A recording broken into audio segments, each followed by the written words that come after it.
Hey, it's almost time. Hello and welcome back to Virtue's Last Reward.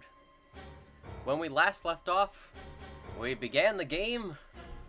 We went with Alice and Fi through the crew quarters. Alice betrayed us, and then we still went through with her to the garden.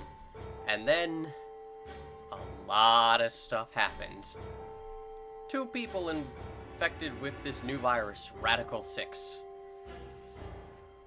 Oh god, there's a lot going on in this game already. And I can promise, it's only going to get more complicated. We're back here at the AB room where we made our choice to ally or betray Alice. And, well, it is a choice. Since she betrayed us last time, may as well see what happens if we betray her. I mean, we'll just lose 0 points. Nothing bad will happen, surely. What are you gonna pick? If you aren't going to do it, then No, I'm fine.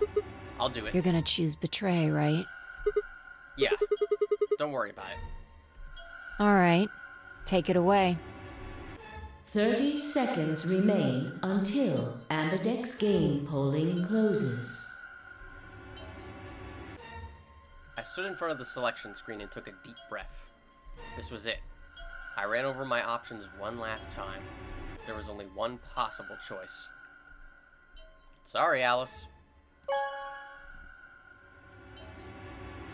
I like to think of myself as merciful. Round 1 of the Ambidex game has been completed. I like to think of myself as merciful and trying to do good by people, but I mean, you drew first blood.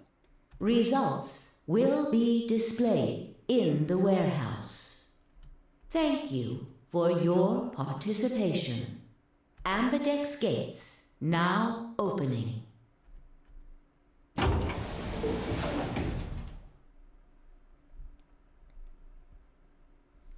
As Fi and I stepped out of the AB room, I could see the others running toward the projection, shoving and pushing to get closer.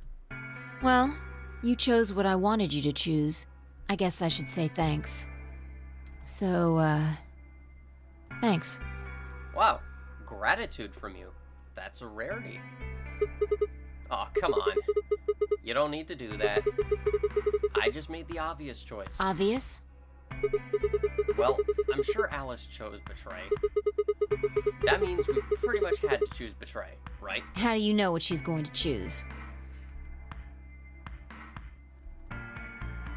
Who's to say? I guess you could say I just know. Are you making fun of me? A little bit. Maybe. Yo, what's up? Siggy! But no! Hey, what are you kids doing over there? We're about to announce the results. Yeah, we're coming, you little... Let's go. We'll find out if you made the right choice. Alright. Good. Looks like you're all here. Finally. Side note, I hope no one minds that I'm giving Sigma a relatively normal voice, or rather that I'm just using my own voice instead of what he canonically sounds like. It's just easier on my throat. Let's get ready to rock! Ambidex game! Round 1! The results! If everybody would please direct their eyes to this monitor.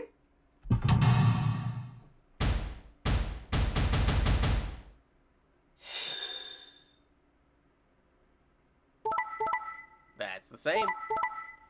Alright, Alice, let's get 0 points. That's different. Yeah. Things are, not what they seem. Here are the results from your game. Now, let us check the numbers on our bracelets.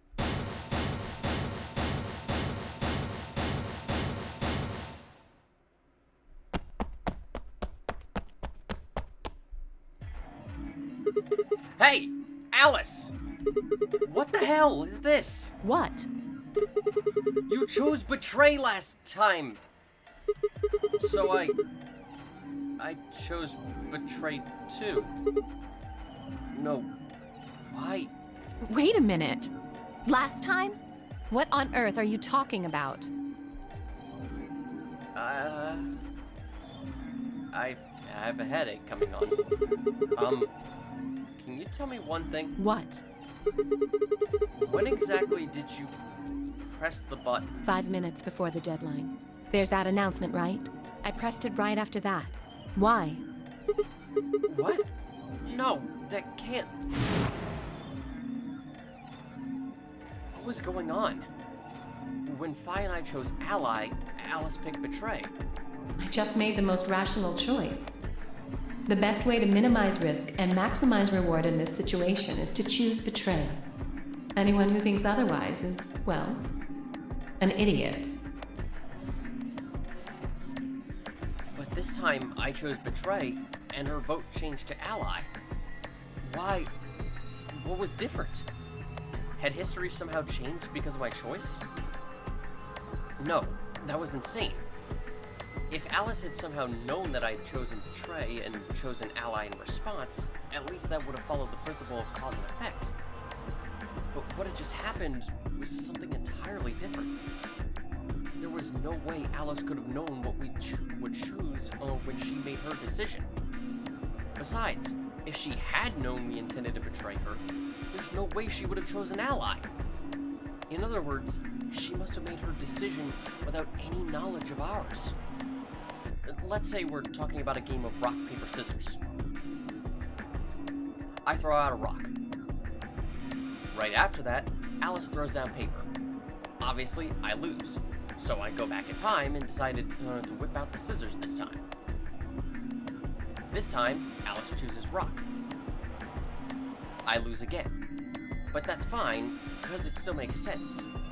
My actions in the past caused Alice's actions in the future. Easy. But what had just happened in the AB game wasn't like that. Let's go back to that innocent game of rock, paper, scissors. This time, Alice is the one who threw out her hand first. But in this situation, there's no way for me to know what it is. So, I decide to go with rock. Now, Alice's choice is revealed. Turns out, she went with paper. Damn it! I lose, and I'm pissed off. So once again, I go back in time to try and change history and erase my loss. What will I choose this time? That's not even a question. Scissors, obviously. After all, last time Alice went with paper. Here's the important part. When I make this choice, Alice has already made her choice. Sure of my victory, I throw out a pair of scissors. But what the hell? My rage would be white hot. How could this have happened? Why? Alice's hand had been paper before. How did it change to rock? Obviously, there's no cause and effect here, since Alice's choice was in the past and mine was in the future. How could that even happen? How could the future influence the past? But it wasn't theoretical now. This had actually happened. What the hell was going on? No, wait. Wait! Wait. Why the fuck was I talking so casually about going back in time? That kind of stuff doesn't happen in real life. Right. Of course. Time travel is impossible. There's absolutely, positively no way to travel through time. But if that was true... The best way to minimize risk and maximize reward in this situation is to choose betray. Anyone who thinks otherwise is, well, an idiot.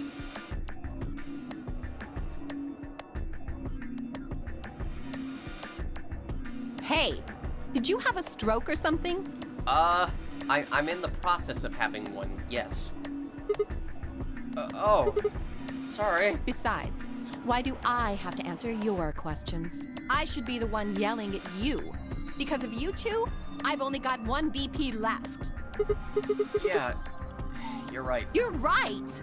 What in God's name is wrong with you?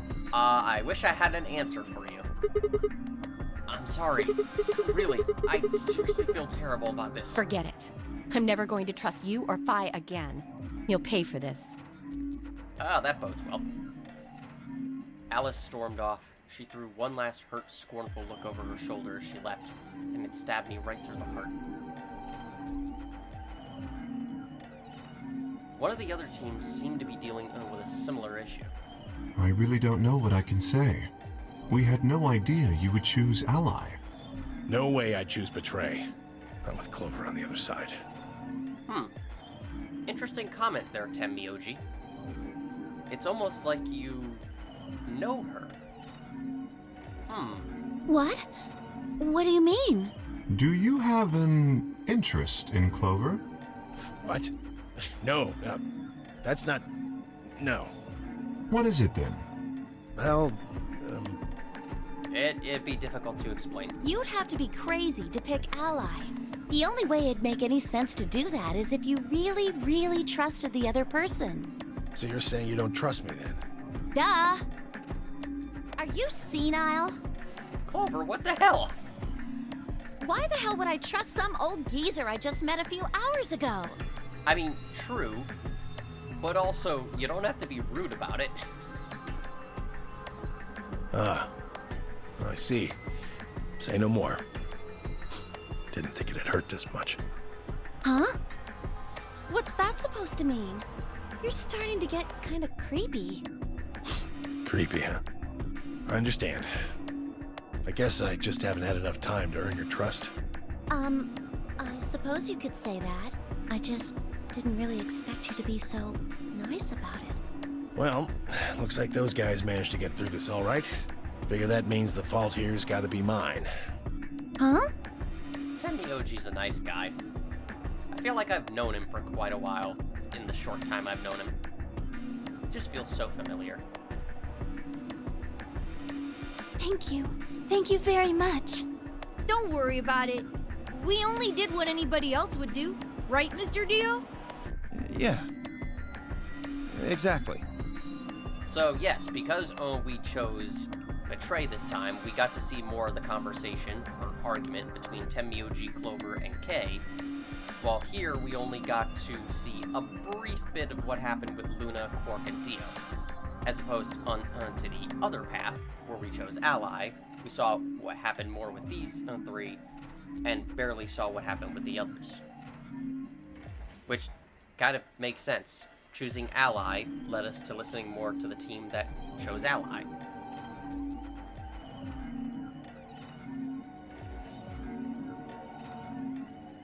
Dio, Quark, and Luna, on the other hand, seem to have resolved things amicably by all choosing Ally. No doubt we were all wishing we'd done the same. But why had Dio sounded so awkward? What had happened in the AB room? Only Dio and Quark knew for sure. Yeah, sure, Sigma. Zero, when does the next round start? What makes you think we'll be having another round? So, yes, this game, it gets quite complicated. It remembers when you make different decisions across the routes. There were a couple of points like this in... Well, actually... Yeah, there were some specific points like this in 999, although only one of them was sort of optional, in terms of remembering if you learned a bit of information from the submarine ending, and taking that into account for a conversation in the library section of the true ending. But here? Oh no, this takes that idea up to 11. It is a gameplay mechanic. Now, I'm not going to show what happens if you basically decide to choose Betray first and then choose Ally, because for the most part, the conversation is virtually the same. So, and also, I would have to erase my entire save file in order to do that. So that's not something I want to go through. However, I have mentioned that your flowchart is your best friend through this game, and this is why. You're gonna be hopping around a bit. But your other best friend in this game, the one you'll become quickly acquainted with, is the skip function. Well,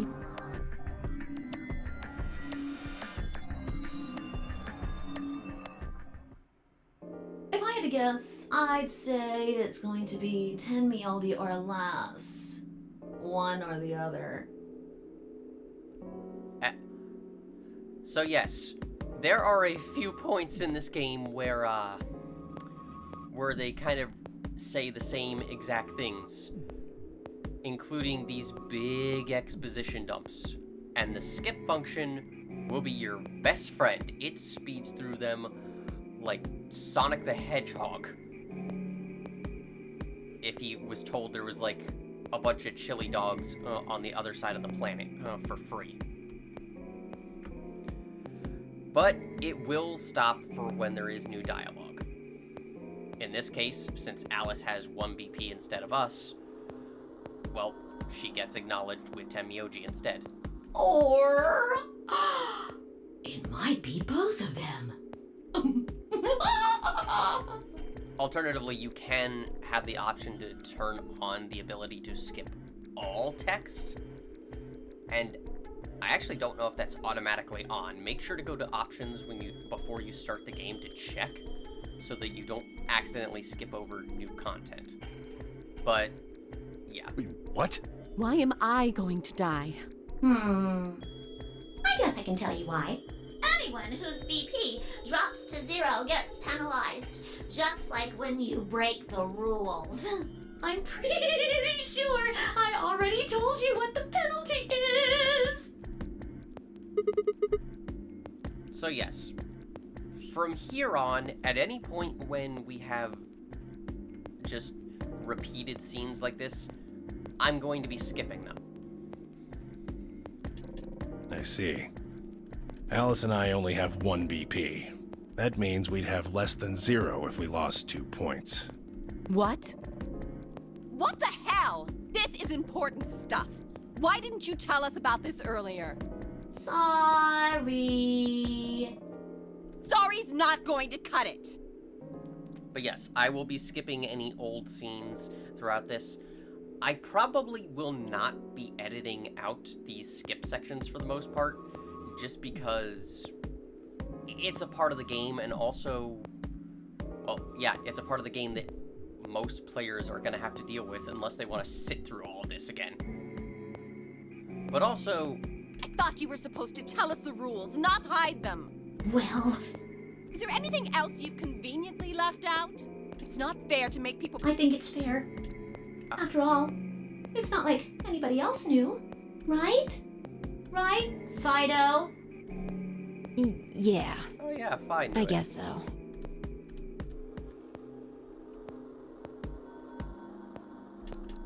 But yes, I'll probably be keeping these skip sections in anyway, just because it's less editing for me to do.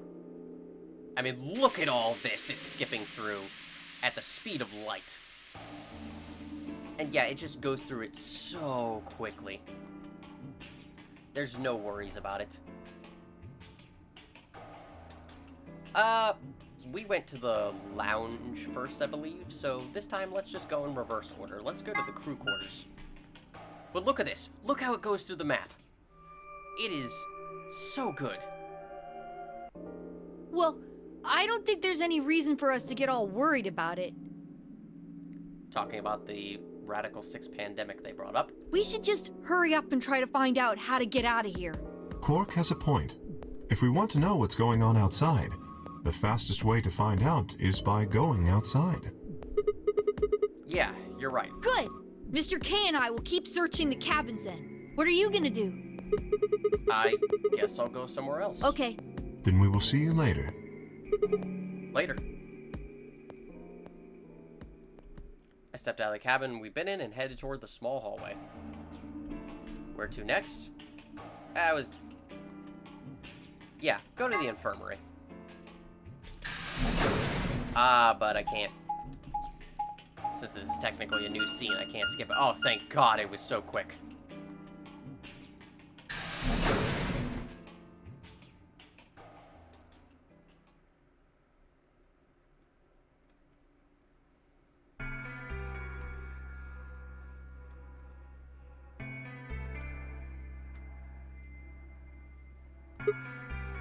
So, this is the infirmary, huh? Ugh, what are you doing here? I needed a laxative, and this is the only place with them. Still mad, huh? Obviously. Oh, come on now, you don't have to get your panties in a bunch. Dio, really? That's easy for you to say, Dio. You're sitting pretty at 5 BP. Tenmyoji and I only have 1. You do understand what that means, don't you? That's no reason to take your anger out on people. You won't get your BP back by being a jerk to him. Damn, Tenmyoji, you are just like... You're almost like a saint. Like, look at you. Well, I mean, you're also the oldest one here, so I expect you to, like, be the most mature. What's this? You're gonna take his side? I thought you, of all people, would agree with me. I do. No, you don't. You don't get it. Why would you care? You've got, what, maybe 5 years left, maybe less? I'm not like you. I'm still young. I want to live a long life. Okay. Really? That makes his life have less value than yours? Come on, I know you're upset. You have every right to be upset. But don't take it out on other people like this. There's so many things I still want to do. Like what? You know what? Just because of that. Well, bye! There goes your explanation, your lengthy, heartfelt explanation. Sorry, Alice. But we're gonna go to the lounge. I was thinking maybe the lounge. I see. Right. Later, bro. Don't ever call me bro again. Okay. I head out of the infirmary.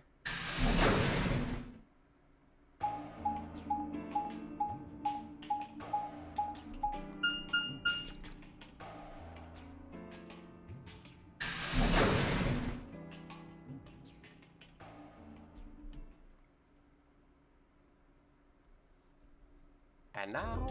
Oh, hey, Sigma. No! I must skip everything you have said. A voice broke the silence. Something horrible has happened. It was Kay, the next opponent in the newest Punch-Out game. Seriously, Kay looks like he'd be a terrifying boxer to go up against. But yes, since the lounge is the final place we came to, it's not Clover who's coming to warn us about the bombs, since Kay was already in the crew quarters with us.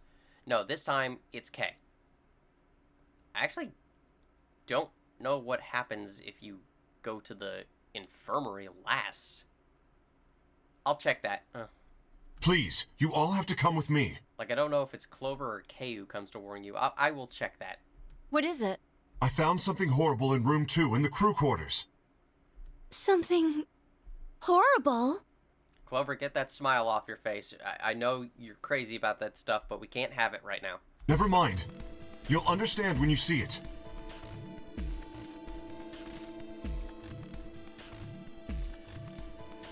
Kay was the first in, followed by me, Phi, Clover, and Luna. He said nothing, just pointed under the bed. The four of us crouched down and followed his finger. There it was. Electric Bomb 3.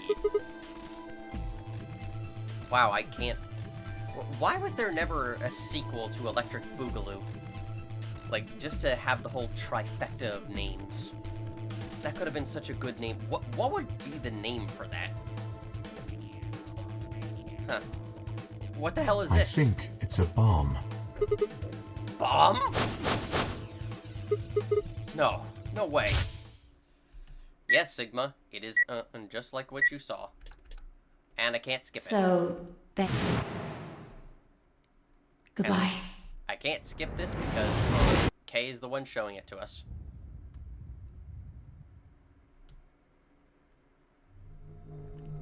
course. It was the same bomb I'd seen in my vision. Yeah, Sigma. I'll go find everyone else. No, there's no need for that. Quark is already bringing them back. They should arrive soon.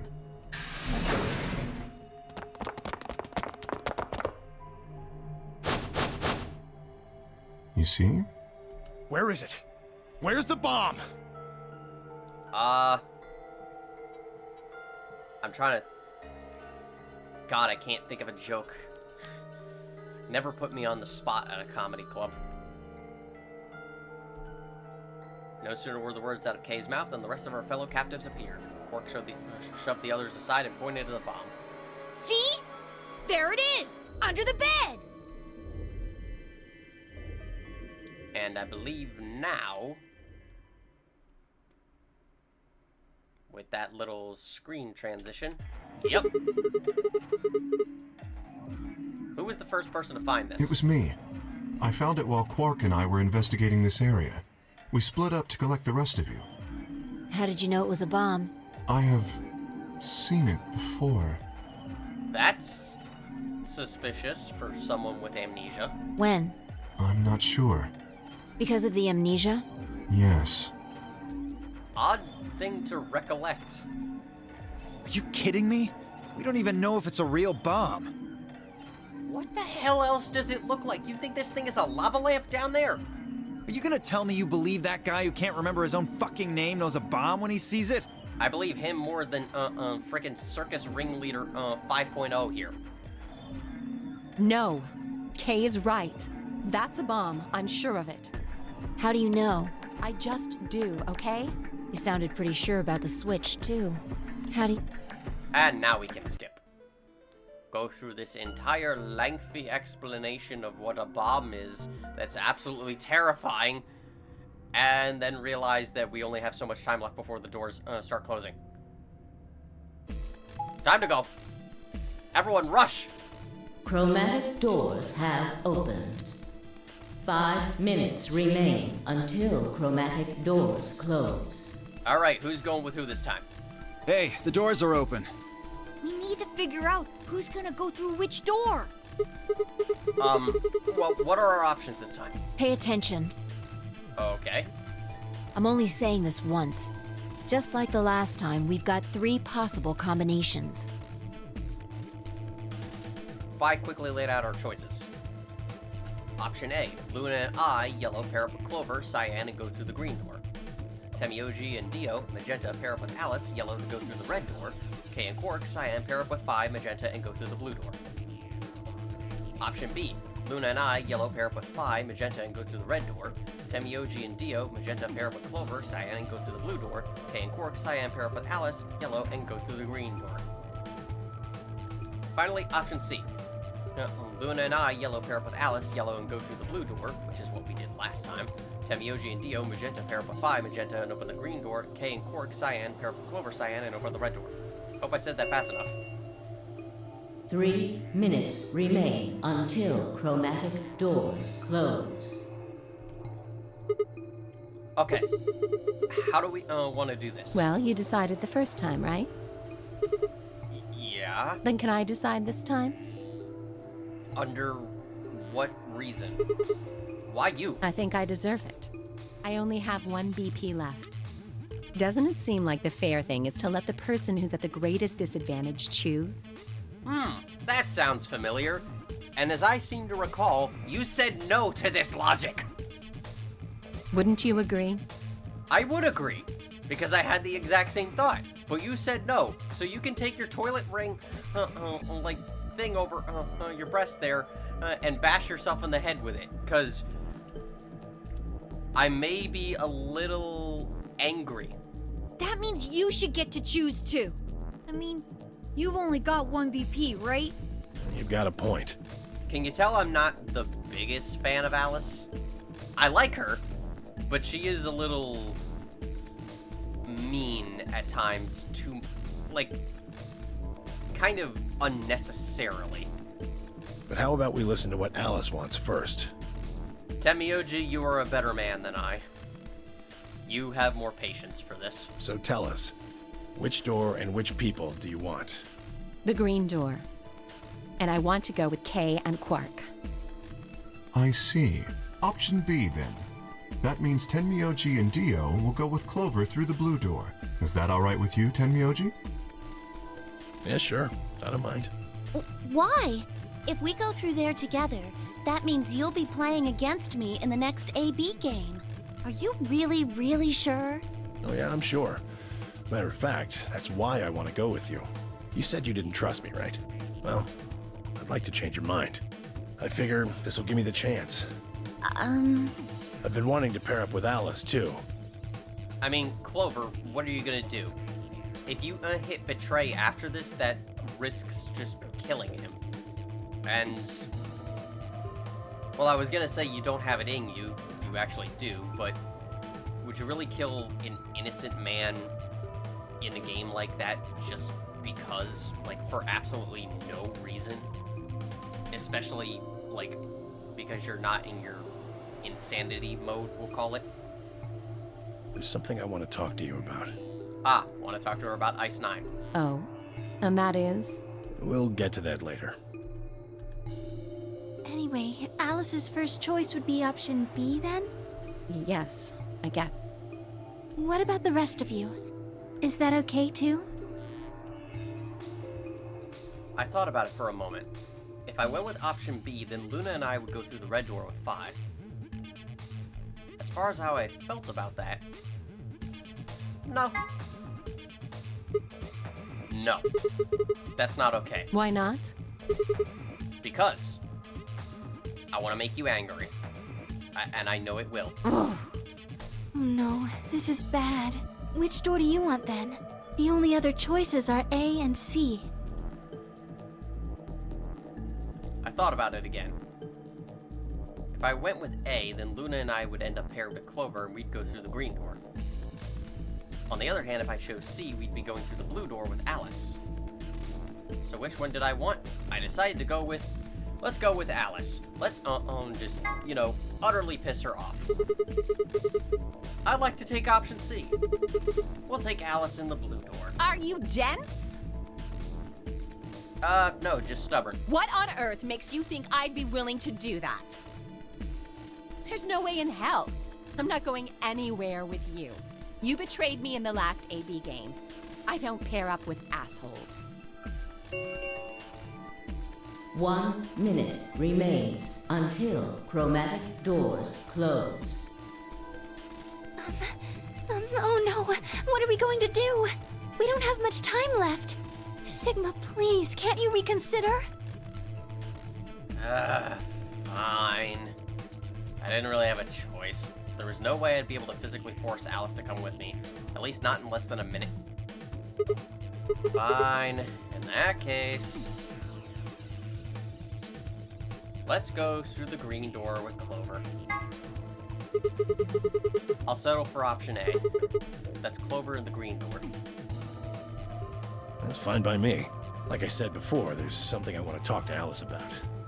Are you going to tell me what this thing is? That'll have to wait. Talk to me again on the other side. Ugh. Now I'm curious. So you're fine with this, Alice? With option A, I mean? Do whatever you want. I don't care. Are there any other objections? Is Phoenix anywhere? Doesn't look like it, so no. Okay, that's it then. Let's go, everybody.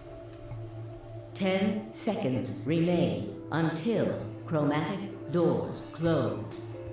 9, 8, 7. Everyone jump through. We nodded quickly to one another and split up. Tenmyoji, Dio, and Alice headed toward the red door, while Kay, Quark, and Phi made their way toward the blue one. The gaping maw of the green door bounced in front of me as Clover, Luna, and I ran toward it. 2, 1, 0. Chromatic doors closing.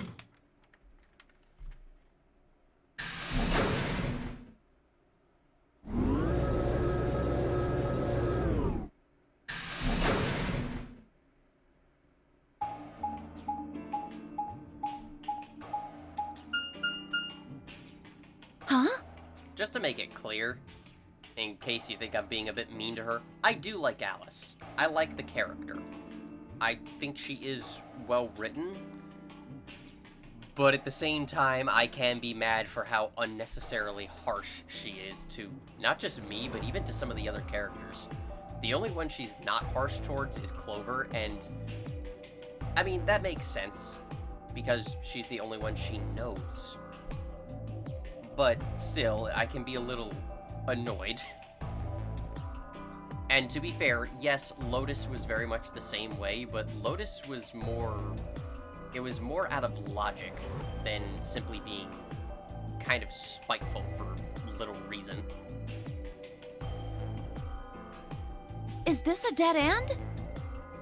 Well, I mean, there's 3 doors. All 3 doors seem to be locked. I doubt the game would end by just leading us into a dead end. Yeah. There's some kind of device over here. I wonder what it is. It looks like the thing next to the number 9 door. Clover, try pulling that lever. Why do I have to do it? It might be dangerous. I was hoping you could just wrap your hands around it and give it a good jerk. I'm gonna let that sink in for a minute, because I remember this scene. This is one of the scenes that, let's just say, it is one of the reasons I'm not as fond of Sigma as I am of Junpei and the protagonists of the next game. He's just kind of, okay, no dancing around it. He's kind of a creepy asshole at times. It is kind of big, but I'm sure you can handle it. Just be gentle.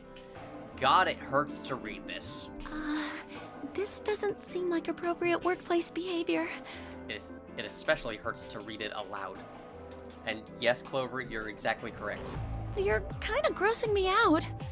Thank you.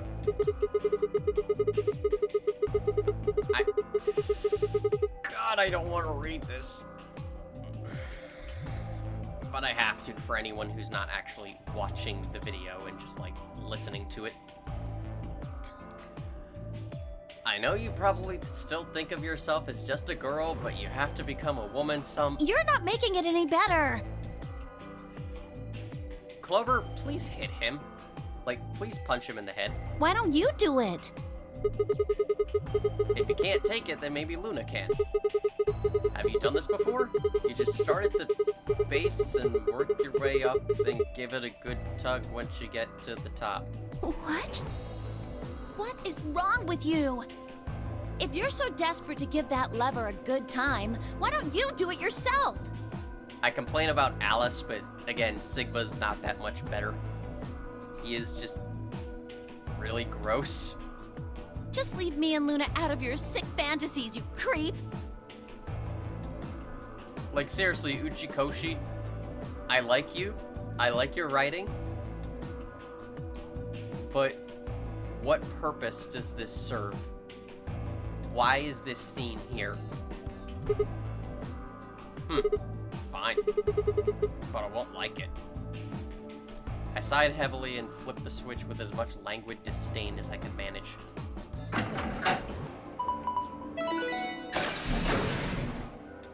Oh, one of the doors opened.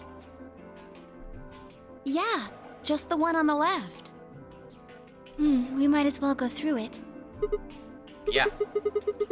Maybe we should try flipping it one more time, though.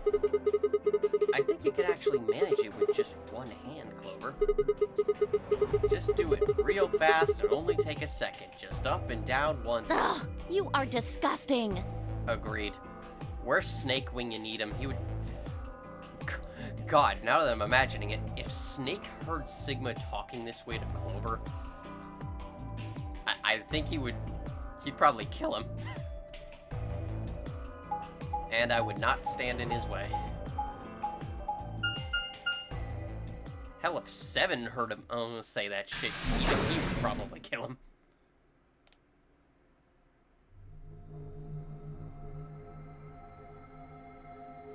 Well, I hope you like reading. Huh. So this is the archives. So many books. That's what it said on the door after all, but... Still not as big as the library, though. Yeah, I didn't really expect it to be so...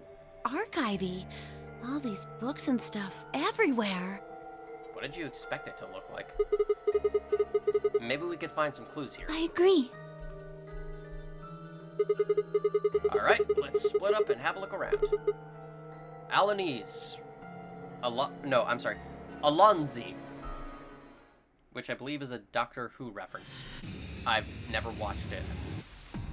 Seek a way out. Yes, crucify me. I've never watched Doctor Who. Not a single episode, not a single special, nothing. I know certain things, like how he reincarnates, I know about the Daleks, but, I mean, I don't know, I could never, like, find myself interested in it. Anyway, welcome to the archives.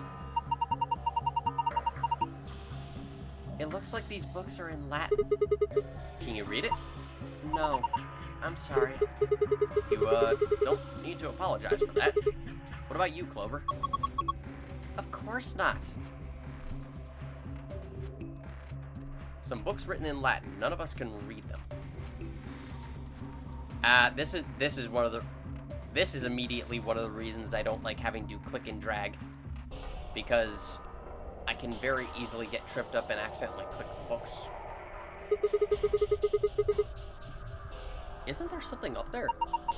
What is it? I can't see it from down here. There's something on top of the bookshelf, but it's too high up for us to be able to tell what it is. It looks like a plush doll. Like, you can't tell? Really?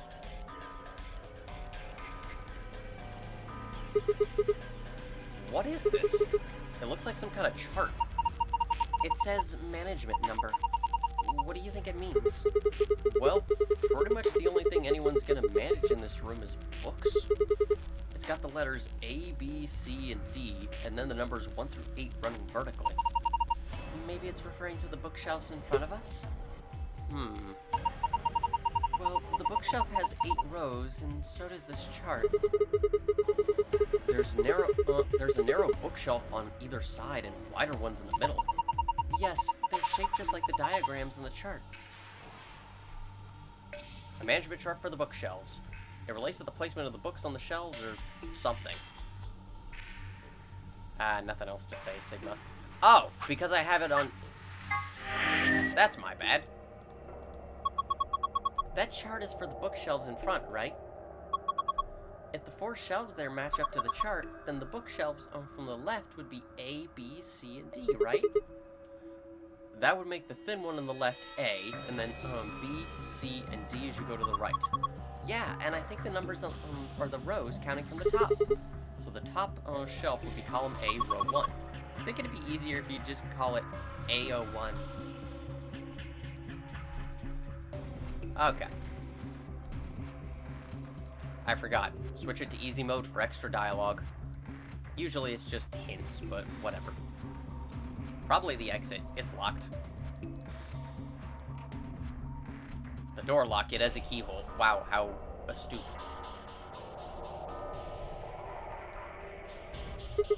Huh. One of these things is not like the others. You're right, it's a different color. Let's have a look at it. The Stairway. Nice blue hardcover book. I guess the title is The Stairway? Hey, there's something written on the back cover of this book. Go up. A0502. The back of the book says, go up A0502.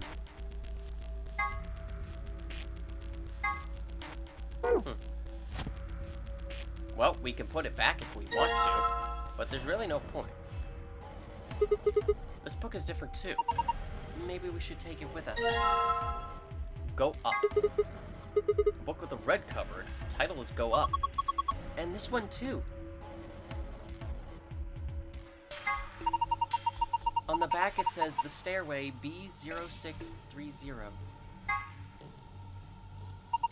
This book is called Go Up, right? Yeah, well that's what it says on the cover at least. But it says The Stairway on the back. wasn't there another book called that? Yep.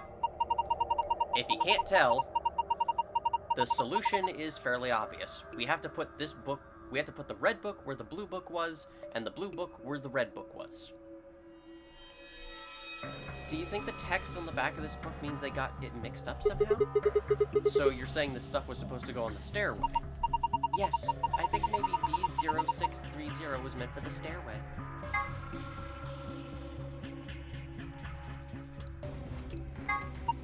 It says, go up A0502 on the back of this book. Do you think they got mixed up somehow? Do you think it was supposed to say go up? Yes, I think maybe A0502 was supposed to be on go up.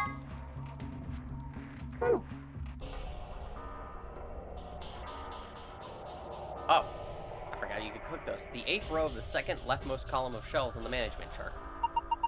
This is the 7th row of bookshelf B. That would make it shelf B07.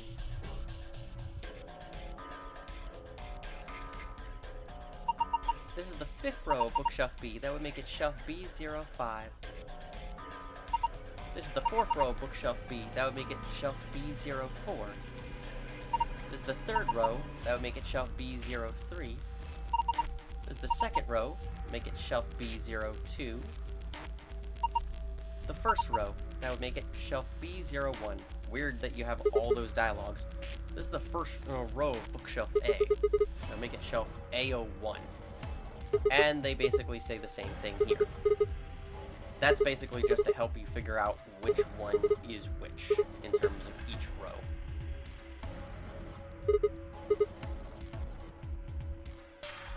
But yes, let's just do that.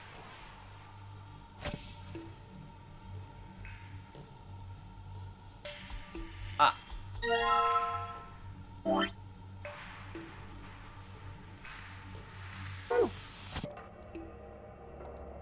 Ah, come on, game.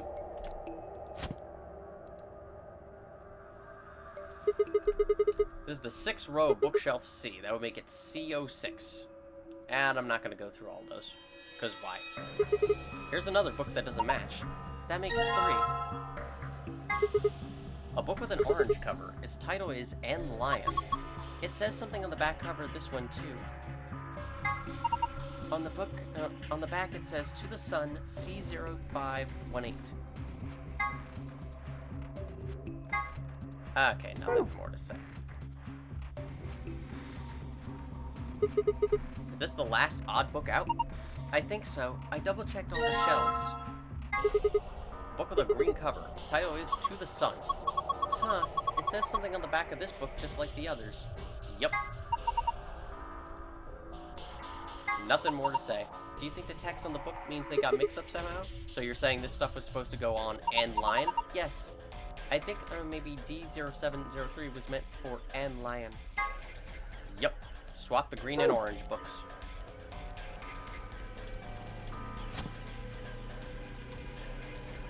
Ah, where are you? And just like that, what was that? I think it came from the other side of the wall. No, that wasn't the wall. I think it came from the bookshelf. What's happening?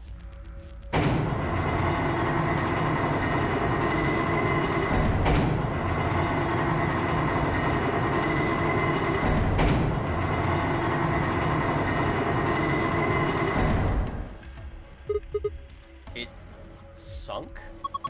I guess it was one of those trick bookshelves where if you put the right thing in the right place, it does stuff. It's like a staircase. Well, if they were nice enough to give us stairs, I guess we should climb them.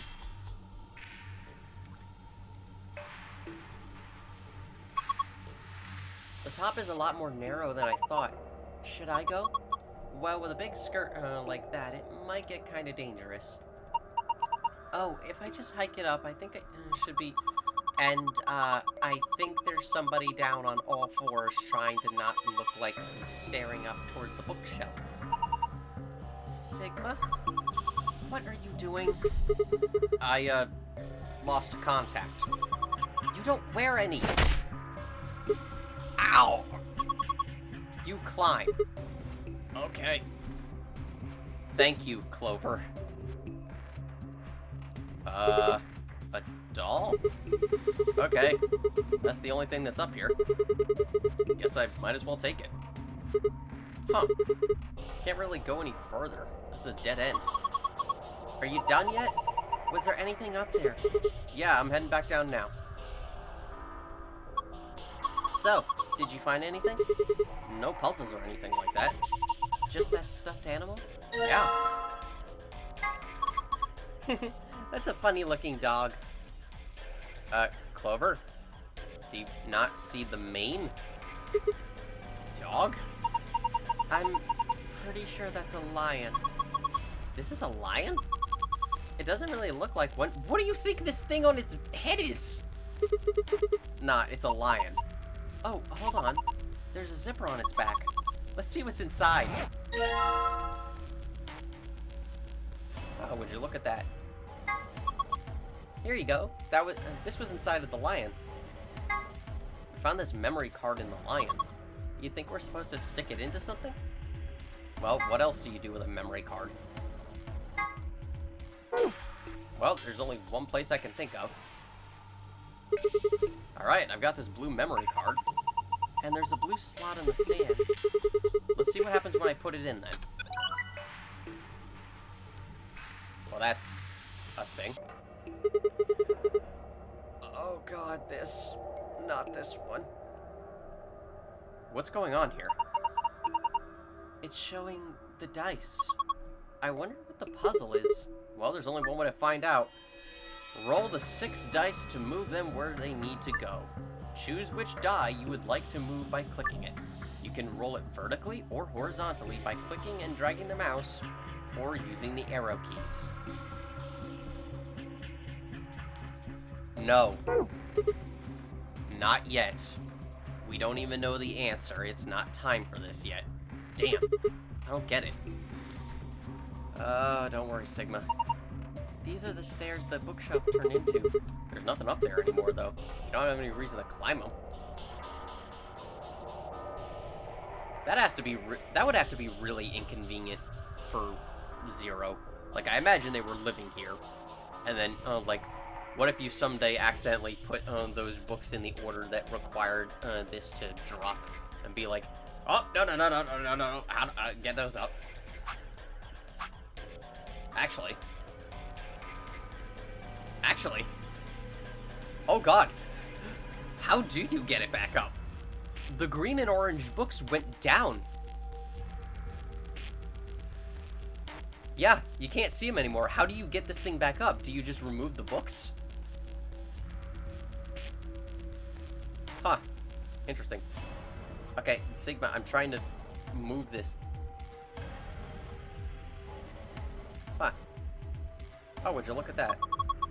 There's a bike lock on this box. I don't think we'll be able to force it open, but no harm in trying. Nope. Well, I didn't think that would work. I guess we'll have to open the lock if we want to open the box. Well, did you see this die on top? Oh, yeah, that is totally a die. I'm sure you could see the theme here. Colors, both books and dice. A green die. Nothing up my sleeve. You're not making it sound any less suspicious. Also, are you wearing sleeves? Well, it's perfectly ordinary. A green die. We need to get that lock off so we can open the box. As puzzles go, it's pretty straightforward. We just need the right 5-digit number. Enter the correct numbers to open lock. Click the dial once to advance it by 1 touch. Here's the thing. We don't have the answer, but it should be fairly clear. No luck. Come on, you can do it. I will. I just need the information necessary to accomplish this task, Clover. Ah, why can't I? Can I? Oh my god, thank god I can do that. I have my controller next to me. I can use that for this situation. Wow, really nothing to say about that. Okay. It's a metal desk. There's some stuff on it. Sturdy desk made of metal. There's some stuff on it. Well, first off, we have a blue die. A normal blue die. Ink. Well, I guess the mystery of the dark blue liquid was easier to solve than I thought. This looks like the sort of ink you use with a dip pen, but I don't remember seeing anything like that. Then again, I suppose you could use it for a lot of different things. Bottle ink. I found it on the desk. Some notebook paper. There are some faint lines on this paper. Oh, it must be notebook paper. I don't see any notes on it, though. Huh. A music box? There's no music coming from this music box. I guess it's just a box. I don't see a spring. Maybe we should check the movement. The movement? Sorry, movement means the internal pieces that actually make it work, like the cylinder here. Unfortunately, it looks like it's been fixed in place with a Phillips screw. So this screw is all that's keeping us from taking a better look at this thing? Yes, maybe if we could unscrew it. With the right tool, you might be able to get the screw off. It's silent. Combining it with the right tool should allow me to remove the Phillips screw. Of course. Unfortunately, that's about it. Well, we've taken everything off the desk. All that's left is the desk itself. I checked it out, but I didn't find anything suspicious. We could try and use it to break down the door. And I'm not seeing anything underneath it either. Oh my god! Clover, don't move! Huh? Is there something wrong? I thought girls only did this pose in magazines. To see it in real life and from behind, no less! What's going on? I'm coming back out. Okay. Man, that was good. What are you talking about? Oh, nothing. Just thinking out loud. Sigma, why? Sturdy desk made of metal. Nothing else going on down there. Oy. Huh, this looks familiar. This is a balance scale. You can weigh things against each other with it. Balance scale. I can use it to weigh things. Oh, look at what we got here. A weight. It says 50G. I guess this is a weight. Yes, I think you usually use weights like this to weigh things, but I suppose you could do other things with it. If you put it in a snowball, you can get a little extra oomph. Sigma, if you did that, you would probably kill someone. That's not what I meant. Use it to weigh things. How redundant. But look. Well, this die looks perfectly ordinary. Ah, and a screwdriver. Hey, a Phillips head screwdriver. Why would you have a screwdriver in a room full of books? Maybe it's useful if you're reading some deconstructionist literature? What? Clover, what the hell? What? Clover, leave the jokes to some others. Don't quit your day job. You use a screwdriver on screws, right? That's why they call it a screwdriver, yes. Well, there are screws on all sorts of stuff, like toys and machines, right? Yeah, I guess you do have screws on toys and stuff, don't you? Well, if you find something like that, then maybe you can combine it with a screwdriver. Gotta be something I can use this with. What could it possibly be?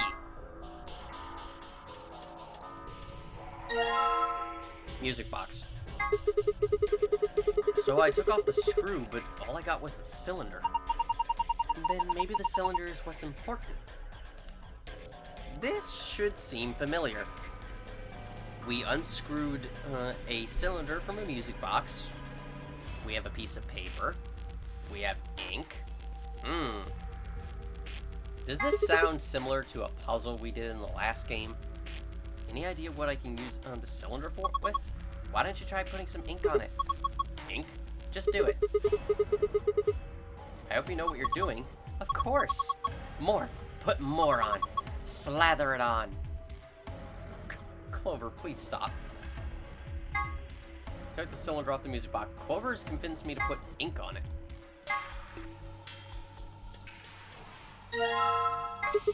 Alright, now I have a metal cylinder covered in ink. Wonderful. What are you going to do with it? What do I do now, Clover? You're gonna roll the cylinder across the paper. Make sure you press it down. What the hell is that going to accomplish?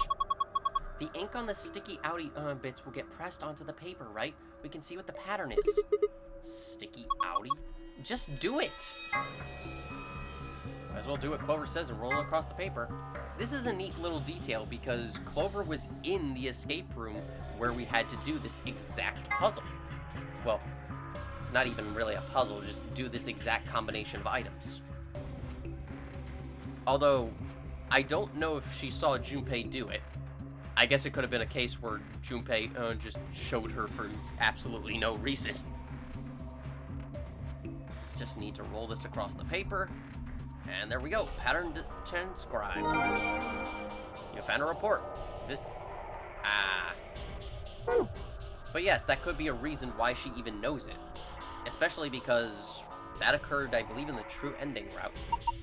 If you put things on both sides, then you could compare them, but do we actually have anything to weigh? Well, the scale had a die and a weight on it when we found it. We've got 3 dice. I think we should be able to figure out what they weigh using this weight. You can place the dice by dragging them to where you want. Pressing the check button on the scale will compare their weights. When the scale is activated, the check button switches to the reset button. Click the reset button to move on to another measurement. Once you're done with weighing things, click the back button to leave. I don't believe this balance scale has the same caveat as the one in the garden, where it will force you onto the easy difficulty if you use it too many times. Which just makes me even more confused as to why that one had that little gimmick. But, yes. Each specific die has its own specific weight. In this case, the red die is the exact same as the weight. It is 50.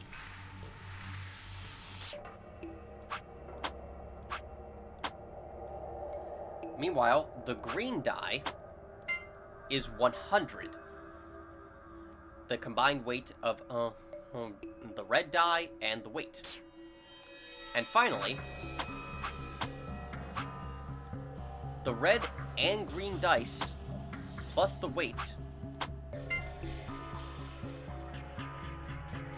actually do weigh more than this.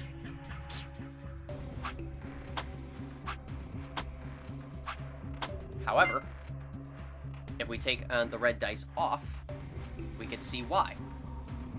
The blue die is actually 150. So, yes. Red is 50, green is 100, blue is 150. I don't think this scale is going to unlock a box when we fulfill a certain condition or something. It certainly doesn't look that way. I think all we're supposed to do with it is weigh things. Correct. So now we have our answer.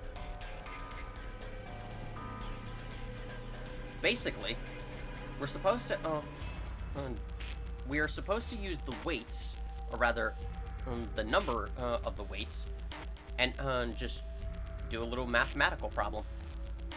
However, there is one very important thing to remember when doing this. You're going to be doing it from left to right. You're going to be doing it from right to left. Because the order of operations requires you to do multiplication first. So, 50 times 100 plus 150 equals 5,150. However, we have a 5-digit code. So, what is the answer? It's actually just that. 5,150.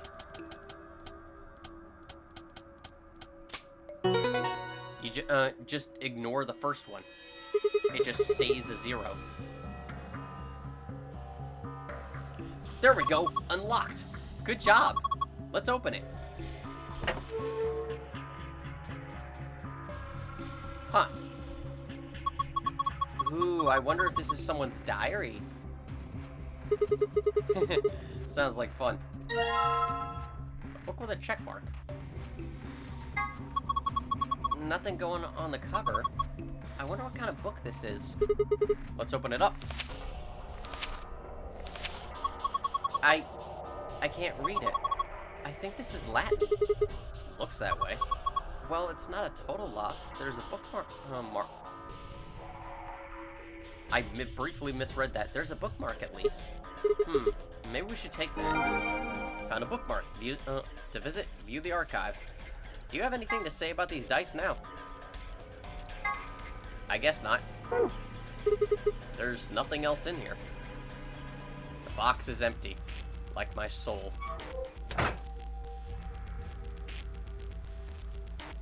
So, visit the archive. Get those out of the way. We can start viewing these. This is what we got when we rolled the inked up cylinder on the paper. And this is the bookmark. So, it should be fairly clear. We have to get those dice onto very specific parts.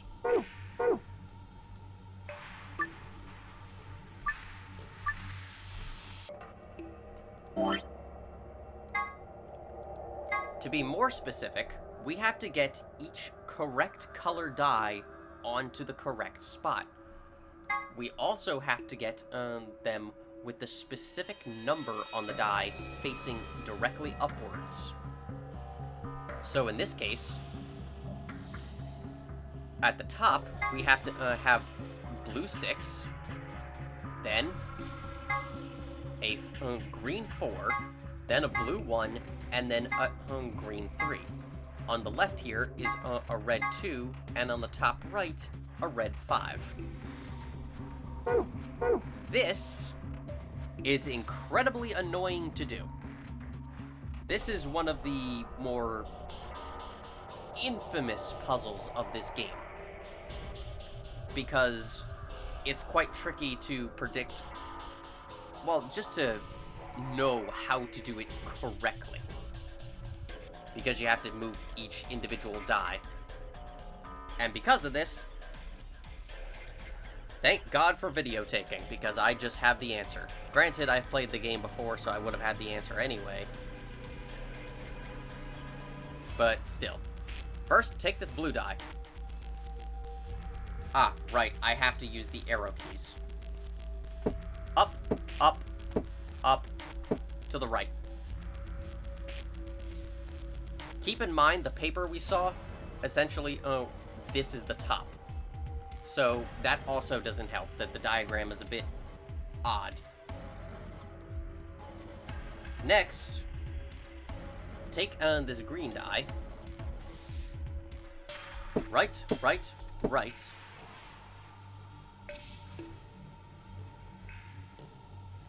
Up, up, right. I apologize, but I'm doing this at the exact same time. Next, this blue die.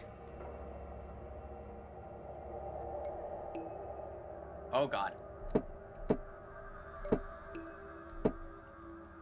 Down, right, down, left. Left, left, down, to the right, and right.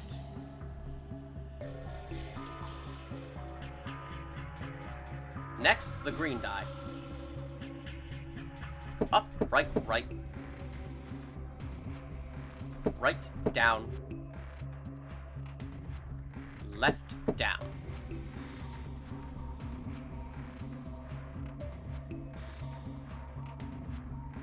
Then we have the red, this red die at the top. Down, down, down, left, left. And finally, the final red die. We go up, up, up, left, left.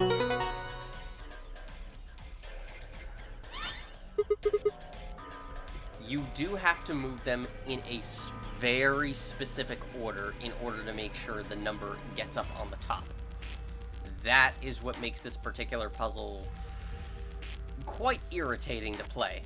And to make it even worse, the solution with the numbers facing on top is the one you need to do in order to get the password to let you out of the room. Oy.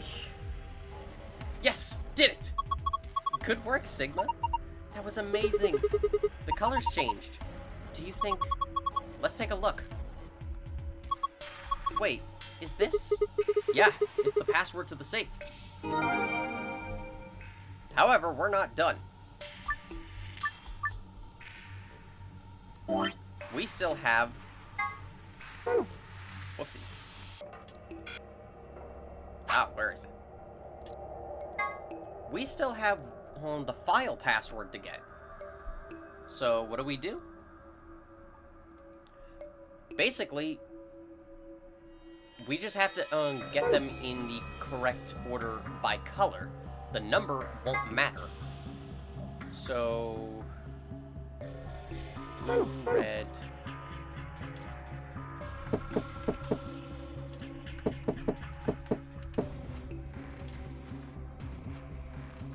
Hang on.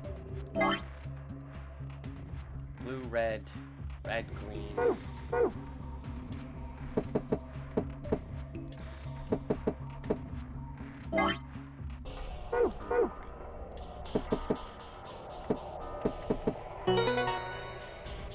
Yes. For some odd reason, the password for the file requires the much simpler solution, which is just place the correct colored dice there. Actually, I've never actually tested it. I don't know if you need to have the correct color and number of dice on the spots for the key. It might just be the number.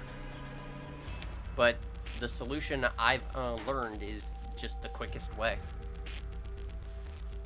But thank God that's over. We'll surely never encounter this dice puzzle ever again in the game. Right? Good job. Excellent work. I think this is a different password.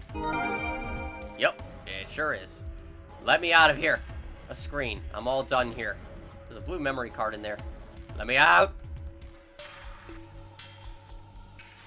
Wait, is that the exit? Where are you going? All these books are making me dizzy. Are you okay? If you two young ladies will help me replicate, I think I'll be fine. Sigma, why? Are you sure you don't mean recuperate? Are you sure you don't mean recuperate? I'm sorry, that was Luna that said it. The door we came through, no point going back out. Ah!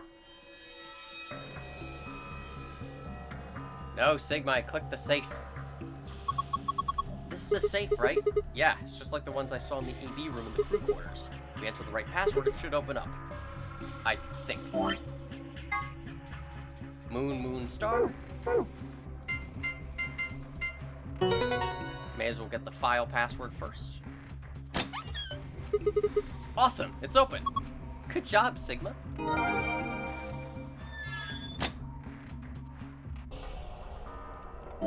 And now... sun, star, sun.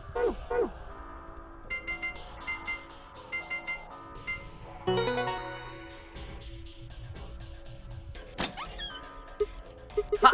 It opened. Good. Well done. So, what have we got this time? First, a map. It says floor B. The one we found in the cabin said floor A. So did the map in the infirmary. Then that means floor A must be the top floor, right? We did come down here on the elevator after all. So it would seem. There's more stuff in there. Oh, I know what those are. Yeah, key cards. These ones have moons on them. They must be the moon keys the announcer was talking about then. That means we can play the AB game. We got two, just like with the sun keys. As a pair, Luna and I should only need one. Then I'll take the other one. So, what's next? A piece of paper. It has something written on it. Here are some more AB game rules for you. Not voting is not an option. If both parties refuse to vote, then everybody gets penalized. In other words, one person out of every color group of 3 has to vote. In other words, we can't all abstain. We have to vote. Yep, it is not as simple as just, you know, everyone just sitting outside the room and refusing to vote. No, you have to do it. At least one person from every group of 3. Anyway, what else is there in the safe? Only one thing. A key. Is this the exit key? Looks like it. We can open the door. Is the key we found in the safe? We should be able to open the door with this. Let's go. Actually, now that I think about it, that's actually a way you could probably just cheat the system. You can literally just have the group of 9 people. You can basically just have, like, 6 of them wait outside, and then one person for every color group go in, vote ally, and then the others will automatically vote ally, and as a result, just do that a couple or so times, and boom, everyone can get out. Easy. Surprising that no one really thinks of this. Sigma, could you please unlock the door? Probably the exit. I need to get it open. Ah, where's the fun in that? Let me out, let me out, let me out. Okay, no funny dialogue. Damn it.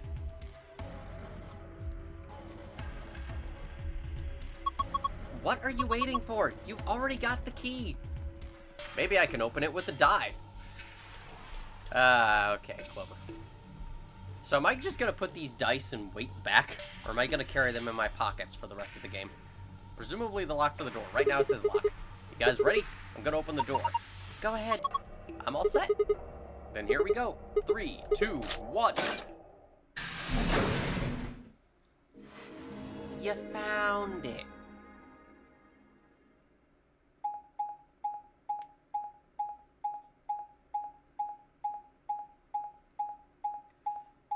Don't you just love map screens?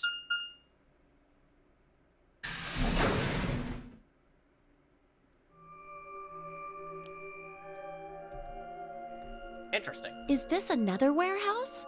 It looks like it. Just like the one on floor A. There's graffiti on the wall here, too. It's something different, though. Memento mori if the 9th lion ate the sun. Did they make a mistake? That isn't how you spell it. They added that E to 9th, but why? Well, it has to be a reason. Yeah, that is weird. What does it mean? Well, I think memento mori is Latin for something like remember death or don't forget your mortality. Yeah, that other part, I mean, I assume it's just what it says on the tin. A conditional relating to whether or not a lion has eaten the sun? It's just what it says on the tin. Yeah. But what on earth does that mean? It sounds like someone just really wanted to make their message and kind of was like, oh crap, I can't spell it exactly, I'm missing one letter, screw it, I'm gonna make a compromise here. It just seems like gibberish. Agreed. Whatever it means is beyond me. Look at that door over there. Doesn't it look just like the one on the other floor? Yeah, but there isn't anything written on this one. Yeah, there's a big 9 on the other door. I guess that means this door isn't important. I mean, I wouldn't say that. The door is here. You think it might just be important.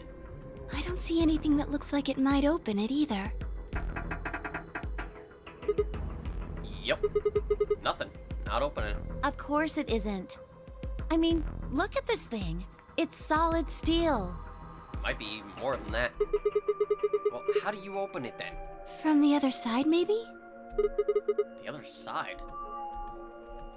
Hey, what's the deal with those doors over there? The ones that are glowing white. Do you think they could be chromatic doors? No, I just think they went to, like, a dentist or something and they're, having all the pretty white teeth. There are 3 of them.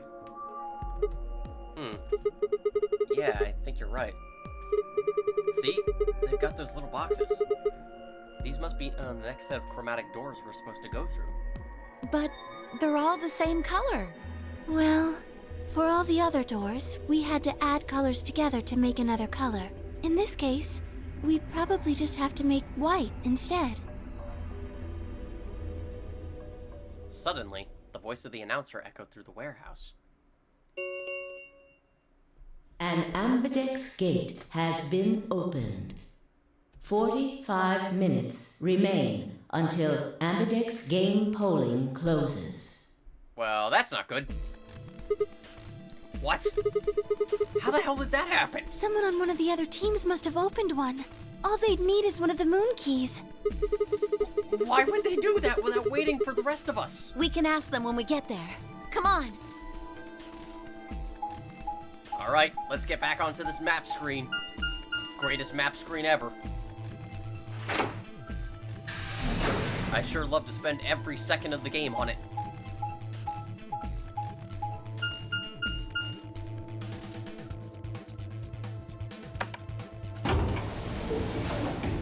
Seriously, why does this exist like this? I imagine it's partially for, like, loading times. But I don't know. This game originally released on the 3DS.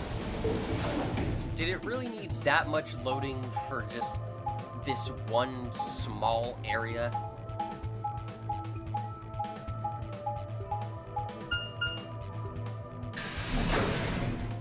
Because keep in mind, this is the same system that was able to run games like Kingdom Hearts Dream Drop Distance and Resident Evil Revelations. And even Kid Icarus Uprising. So, it would have been powerful enough to run some of this stuff. We leapt out of the magenta door and into the warehouse. There stood Tenmyoji, Dio, and Alice. Hey! What the hell is this?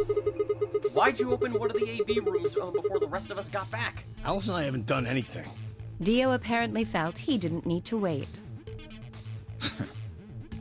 Well, Dio's gonna get punched. You got a problem? Yes! Yes, I do have a problem. Why? I don't remember saying anything about waiting until everyone got back to open the AB rooms. Are you kidding me? We didn't talk about it because we thought it was common sense. Sigma's right. We were able to get back quickly, but the others could still be stuck somewhere. No sooner were the words out of her mouth. Oh, thank goodness. Oh god, it's Boxer K again. You're all here. Did something happen? Yes. It's Quark, you see. What? What happened to Quark? He collapsed. It happened so suddenly. We were just searching our room. What? Please, you must hurry to the infirmary. His condition could change at any moment.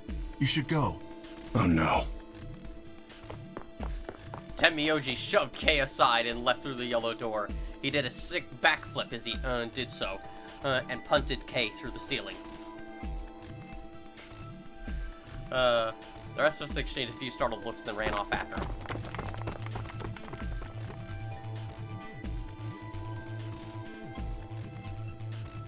Quark. And I believe from here... Come on. It is mostly the same. Wouldn't you know it, Quark is infected with Radical 6. Who could have seen that coming? And now Tenmyoji is asking us if we've seen anything. Any Excelivir. In the archives? No, that was just piles and piles of books and papers. Nothing even remotely like medicine there. What about you, Kay? Was there any medicine in your room? I'm terribly sorry. There was nothing of the sort in the garden. I can confirm that. Plenty of vegetation, but unfortunately, no medicine. Oh god. Then he's going to... Oh god, no. Look, just to be sure, where did the three of you go? The pantry. There was tons of food everywhere, but Excelivir? Nothing. Ooh, do they have pasta? I'd kill for some pasta right now.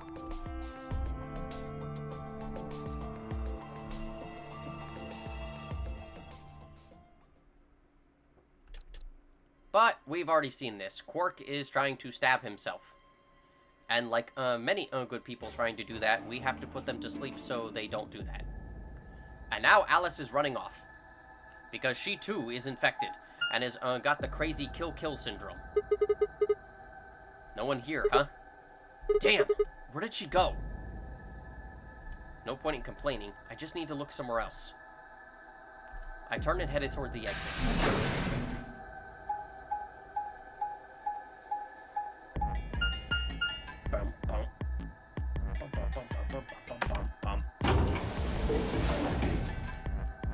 Again, I have to compliment the music in this game. It just works real well. It just gets stuck in your head.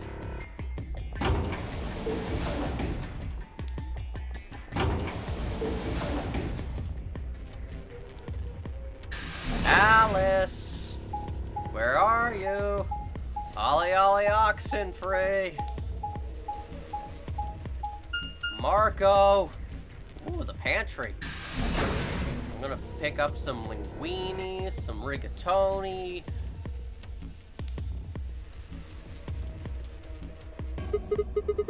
So this is the pantry, huh? Alice, Temioji, and Dio searched this room.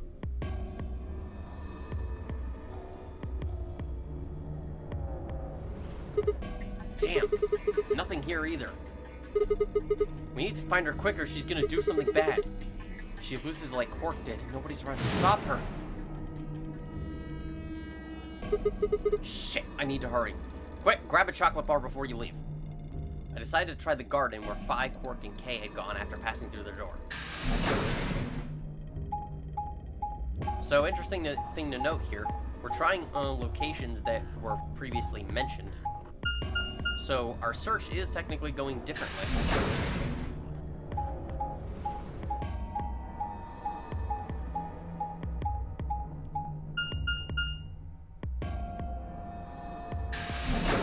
And as a result,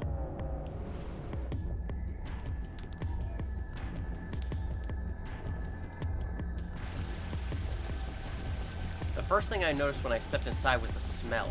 Plant life was everywhere, and the air was filled with the fresh scent of it growing, underlaid with the sweet, dry tones of dead leaves underfoot.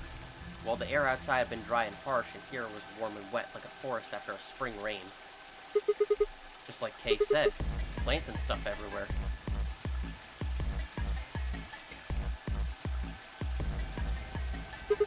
Damn, she's not here either. This is bad.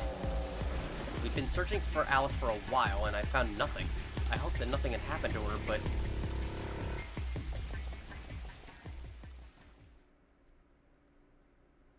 I searched every corner of floor B. She was nowhere to be seen. This is pointless. I should just get back to floor A. Maybe someone else has found her.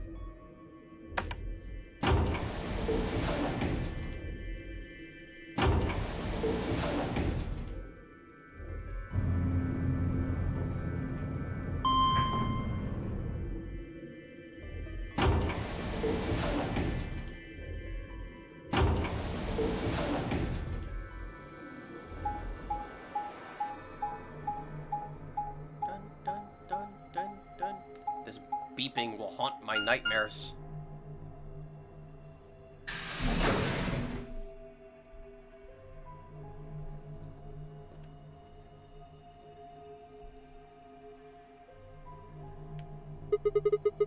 Doesn't look like anybody's here. I should have a look in the rooms. Oh, what do you know? The first one we look in.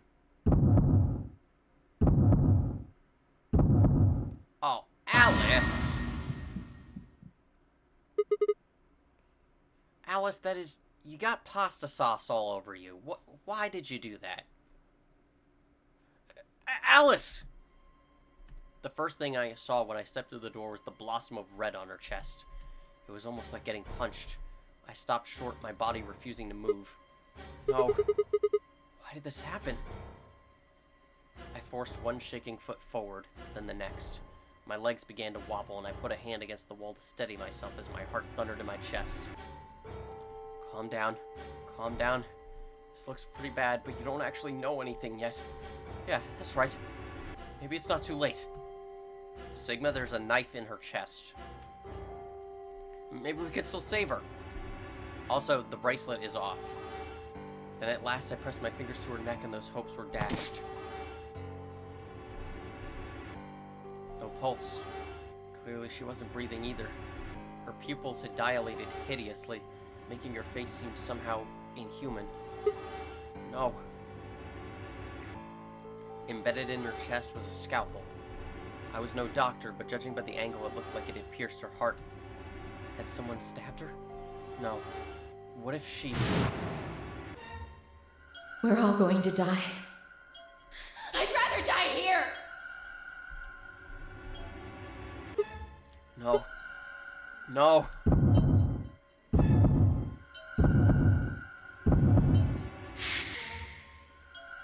Something in my brain snapped. Ah!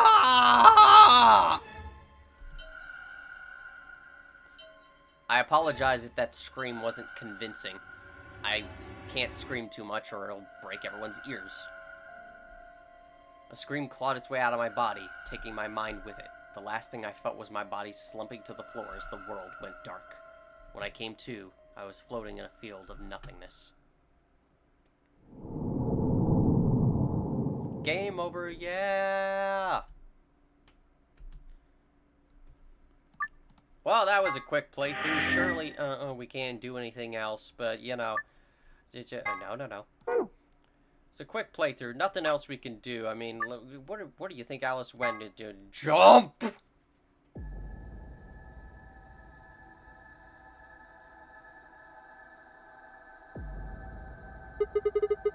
No one here, huh?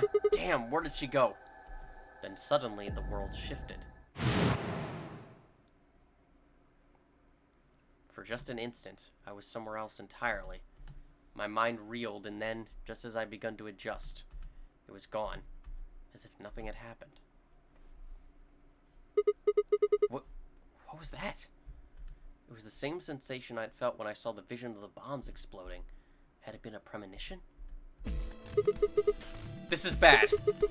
I need to find Alice now. But where could she be? Damn it, Alice, where are you? Now, we have a choice.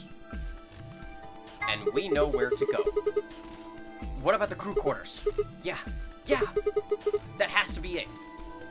I set off at a dead run. But yes, I apologize if I can't, like, voice act as loud as I want to, but, my microphone is right next to me. I don't have a pop filter. It is literally just a sock on the microphone. And if I scream just a little bit too much, it will go to red and will probably blow out people's ears. In fact, it probably did. I saw a little bit of red as I was doing that. Oh well. The moment I entered the crew hallway, I made straight for the door to the number 2 room. Alice should be in here. I swallowed and threw open the door. Alice. So you were here. The final battle is now. Give me the scalpel. As I spoke, her eyes turned toward mine, but I didn't get the feeling that they were looking at me. Her skin was pale and sickly, and one of her hands held the scalpel like I'd caught her in the middle of something. What are you doing here? Looking for the pasta knife? It's okay. I'm just here to help you. Help me? Yes? What do you mean? We just let go of that scalpel. No. I need it to get this bracelet off. I mean, you can always cut the arm off. You don't need to go for the extreme option. Huh? Remember what Zero Jr. told us? The bracelet comes off when your heart stops. So I just have to... Oh, no. Oh my god, animation. Budget. Well, stop! Before I even finished the word, I was running. I grabbed both of her arms and wrenched them back. pulling the blade away from her chest. No! Let me go! I have to do this! I can't take it anymore. This whole thing is like a nightmare I can't wake up from. The only way I'm going to get out of here is to die! Knock it off! With a grunt, I tore the scalpel away from her hands. Ow! It was a second before I felt a burning pain in my left hand. I'd apparently cut myself getting the damn thing away from her.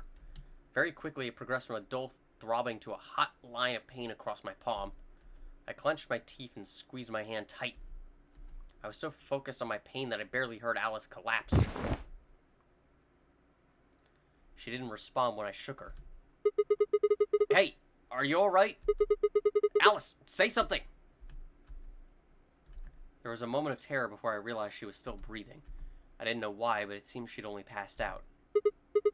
Shit, what am I supposed to do now? Oh man, maybe the infirmary? It's got all those medical things. Boy, God, it's weird to hear that word said sometimes. Buoyed by adrenaline, I hefted Alice's body and took off toward the infirmary.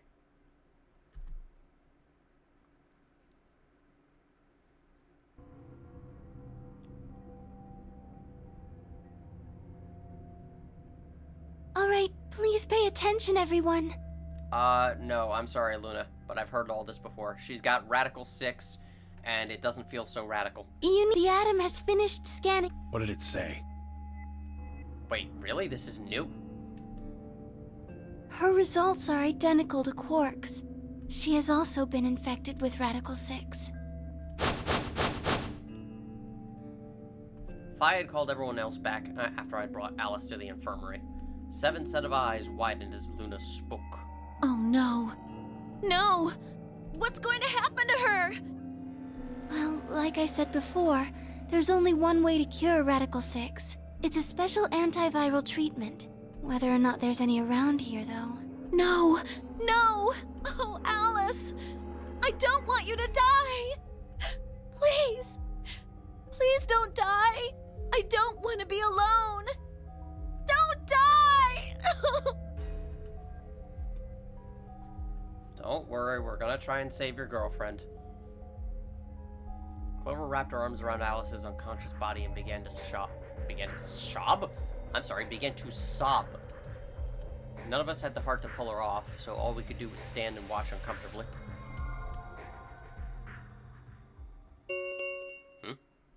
10 minutes remain until Ambidex game polling closes.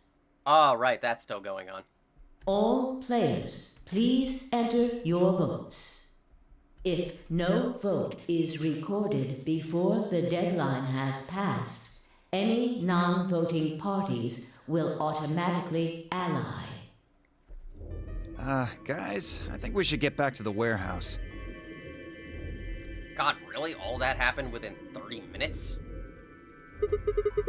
What about Alice and Quark? I guess we're just gonna have to leave him behind. No! I'm not leaving! Clover. I'm staying here! Like heck, I'm gonna leave Alice all alone! Okay, Clover, I agree with you. Like, it's very sweet, but this isn't like Snow White. Even if you kiss her, it might not wake her up. She's going to be fine. I gave her some Soparil. She'll just be sleeping like Quark. I don't care! I just want to stay with her. She shouldn't have to be all by herself. Okay. Everything's coming up Sigma, huh? What a lucky, lucky man you are. You two are gonna be playing against Clover. If she doesn't vote, then she'll default to ally. That means if she stays here, the two of you are gonna be sitting pretty. Especially you, Sigma. After all, you've got 6 BP right now. Are you saying I'm gonna choose betray? If you do, you'll get what you need to escape. You bastard! There's no way I'd do that. Is that so? Yes, it is so. For one, I'm not the only one making this decision. Luna's my partner, and she'll be in the AB room with me. You really think she'd just stand by and let me do something like that? Back me up here, Luna. Well, actually I was planning to let you make the decision. Pardon? See? Told you. You can lie to us if you want, but you can't lie to yourself. Shut up! What? If I might make a suggestion, what if Sigma and Luna both remained here? Should all three of you abstain, then you would all be guaranteed to ally, correct? Nope, doesn't work like that. Why not? Here, take a look at this. I pulled the scrap of paper we found out of my pocket. Huh? What's this? We found it when we went to the archives. There wasn't anything like this in the pantry. Nothing in the garden either. I guess they only put one in the archives. Interesting to divide the information like that. Whatever. I'll just read it for you. But I won't, because we've, already said this. Get it? The whole team can't abstain. That means either Dio or Tenmyoji's going to have to vote then. And they're playing against Alice. Oh. I guess playing against is a little generous. I'm legitimately surprised Dio didn't vote immediately after opening the AB room. So Alice is guaranteed to vote ally, which means that if Dio picks betray... Knock it off. You trying to get back at me for what I said earlier? No way am I gonna choose betray. You do know her BP's at 1, right? What do you think would happen to her if I did that? Anyone whose BP drops to 0 gets penalized, just like when you break the rules. I wouldn't put it past you. Yeah, dude, I don't trust you. Let me put it this way. I would trust Dr. Eggman over you. I would trust Dr. Wily over you. I would trust Dracula over you. I would trust almost most other villains over you. You will stab me in the back the second I, like, tilt my eyes in another direction. What? Cool it, boys. Don't worry. I'm gonna be in that room, too. I'd planned to stay here with Quark, just to make sure he was safe. But it doesn't look like I'm gonna have that luxury.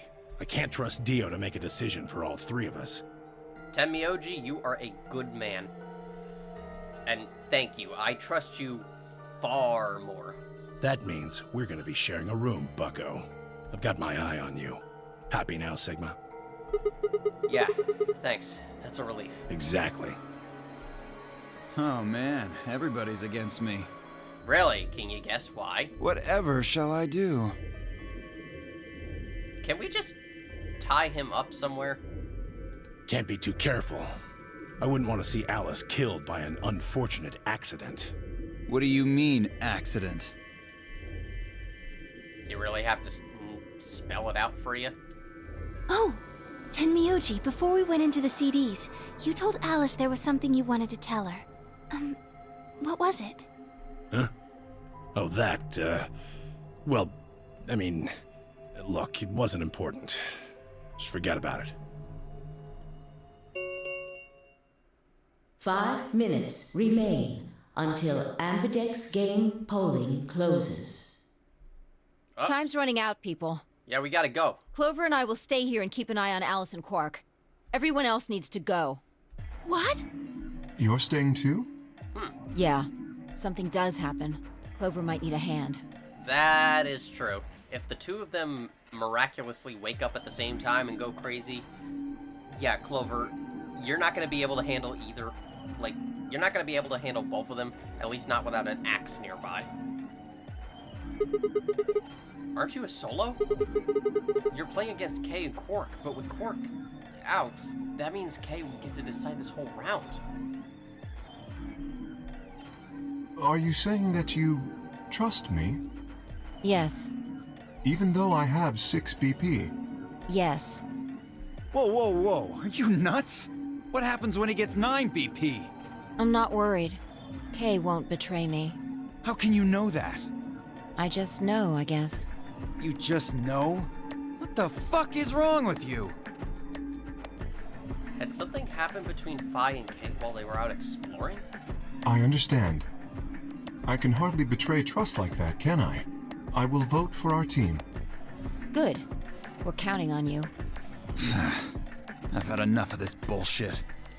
Dio, let me just tell you right now, it says a lot about you that we have just met Kay in this situation, and he has amnesia, making him the most mysterious person here, and yet we trust him far more than we trust you. 4 minutes remain until Ambidex game polling closes. Come on, we need to hurry. All right, you kids.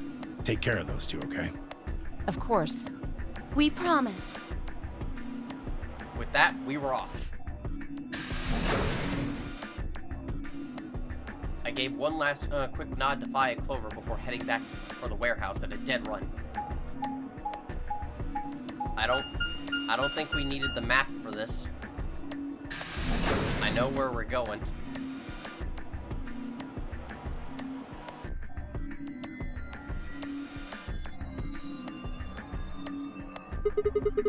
Everybody ready? I'm going to open my AB gate. Although I guess that doesn't really matter. Dio already opened one earlier. Then only you and I remain. Right. Okay, let's go.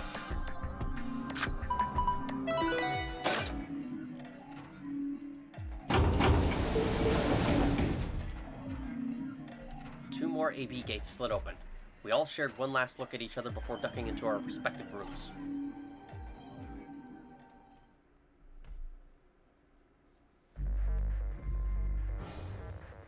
Oh boy, here we go again.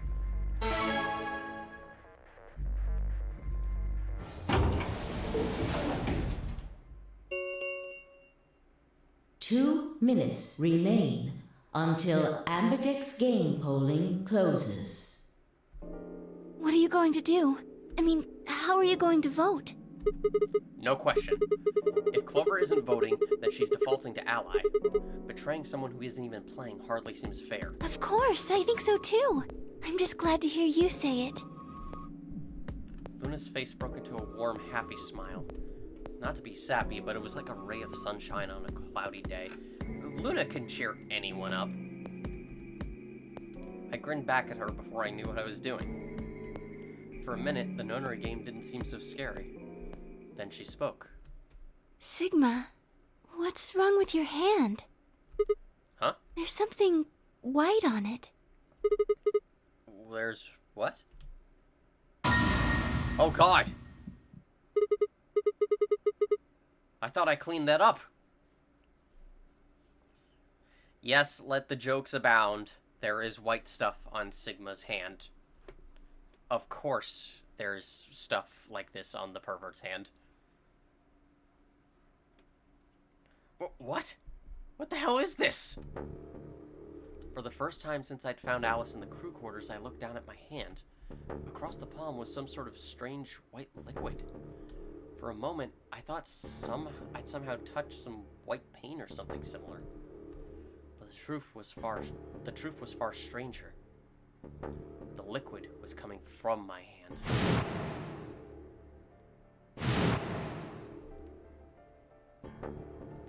It was coming from the cut I'd given myself when I grabbed the scalpel away from Alice. But why? Where was the blood? I felt a very odd sort of fear begin to wrap its hand around my throat. Quickly, I held my palm against my chest. I shouldn't have let Luna see that. Are you all right? Yeah, it's nothing. I went to the pantry while I was looking for Alice. There was some milk and I spilled it. It sounded even stupider as I said it. Really? Yeah. But... Just shut up! It's fine, alright? I'm fine. Leave me alone. I regretted the words the moment they were out of my mouth, but something was wrong. Very wrong. My head was spinning. Sigma, Oh man, I'm so sorry. Just don't worry about it, okay? 30 seconds remain until polling closes. Ah, crap. There was no time left. I had to vote. I turned and faced the machine. I took a few deep breaths, but the chaos in my mind refused to calm itself. Calm down. Just calm down. I need to think about the AB game right now. Just forget about your hand. Was I kidding? There was no way I could forget about something like that. 10 seconds remain until Ambidex game polling closes. 9, 8, 7, 6, 5, 4, 3, 2, 1. We always cut this down to the wire. Ally.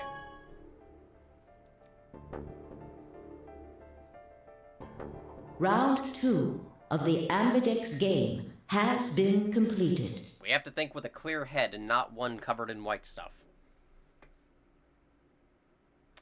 I realize how bad that sounds now that I said it out loud. Results will be displayed in the warehouse. Thank you for your participation. Ambidex gates now opening.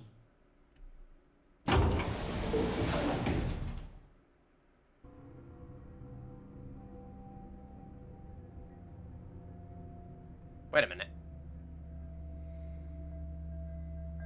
You know what? I just realized something.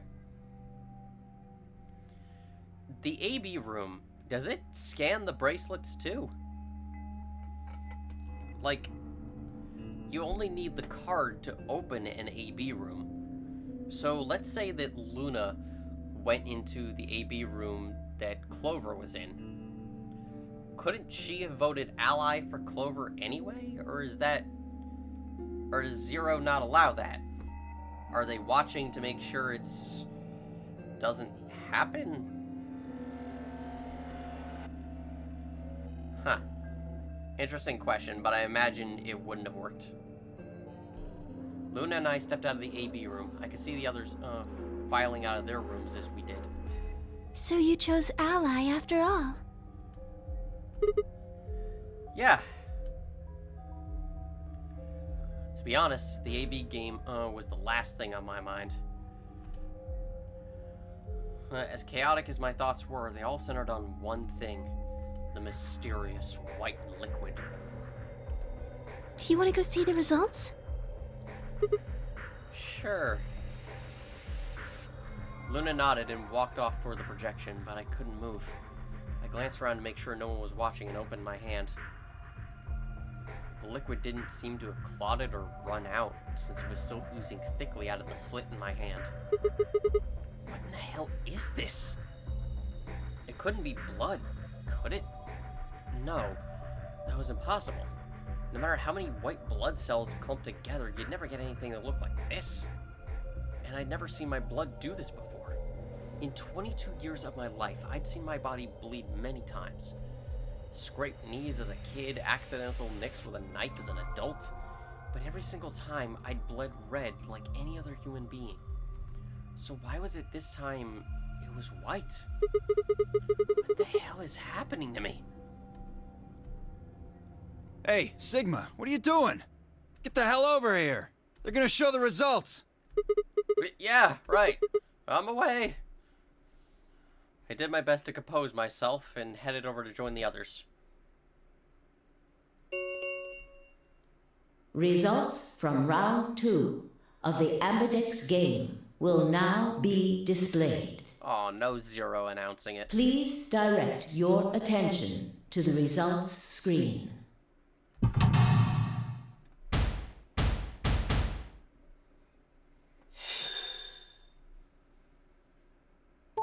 I really like those colored portraits. They just look really cool.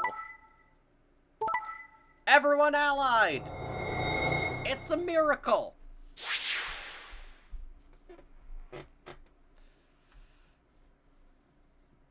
Damn, Phi almost has enough points to get out of here. So does Clover. And Kay. Points have been assigned or subtracted accordingly. Hell, even Dio. The only ones who are kind of like up Schitt's Creek are Tenmyoji and Alice. Please check your bracelet to see your updated bracelet points.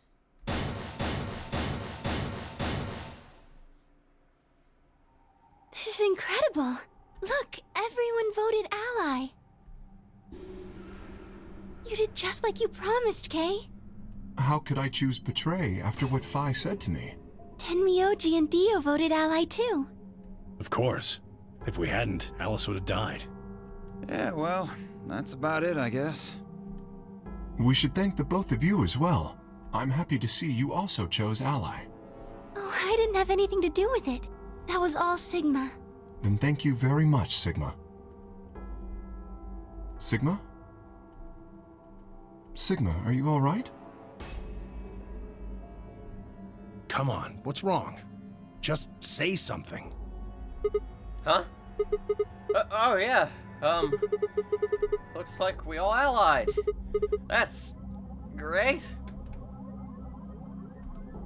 Sigma, what the hell's wrong with you? Yeah, you've been acting a little out of it ever since we came out of the AB rooms. What happened? You make it past at Luna and get shot down? No, nothing like that. Hey man, it was a joke. You remember what that is? A joke? You're in pretty bad shape, huh? Before Dio could continue, the heavy metal rumble of doors shutting echoed through the warehouse.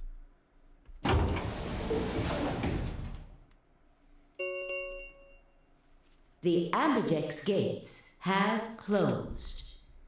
Round 3 of the Ambidex game will be the Star Round. Star keys are required to open the gates. There is no set limit on usage of the Star keys. The Ambidex gates can be opened as many times as the players wish to open them. Oh, that's nice. We can open the gates as many times as we want to? Then that means...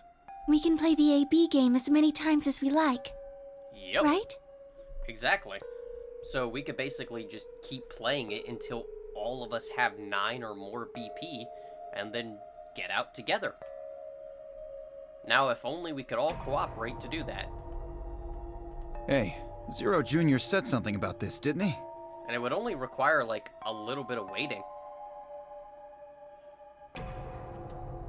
As soon as the gates close, your colors get all shuffled up automatically. The pair and solo assignments hop around a bit too. So, since I won't have much of an opportunity to point this out later, and just in case I forget, there's actually a neat little detail. A number of these flashback scenes here, where they have the characters repeat a line, if you actually compare them to each other, you'll actually notice that a good chunk of them, the delivery is actually different. Like, this is not the exact way that Zero said it when we first encountered them. And even stuff like Alice explaining her reasoning for choosing Betray, even that was, like, done with different deliveries. It's just a neat little detail. Yeah. And one that you're probably not going to notice because there's so much going on in this game. Right. Sorry to be a pain, but could you all show me your bracelets? Oh, yeah, sure. I want to see what all your colors and assignments are. Understandable. We need to make a plan for the last door. Everyone nodded and held their arms out toward him. I stared at them, terrified to follow suit, but certain that refusing would only draw more suspicion. So I held my arm out, hand tightened into a white-knuckled fist to hide the cut. When their eyes landed on my hand, my heart skipped a beat. Huh. So Dio and Kay are a yellow pair. Luna and I are both pairs, but our colors are different. Right. You're a cyan, and I'm magenta. That makes Sigma the only solo, huh? A red solo. So what are the 4 we left in the infirmary? Luna and I are pairs, so 2 of them are our partners. That means the other 2 are solos. Although, I guess we don't know what colors they are. They're probably green and blue. Why's that? Didn't you see them? There are a bunch of white doors in the Floor B warehouse. They have to be the next set of chromatic doors. Ah, yes. Phi and I saw them as well. On our way back from the garden with the unconscious Quark. And there they were. Okay, I don't think we needed their path mapped out here.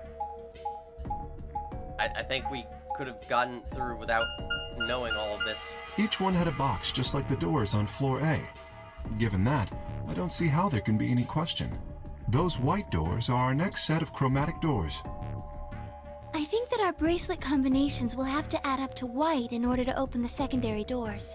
The pairs are cyan, magenta, and yellow. You see? Yeah. If we need to make white, then the other 3 colors would have to be red, green, and blue.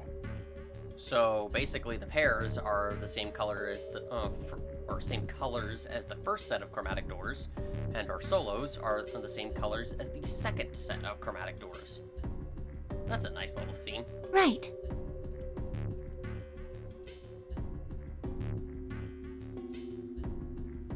Good. Now that we've got that figured out, I'm heading back to the infirmary for a bit.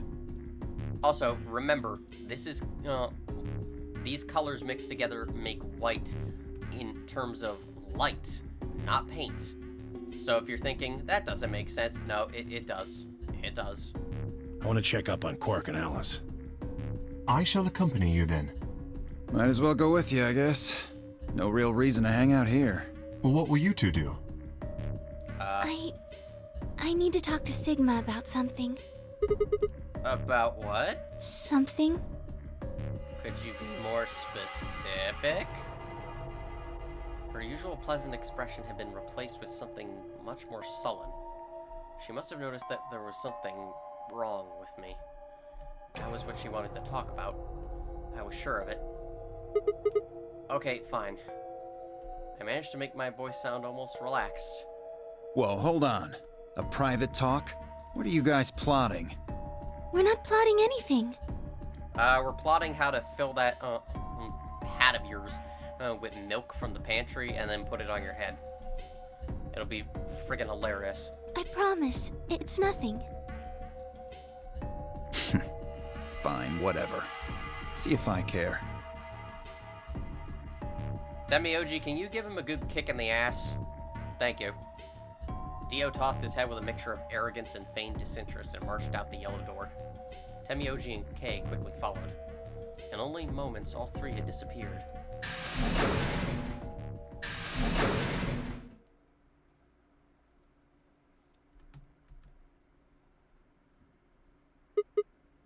So, what was it that you wanted to talk about? I was almost certain I knew, but there was always hope. I did my best to act as if I was genuinely confused. Oh, I don't really like this room. Could we go somewhere else? Okay. You don't want to talk in front of the milkmen?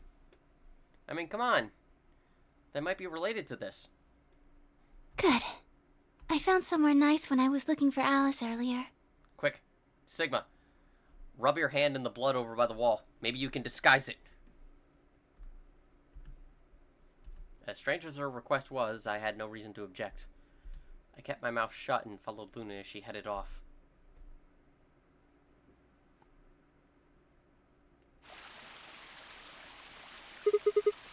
The garden? You know this place? Yes, well, sort of. I came here once when I was looking for Alice. Oh, I see. So, what brings you here? Isn't this nice? This is the only place in the whole facility with anything green. I feel kind of silly saying it, but it makes me think of the great outdoors. How do you know this is the only place in the facility with this? Also, what was that smile? Did anyone else see that? There was like a brief, like, very goofy smile on Luna.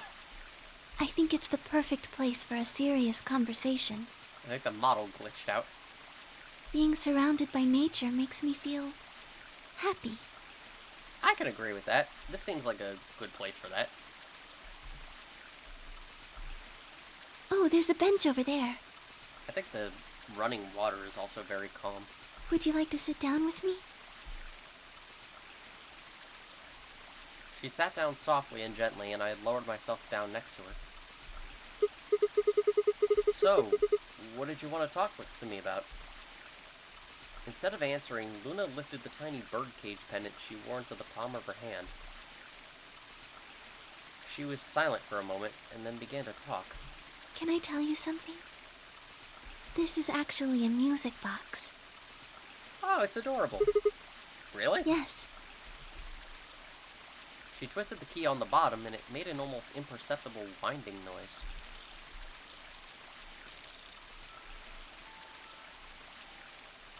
When she released it, soft, clear notes drifted out. It's a nice song. Why did you bring that up, though? Because I wanted you to know, I guess. I wanted you to know more about me. Maybe it's because I'm so shy, but I don't really have any friends. Or even any acquaintances, really. So I've sort of always been alone. It was really hard. I felt so lonely a lot of the time. And it hurt. It felt like I was just kind of going to collapse from the inside out. I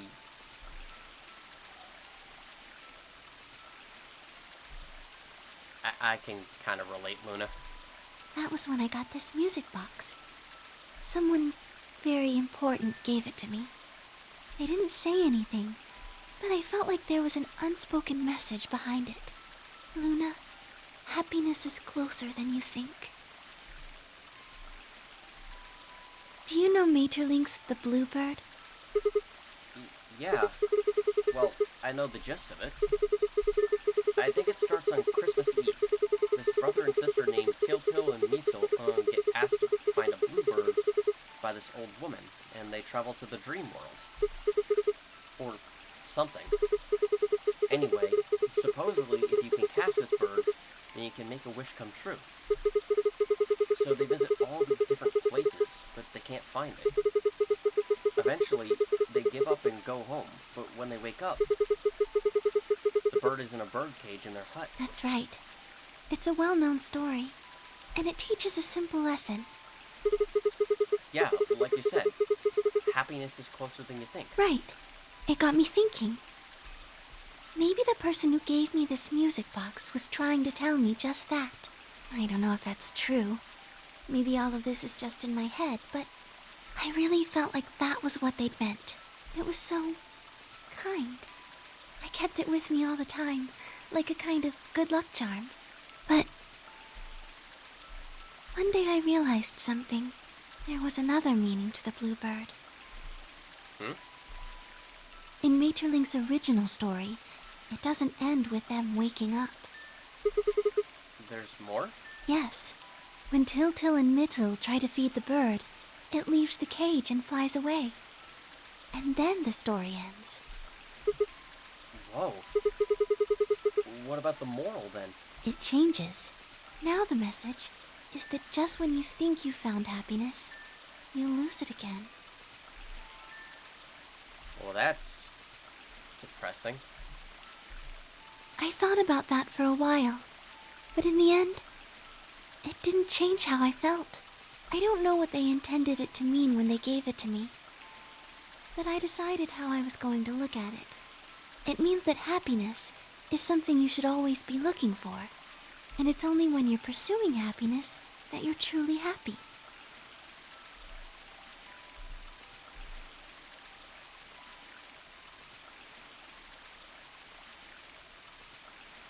You know, Sigma, I think you might be Tiltil. What? You know, the boy who the old lady asked to find the bluebird on Christmas Eve. What are you trying to say? Can I ask you something? I guess. Sure. Where did you find Alice? What does that have to do with anything? Just answer me. Where did you find Alice? Kinda... It is a bit out of nowhere, but, I found her in a McDonald's parking lot. She was drunkenly ranting to customer service for not treating her like an Egyptian queen.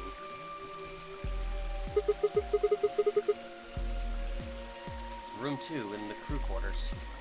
Where were you before that? I was in the lounge. That was after we'd split up to go look for Alice. The first place I went was the lounge. So you went from the lounge to the crew quarters, where you found Alice. And then you rushed her to the infirmary, right? Yeah. Okay, tell me this then. How do you know about the garden? Just now you said you'd come here when you were looking for Alice. Didn't you? That doesn't make any sense. There wouldn't have been any time for you to visit the garden while you were looking for Alice. So tell me, Sigma, how do you know about this place? Well, I didn't know what to say. I couldn't even explain it to myself. Why had I told her I knew about the garden? Why had I told her I'd been there before? Sigma, are you a robot? Have you always been here? What?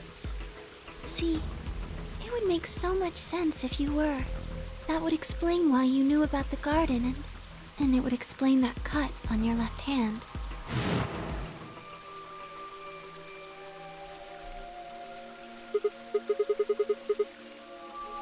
Damn. You found me out. Yes. I'm, android number 22, the latest model created by Dr. Gero. Don't tell anyone. I was made with cells, based on Frieza, and it's... God, his blood is weird. Okay. Damn, so you did see it, huh? Yes. How could she not, Sigma? She was the one who pointed it out to you. I've been told that robots these days have what's called artificial biological tissue, or ABT, on top of a metal skeleton. It makes them look almost exactly like a human. And ABT uses this white liquid instead of blood.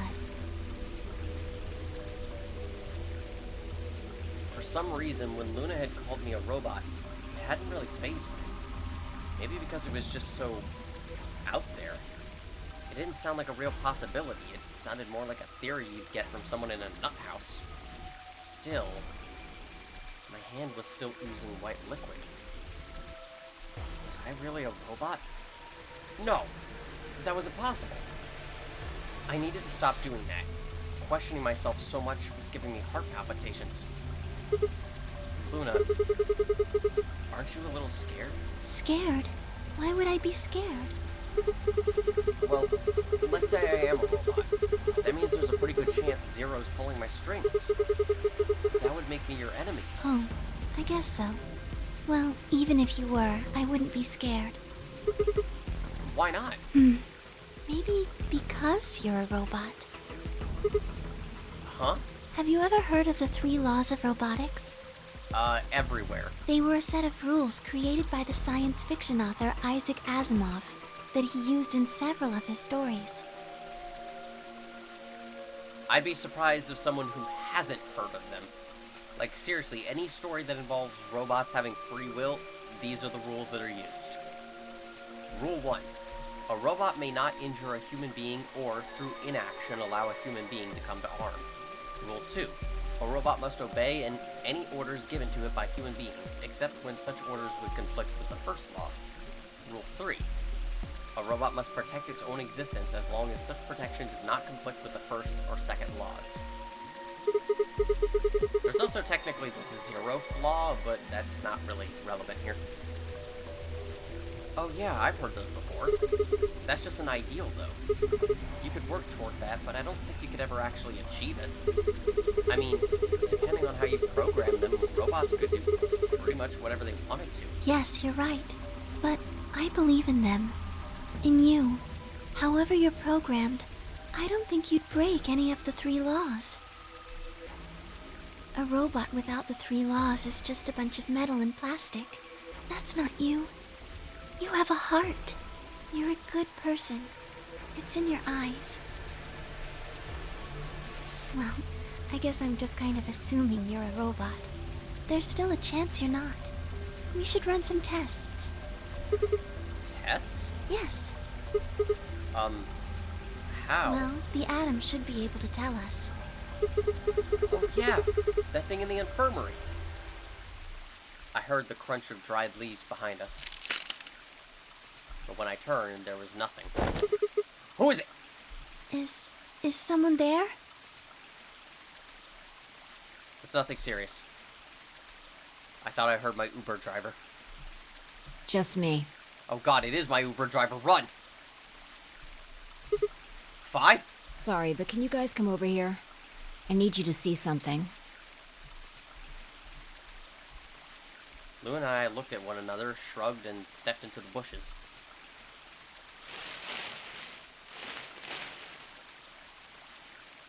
Welcome. What? How long have you been here? I just got here a little while ago. Did you hear what we were saying? No. Were you talking about something you didn't want me to know about? Whatever. Just have a look at this. I followed the line of her finger. Oh!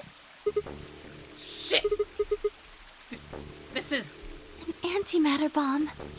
How the hell did we not see that when we came in? Exactly.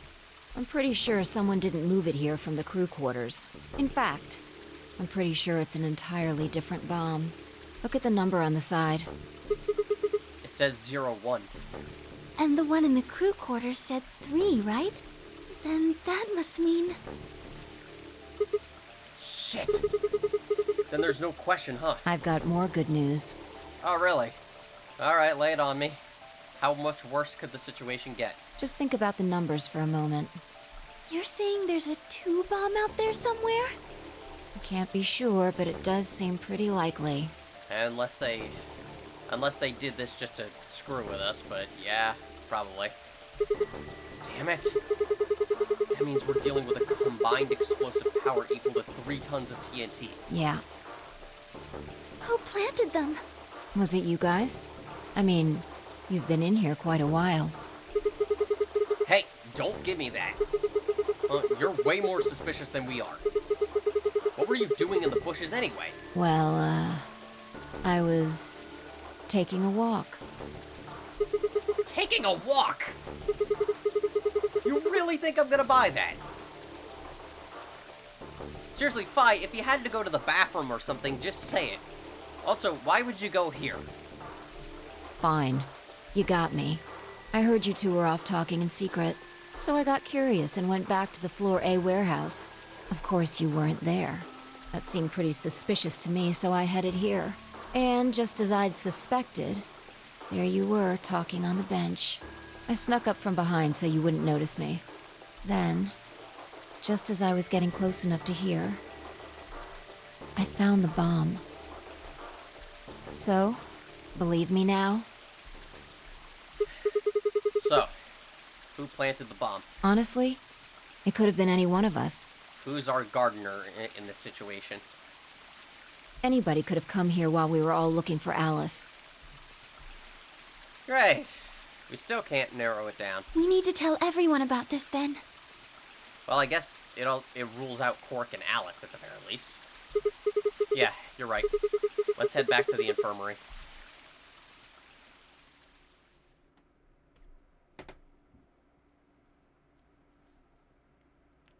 Everyone else was already there when we arrived. Clover and Ten Miyoji, Kei and Dio, and of course, Alice and Quark. Both seemed to be sleeping peacefully. They didn't even notice when I slapped them upside the face to try and wake them up and warn them about the bomb. Shaking their bodies. Wake up, wake up, wake up, wake up, wake up, wake up, wake up, we gotta get out of here! You never think the look of them, that they'd been completely insane not so long ago. Alright, everybody, listen up.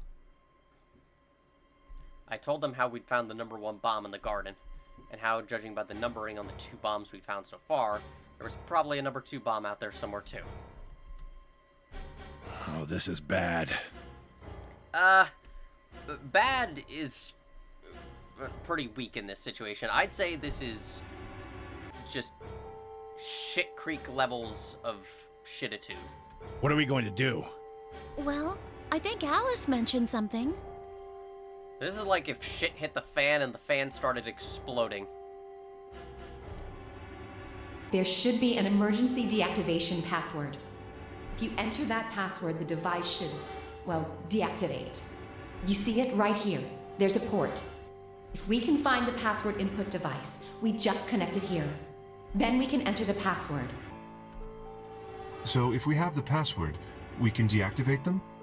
Whoa, hold on a second. That's great and all, but we need that password input device she was talking about. Without that, we're still boned even if we did have the password. Yeah. That's why I want all of you to let me search you. I beg your pardon? You heard me. Chances are whoever planted those bombs is in this room. There's also a good chance they've also got the device we need to deactivate the bombs. So you're planning to search us for it? Exactly. I mean, they have to be in the room. Where else could they be?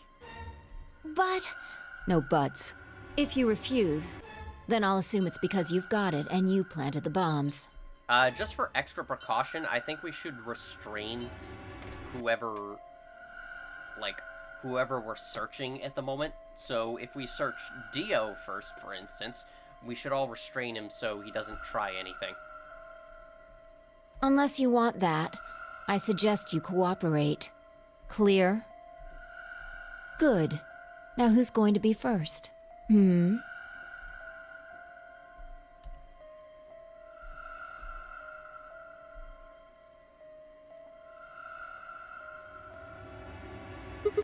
Wait. Huh? You only need to search one person. What? Why? Because I figured out who did it. I know who did it. The words were out of my mouth before I'd even realized I was saying them. How can you... There's no way. Yeah. I met Phi's gaze and nodded, then turned away.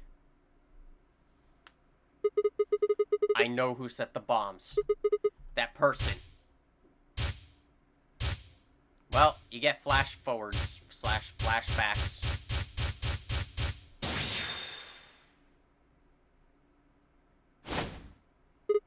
That you did it. The room was suddenly silent. And we don't get to see the answer. To be continued, even though it's relatively obvious.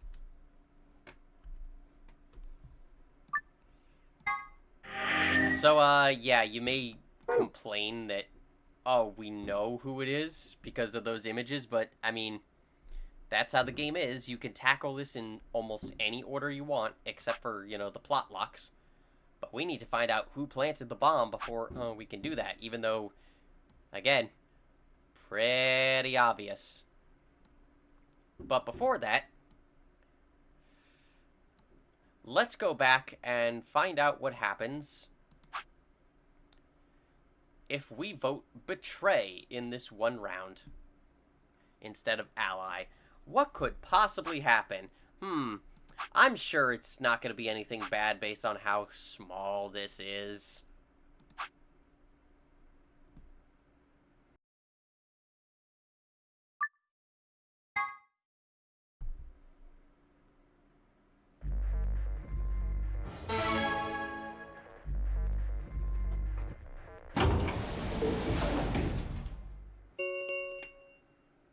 Two minutes remain until Ambidex game polling closes. Yeah, we know. So, sorry, Clover, but, time to hit the betray button. What are you going to do? I mean, how are you going to vote?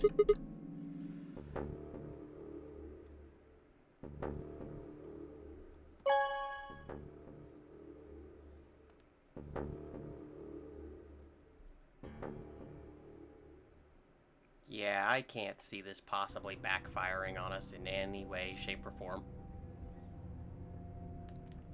Luna and I stepped out of the AB room. I could see the others filing out of their rooms as we did. Why? I didn't have an answer for her. All I could think about was that white liquid. What was it? Some kind of discharge? Sigma, of all words, you couldn't have chosen something else? Blood? No, it couldn't be blood. Blood wasn't white, that was insane. I was lost in thought when Luna spoke. I'm going to the infirmary. Huh? Don't you want to see the results? Why? I already know what they're going to be. Her usually warm personality seemed to have gone cold. Whether it was because I'd chosen betray or because she'd noticed something was wrong with my body, I couldn't say. Excuse me. I mean, I can say she hates us. Or at least she's very disappointed in us. And with that, she was gone.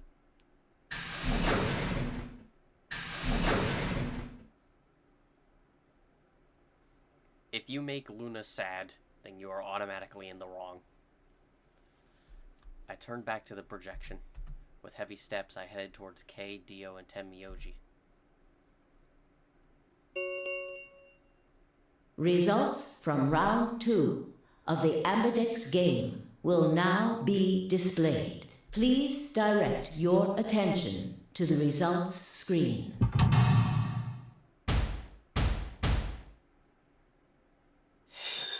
I like how we all always only get the portraits from whoever is here. It's just a nice detail. Yeah. We got 9 points. Damn, do we feel like the bad guy. Points have been assigned or subtracted accordingly. Please check your bracelet to see your updated bracelet points.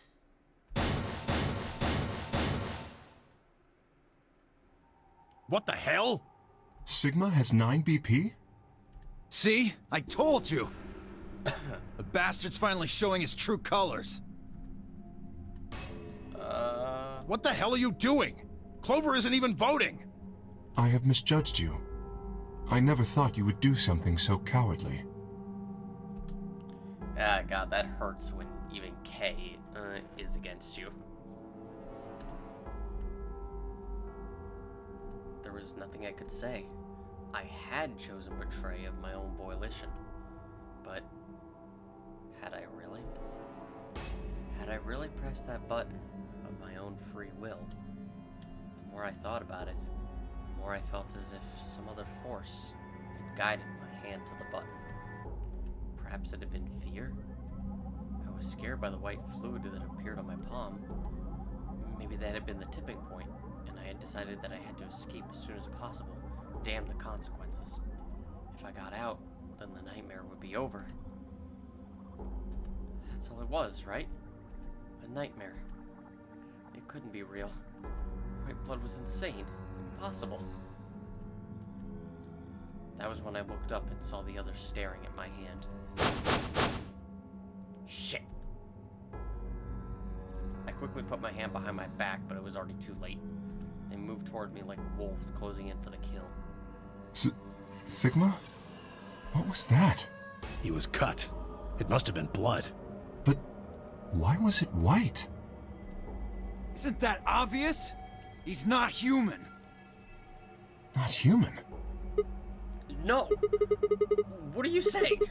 Of course I'm human. I'm 100% human. Then explain that white stuff. God, that can be taken out of context. I swear to God, I have no idea what it is. You have to believe me. I'm afraid you're not being very convincing. Oh, you're one to talk. We can't even see you. You could be a robot. Maybe that's not even a suit. That's just you. Robot you. No. That seems extremely unlikely. However bad my amnesia might be, I am quite sure of my humanity. I am, without a doubt, not a robot. They probably just programmed you to think that. Alright, it's pretty obvious this guy's dangerous and probably unhinged. We should take him down. Really, guys? I agree. Looks like there's no other way. Okay, really, guys? We're listening to Dio. Oy. God, this really is the bad timeline. Or at least one of them. Now that he's got 9 BP from stabbing Clover in the back, there's a good chance he'll try and get out of here by himself. Hey, hold on a minute. Let's not do anything rash. I didn't have a choice. I spun around and ran for the number 9 door. No, I don't think so! Shit! Let go! Let go of me! I was no match for all 3 of them. Before I could take 2 steps, I was on the floor, pinned. The desperation was only getting stronger, however, and I writhed and twisted in a futile attempt to get free. God damn it! You have to let me go! This is all some kind of mistake! A misunderstanding! It's a conspiracy! So, there's a conspiracy to turn your blood white? You're a funny guy. Stop trying to get away. It's over. Shit! Get off me! Let me go! If you won't calm down, then you leave me no choice. I'd hoped we could avoid this. Try not to struggle too much. Nope! Don't!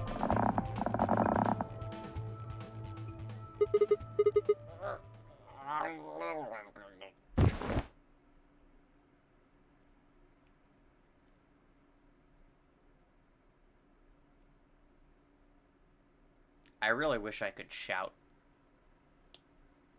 But again, that'll blow out the mic. So I can't do that. Also because, well, I'm recording this at a different time. I don't know if you'll notice the cut, but I had to briefly stop the recording. And so it is now much later. The first thing I felt when I woke up was the hard pain of a bruise all the way across my neck. Kay must have suffocated me. My head felt like it had been stuffed with cotton, and I had to put out a hand to steady myself as I stood up. Where am I? Is this the infirmary? How long had I been out? My foot bumped into something, and I looked down to see the injection gun. A glass vial labeled Soporil was still attached to it. The anesthetic. After choking me, they'd made sure I wasn't getting up in the near future. That meant I could have been asleep for a long time. Where is everyone? I glanced around the room.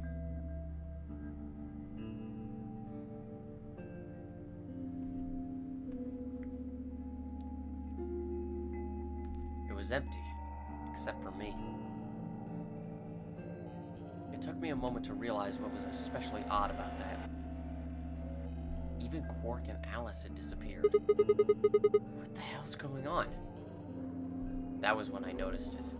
Quark and Alice weren't the only things that had disappeared. 2 other things, 2 other very important things were also gone. My bracelet and my left hand. For a long moment, I just stared, dumbstruck. What I was seeing couldn't possibly be real, but there it was, a smooth cross-section of my arm where a hand should have been. A thick white liquid dripped slowly from the stump. What is this? Oh god, oh god, oh god, oh god. Yarg. A scream clawed its way out of my body, taking my mind with it. Then after that, nothing. Game over, yeah! Again, I'm not even gonna try yelling.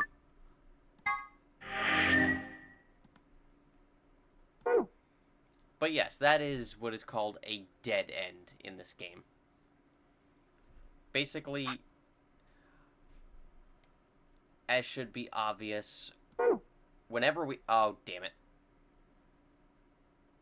Well, that's just annoying. And I can't do that.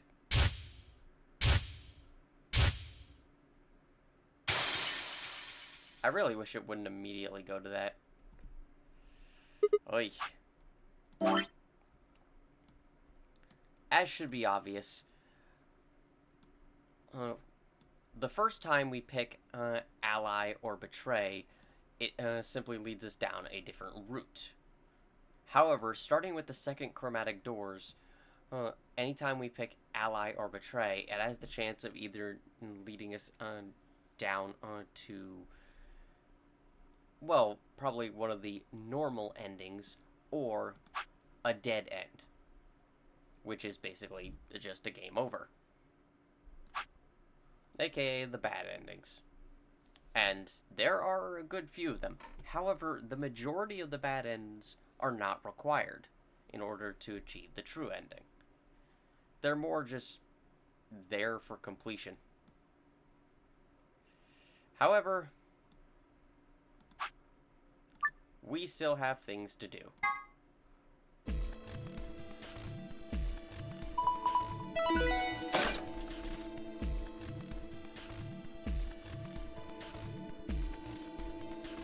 No.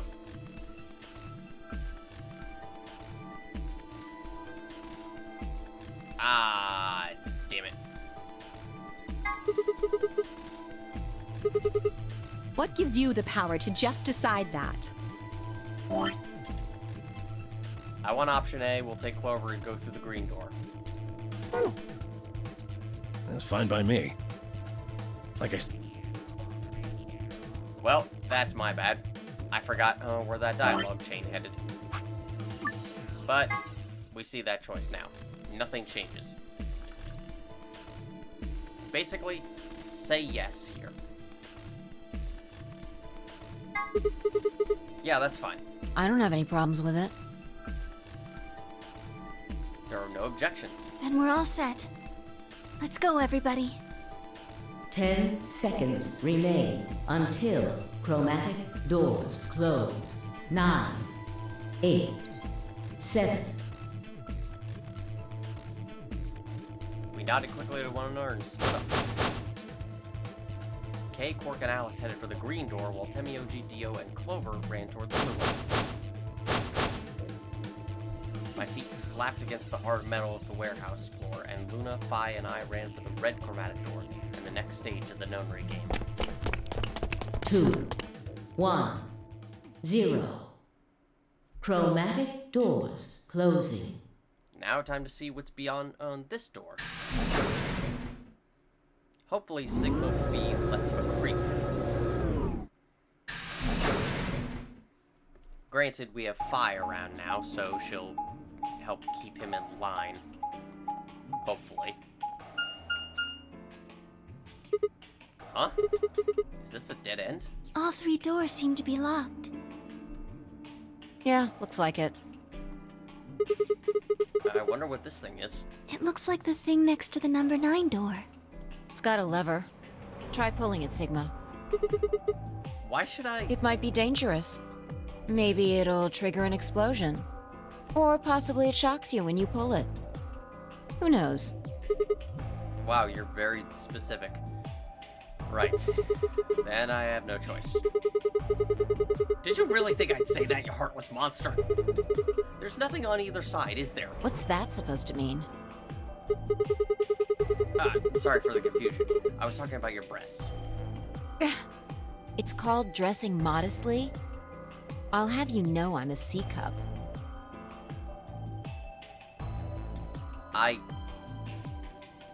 Okay. First off, Sigma, please stop being a creep. But also, secondly, Phi, I do not believe you. If you're a C-cup, I'm packing 12 inches. We continued in that vein for some time until... Thank you. Thank you, Luna. Huh? What? She is just adorable. It sounded like you two might take a while, so I pulled the lever. Is that okay? 100%. Only the one on the left opened. The other's still shut tight. Well, we should get going anyway. Yeah. Yep.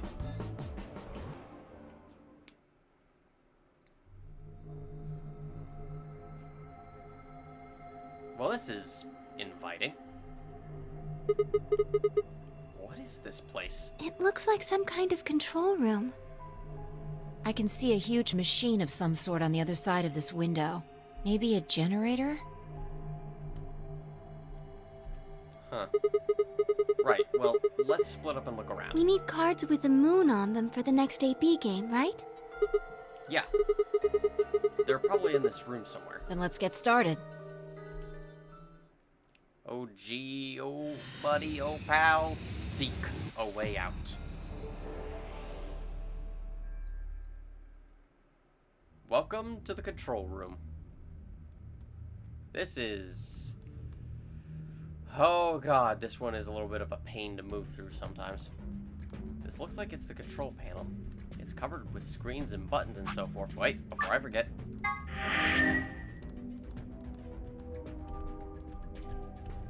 Wow, really? Sigma, nothing else? What is that thing? An octopus?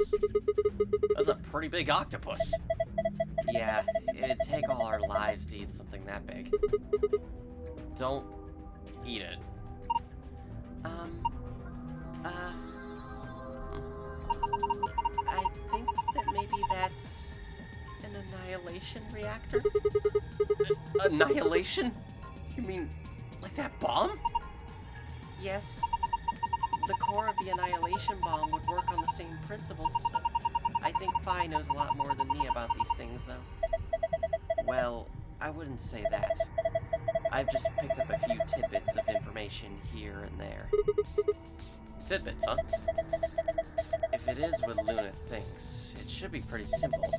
There's going to be a bunch of matter and antimatter in there, probably hydrogen and antihydrogen bumping into one another. When they do that they annihilate one another, that's where you get the name and release a bunch of energy. You can actually calculate how much energy by taking the mass defect in. God, stop! Too complicated. You're saying that octopus thing is a machine that runs off annihilation energy, right? Well, machine is a weird way to put it. It's more like an engine, but like a steam engine or an internal combustion engine, just better. All of the electricity in this facility is generated by Mr. Octopus. So that would make this room... Yes, this is Mr. Octopus's control room. Fun. You're sure that thing's an annihilation reactor? Pretty sure. How do you know? My father was a reactor technician. He showed me pictures of them. Wow. How in the world did you get your medical license? Like, that's a very different profession. There's a big mechanical octopus behind the glass. Apparently it's some kind of power generator called an annihilation reactor. It's not gonna explode or something, right? No, we're fine. Unless something bad happens. Something bad? Please elaborate. Something like the bombs exploding near it? Oh god. So, if this thing goes kaboom, we're screwed. There's nothing we can do. Huh. What be you? A laptop? It's got something on the screen. It's the letter T. Huh? Did you see that thing plugged into the side of the laptop? Yeah. It looks like a memory stick. You mean a flash drive? There's a T on the screen. There's something plugged into the right side of the laptop. I wonder what it is. I was hoping for unique dialogue. A USB scanner. I don't think this is a memory card. What? Unless I miss my guess, it's actually a portable scanner. See, there's a thin slit on the end. Just wave that part over any images or text you want to scan. Then you can just plug it back into the laptop. And look at whatever you scanned. Neat. Portable scanner. Supposedly it could capture and store text and images. If I had a piece of paper, maybe I could combine them. Hint, hint. Huh? The screen changed. Do you think it's because you pulled that thing out? Let's try plugging this thing in again.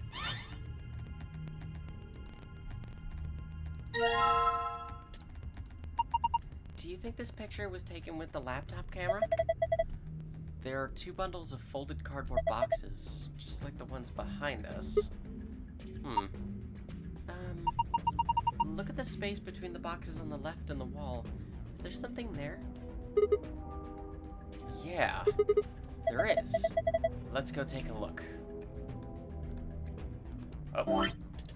I can see 2 bundles of cardboard on the screen. It looks like there's something between the cardboard boxes and the wall. But first, let's pick up this test clipboard.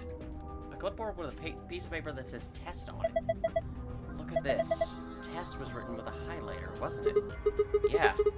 Each letter is a different color, too. So, do you think that letter T you're seeing on the laptop might be an image capture by a scanner or something? Huh? What do you mean? Sometimes scanners don't pick up stuff written with certain colors of highlighter. Maybe this one didn't like the blue, yellow, or pink highlighters. And that's why we only got the green T? Can't be sure, but it seems pretty likely to me. Pi seems to think that stuff written with a highlighter might not always be picked up by the scanner. That means that the T on the laptop might be from the sheet of paper on the clipboard. Well, in that case, why don't we scan it? See what happens. Alright, I put the paper on the clipboard. Then I scan the letters on it, but why don't you try plugging the scanner back into the laptop? Oh, I think you might be able to see what you scanned that way. What am I gonna do then? Well, I don't really know. On the text I just scanned, we'll need to connect to the laptop to get the information out. There's not as much funny dialogue, apparently. Alright, let's just plug it in. And hey, look at that! Oh hey, the screen's blue now. This is...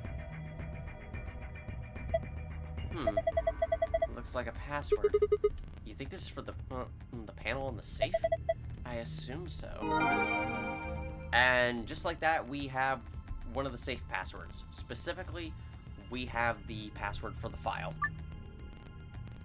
Yes, it is that easy. I don't know why this one in particular is so simple. No, I don't want to click that. There's probably the exit. It's locked. The lock for the exit. It says lock, unfortunately. This looks like just the one in the crew quarters. So we need a key, look for a key to open it, right? That would be my guess, yes. Maybe I can open it with my fist. Yeah, this... Oh. Yeah, let's just do this now. A safe. It looks like the ones I saw in the AB room in the infirmary. So if we put in a password, it should open. Looks like it works the same too. Let's just go ahead and get that now. Sun, moon, star.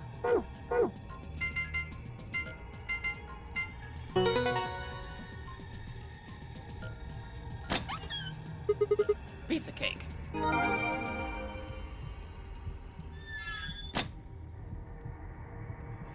Yeah. Looks like there's a few different books in here. We got some sort of dense technical thing and a novel? Doesn't look like there are any clues here, though. There are a couple books here, but they don't seem to contain anything useful. Hey, Luna, could you read me this book? Sure. With no moon in the sky, the night was pitch as black, and neither of us could see the other's face. Only in that blessed darkness could I venture to bare myself to him, body and soul. I slowly drew my silk nightgown upward, its soft folds caressing my... Oh my goodness. This is depraved. How could this girl let... Oh goodness. What did you make me read? Oh, Gosh, I had no idea. I could see right through you. You knew exactly what this was, didn't you? You're a monster, Sigma. A base, corrupted animal. Come on, Phi, back me up here. Oh, no. You're on your own here, pal. Come on. Sigma, really? They might come in handy eventually, but I don't think we need them right now. Sigma, seriously, man. Why would you do that to poor Luna? She doesn't deserve that. These are all wrapped up in PP bands. PP bands? Rope made of polypropylene. I assume I'm pronouncing that correctly. Some folded cardboard boxes. They're wrapped with something called a PP band. Oh god. PP. But there isn't a bathroom anywhere. So there is a sense of humor behind that mask. Shut up. Oy. People. Is that a cardboard box? Oh my god. I think we found our ticket out of here. A cardboard box filled with complicated machinery. Do you think we can use it? I don't even know what it is. Some cardboard boxes. There's some machinery inside, but we don't know what it's for. Maybe we can use one of these boxes to sneak past guards. What are you talking about? Phi, I love you. You're speaking my language here. We need to get out there. We need to make sure we sneak past all of them. The cardboard box is humanity's greatest tool. Everyone needs to know its greatness. You should go inside the box. Okay. Some folded cardboard boxes. They're wrapped with something called a PV band. These are the boxes we saw on the laptop screen. Okay, let's try moving them. Oh, would you look at that? Alright, this piece of paper is 4 rows of 4-digit numbers. The color of each digit seems to be random. Green, blue, yellow, pink. They all look like highlighter colors. Highlighters, you say? Or a piece of paper with 4 rows of 4-digit numbers. The digits are random colors, apparently written with 4 different highlighters. I think Phi said something about scanners not always picking up its stuff written with highlighters. Well, in that case, let's combine them. A portable scanner, I can plug it into the laptop. And now it's green. Interesting. Oh, look, a clock. A red clock. It says, 11,400 seconds on the face. Not sure why. The hands aren't moving. Do you think it's broken? Looks like it. They seem to have stopped at midnight. That means 11,400 seconds, right? 11,400 seconds. Do you know what that converts to in hours and minutes? I sure hope you do. If the hand stopped at midnight, maybe it wants us to figure out what 11,400 seconds after midnight is? Oh. So what would that be? A red clock. 11,400 seconds after midnight would be 3:10. And of course it'll just give you the answer. Because this is easy mode. These look promising. Let's see here. Damn, I can't understand any of this. Is this some kind of code? None of these have anything useful. So much for that.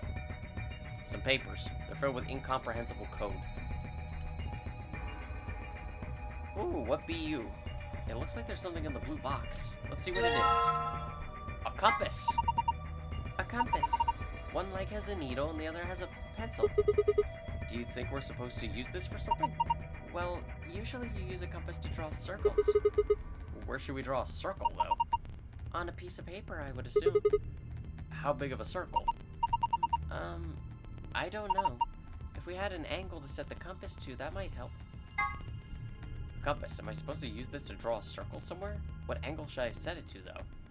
if I have something that describes an angle, maybe I could combine it with this.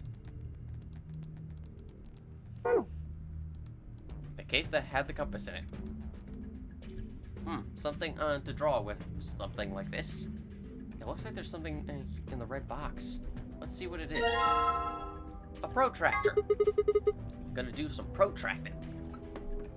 Wow, a protractor. Haven't seen one of these in a while. You remember what they're for, right? You use them to figure out angles. There's a red line 30 degrees away from the 90-degree mark. What's it mean? Maybe it's telling you to set some angle to 30 degrees. A protractor. There's a red line 30 degrees from the 90-degree point. Maybe it's suggesting I should set the angle of something to 30 degrees. Well, that's fairly obvious. Combine it with the compass. A compass that I set to 60 degrees using the protractor. Alright, I guess now I just need to figure out where I'm supposed to draw a circle. Maybe there's something with a mark that shows us where the center should be. Where's the mark that I want to show us where to put the needle in? Anyone ever, like, actually use this in school? Like, I'm legitimately curious. Because I can't remember the last time I saw anyone do so. Some cardboard boxes. Doesn't look like there's anything useful here. Ah, nothing. Moving around this room is a little bit of a pain. Just because of how much you have to click and drag. A blue clock. It says 510 minutes on the face. That's a long time. Yeah, that's a good few hours. Looks like the hands stopped at midnight. That means 510 minutes, right? I would assume so. Do you think this one is like the red clock? You mean the time I want is 510 minutes past midnight? Yes. What time would that be? Blue clock, 510 minutes after midnight would be 8:30. Here's the thing, though. It's not giving you the full answer. But it basically is. It basically means 8 hours and 30 minutes. Meanwhile, the red clock is 3 hours and 10 minutes. It is important to remember this information. We will get... Because we have lockers. This locker looks like the ones at the crew quarters. Even the puzzle panel looks similar. Let's see here. Enter the code, then press the enter key on the right. So, it is similar to the one in the crew quarters, but the way we're going about this is a bit different. For starters, we have double digits here, so our totals are going to be a little bit higher, but also, based on the clock symbols up here, we're having to match it up to the blue and red clocks. The first answer has to be hours, and the second answer has to correlate to minutes. As should be obvious, we're lining it up with the exact time that we calculated to with the clocks. So, with the blue clock, that is 8 hours and 30 minutes. So, 2 plus 6 is 8. And then 17 plus 13 for minutes. As for the red clock, it is 3 hours and 10 minutes. So, 2 plus 1 for 3 hours. And then for 10 minutes, 4 plus 6.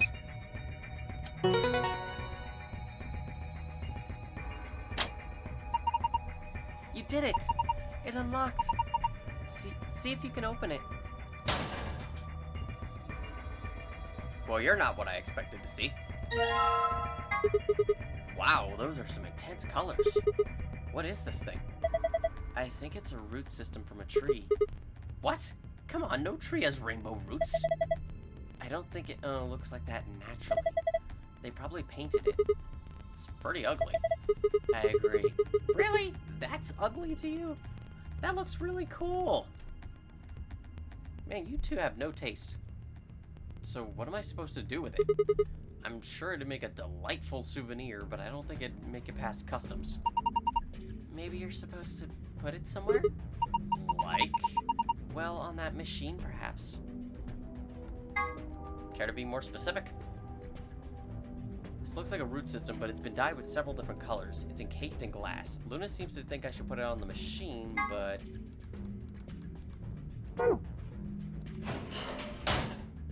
We have another thing here, but we'll come back to that.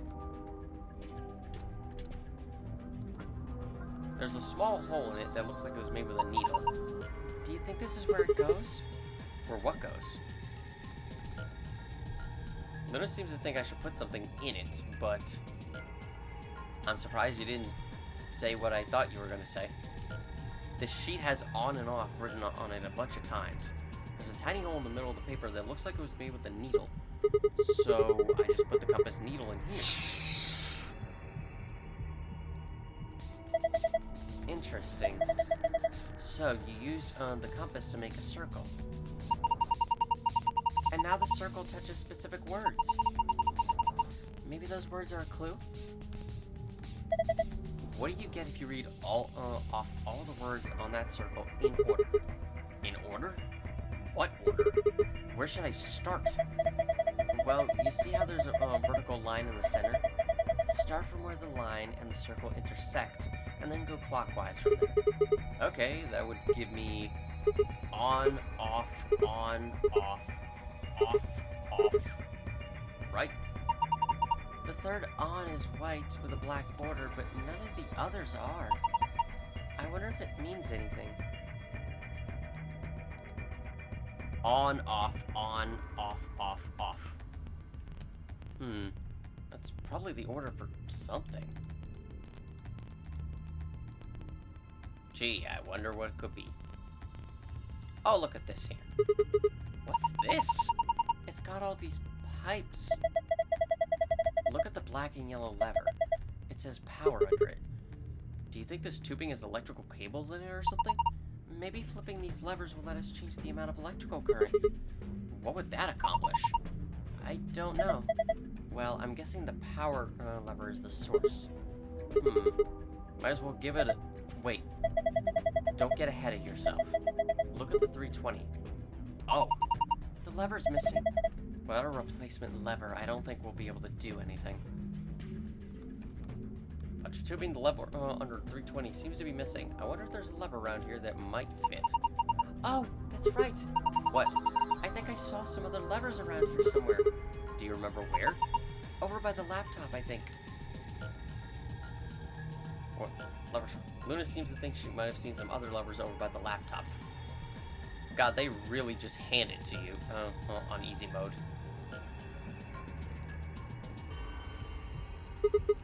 What is this thing? It's huge. I would guess it's used to analyze things.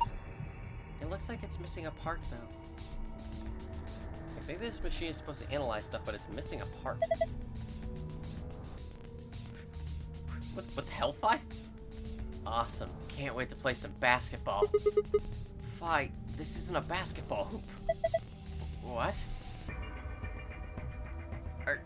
Are some of you people delusional? What part of this looks like a basketball hoop to you?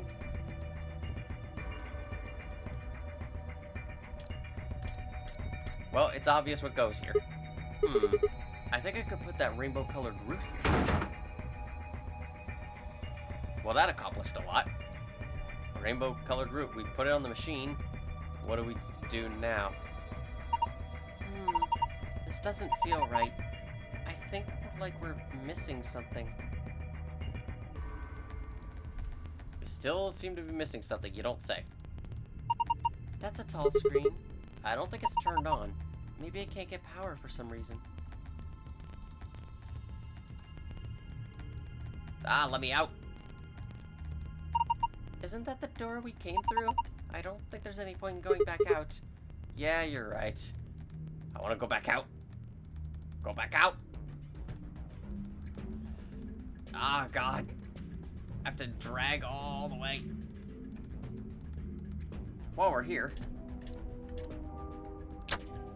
may as well plug it into the laptop. And what we get is this. Look at the screen. Huh? It changed. Huh? That's weird. This is the paper with the numbers on it, right? It's only showing 4 digits, though.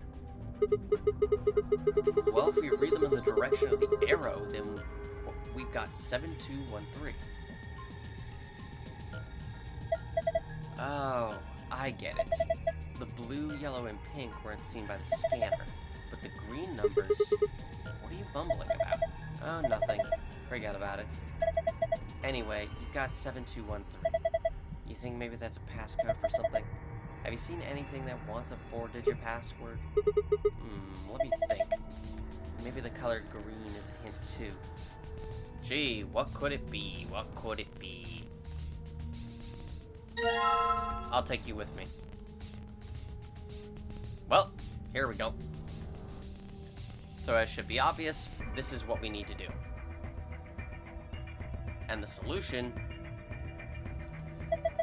Hey, I think you can move these. Oh, you're right. It says off at the top and on at the bottom. Well, the clear solution is that. This was our full order. We needed to at least pull these 2 levers down in order to get that 1 lever. Sigma, what are you doing? Don't break it. No, it wasn't me. It just fell off. Are you sure? Yeah, I'm sure. Well, it's off now, so no point crying over spilt levers. Maybe we can use it somewhere else? Like where? Oh, God, I'm tired. There's a lever here. Vi seems to think maybe it would be useful. You think maybe we could put that lever you're holding on there? Where? Look where I'm pointing. I gotta attach it to something. Got it. Here, Vi, hold it. I'll attach it to you. Trying to put it back on doesn't get me anywhere. The lever just won't go back. I can't get it to work anymore. Maybe it won't work anymore because the lever fell off. Oh well. Let me slowly drag myself all the way over there. A bunch of tubing. The lever on 320 seems to be... Oh, this must be where it goes. Or what goes. God, if you don't do things like in order, and if you have easy mode on, sometimes the characters are just idiots. Luna seems to think I've got something that goes here. Like, these are our heroes, ladies and gentlemen. Whoops, that's the wrong thing. Okay. If I just put it here. Good. There we go. I have no idea how that giant-ass lever somehow became this tiny thing. But, you know, let's go with it. Physics. So, what should I do with this thing? I found a manual on the floor over there. It says that this machine doesn't really use electricity in a conventional way. Huh? Those tubes use some kind of special liquid to transmit electricity. Actually, it's pretty complicated. The simple version is that you can adjust the voltage by adjusting the flow of the liquid. So let's say you turn that rightmost lever all the way to the left. If you do that, then all the liquid coming from 240 will go to the left tube. Turn it all the way to the right, and it goes all the way to the right tube. What if you put it in the middle? Then it gets halved. Each pipe will end up with 120 instead of one getting 240. So what's the deal with the question marks? Those represent unknowns in the target values. The one with 3 question marks means it's supposed to be a 3-digit number, while the ones with only 2 means that those are 2-digit numbers. And of course, the single question mark means that value is only a single digit. What about the one that starts with a 3? Well, I guess that would mean that the hundreds digit has to be 3. So the question mark for question mark means the tens digit has to be 4. And question mark 5 means that the ones digit has to be 5, right? Yes, I think so. So let me see if I got this. We need to adjust the lever so that the liquid gives us the right numbers on the bottom. That's correct. Once you've got all the levers set, then I think you could pull the lever on the power lever, like this. Ah, makes sense. I think that about covers it. Oh, wait, one more thing. The liquid will only flow from top to bottom. The manual was very specific about that. Okay, let's do this thing. So, yes. This is a puzzle of, for all intents and purposes, trial and error. Just figure out the flow of the liquid and what goes where. Some of it is simple math. But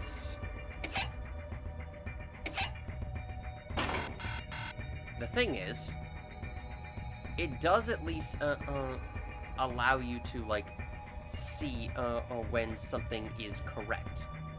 That way you have a good idea of what goes where, and you can still work off that as a basis. So, it may be trial and error, but you still have enough leeway that it's not that bad. As for what the correct answer is,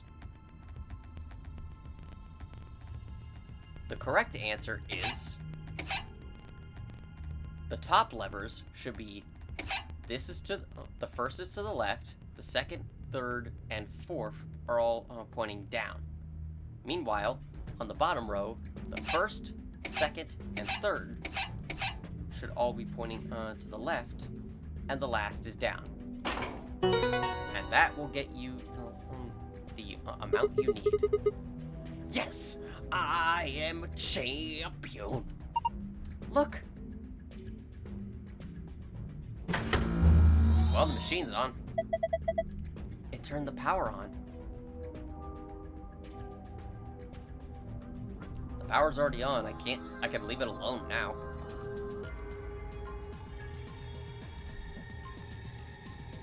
A tall screen. It seems to be powered, but nothing happens when I touch it. Huh. Fascinating. I don't think we'll be needing this anymore. But the only thing we have left is this. This locker looks like the ones in the crew quarters. Even the puzzle panel looks similar. Let's figure out how this works first. Once again, we need a 4-digit code. As should be obvious, based on the fact that it's all in green, the code is 7213. However, now we're working with something a little bit different. In this case, we're having to work with multiplication and division, not just addition. In addition to, well, addition. So this can be a little bit trickier.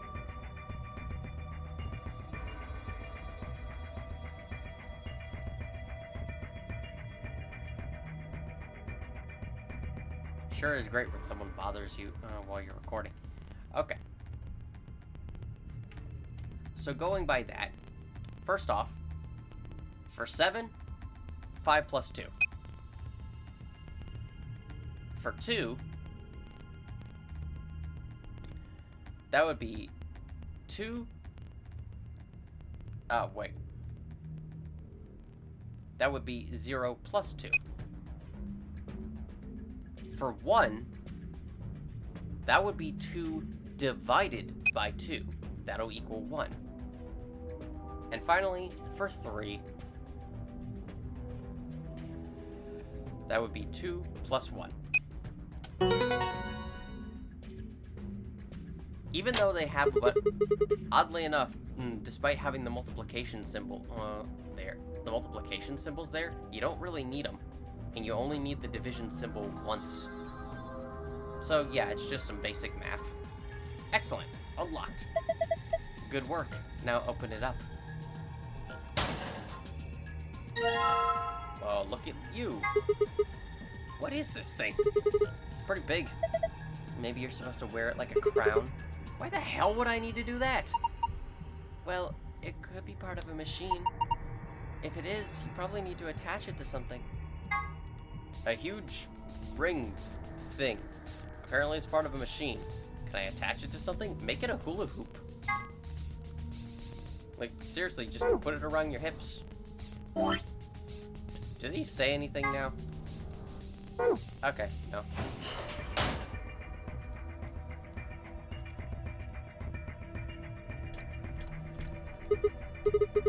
Obviously, put it here with the rainbow root. Huh, looks like it would fit. There we go.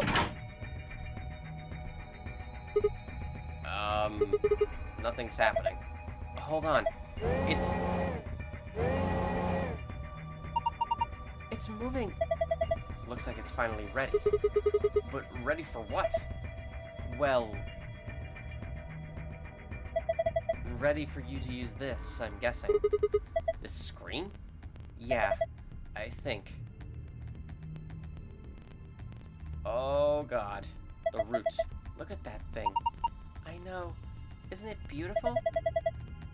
I agree. It's actually really nice looking. Are you kidding? It's gross. Fuck you. The root. It's shining with all the colors of the rainbow. You have absolutely no taste. I think I've got it. This machine is a CT scanner. You mean like from a hospital? Yes. One of those things that can take pictures of cross-section of your brain and organs and stuff? Yes. It can image things other than the human body too. Like this root, for instance.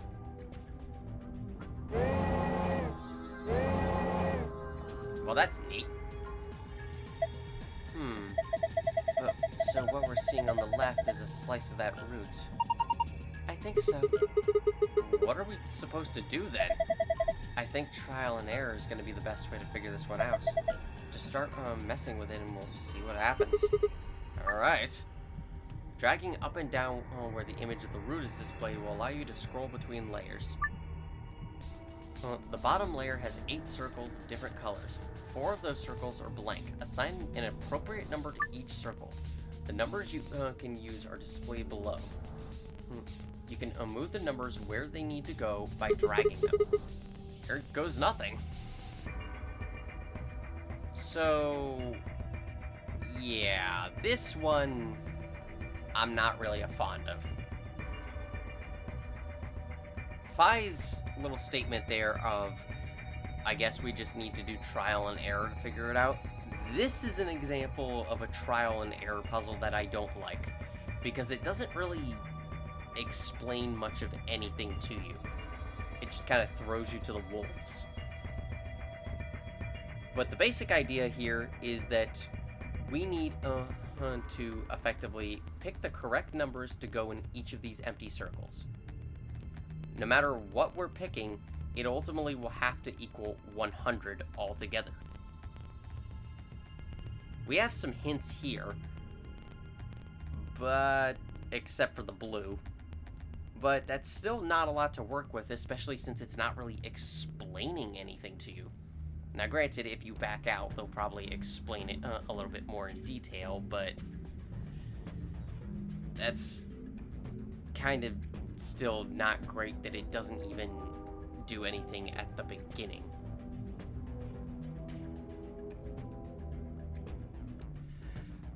But yes, in this case, the correct answer, we're having to use division in this case to figure out the answer. For the yellow circle, we place a 6. For the green circle, we place a 9.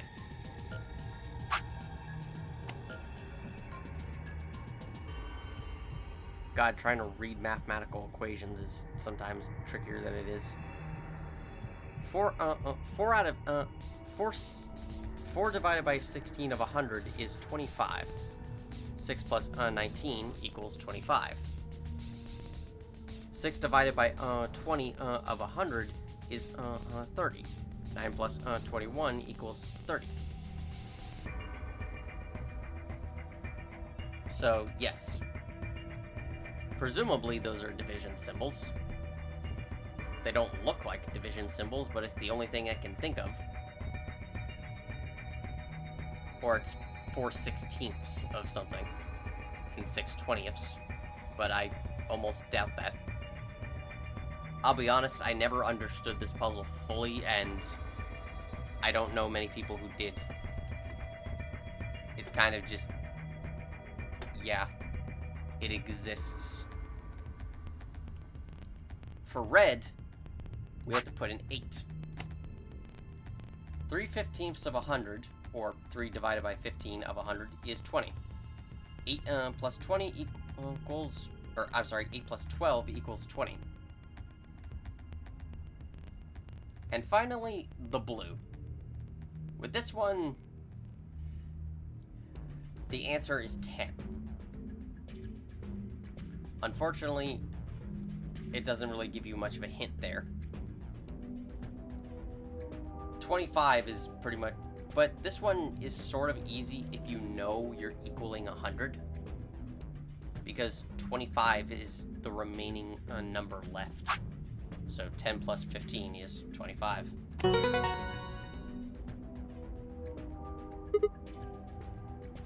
Huh. Looks like I got it. Somehow. You sure did. That's amazing. Good work. Well, would you look at that? The color changed. I wonder. Have a look, Sigma. This is... I knew it. You've seen a password like this before, haven't you, Luna? Yes, in the AB room and the infirmary. It'll open the safe, right? Yeah.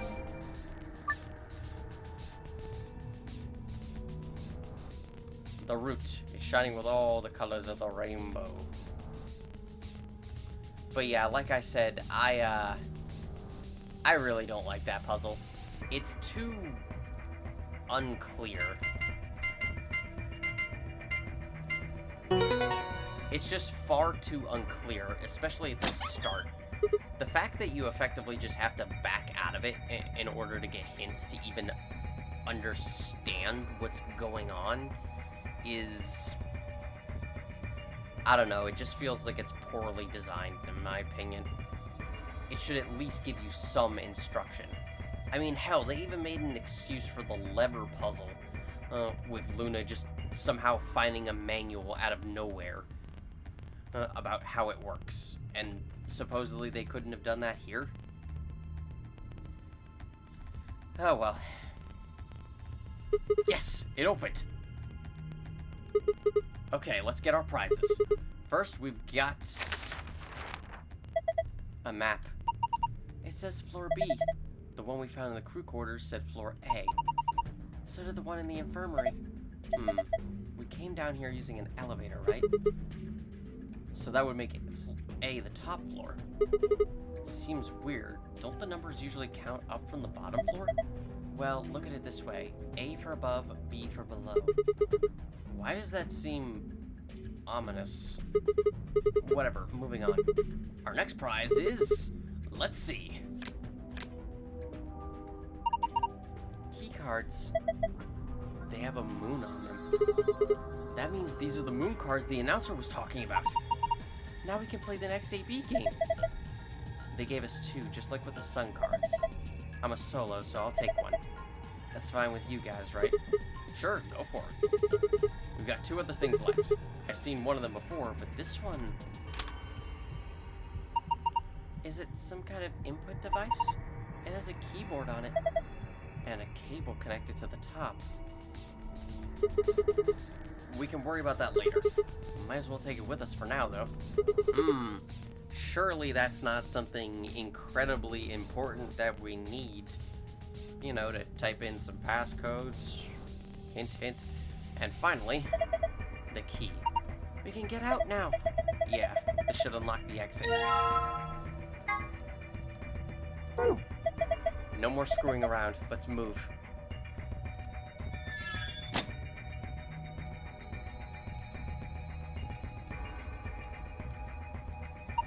Huh? That's strange. What is it? Look at this screen. The clipboard is still there. Yeah, I can see that. I guess this isn't a real-time image then. I thought maybe it was showing pictures from that camera on top of the screen. Are you kidding me? We're not on the screen. Of course it's not a feed from that camera. Oh. You have a point. You two are hopeless. Hey, you're the one who thought that was a damn basketball hoop. Alright, I don't want to hear any shit from you. This isn't a live feed. Oh, God. So we're not gonna acknowledge that that thing is gonna blow up, are we? Oh, come on. Can we take the rainbow route with me? I want to read it a bedtime story. Then I'll be reading a rainbow. What are you doing? Please hurry up and unlock the door. Nah, I'm good. What are you doing? We've got the key. I know, but it's fun messing with you. Okay, let's go. Yes, let's. I agree. 3, 2, 1.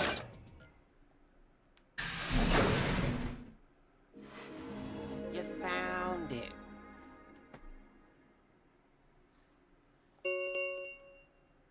An ambidex gate has been opened. Oh God, was it Dio again? Can no one keep that guy under control? Can you not restrain him? 45 minutes remain until ambidex game polling closes. Huh? What's going on? Maybe someone from another team opened one of them. They must have found a moon card. Why the hell would they just go and open one of the doors on their own? We should get back upstairs. Whoever jumped the gun is probably in the warehouse. Right. Okay, let's go.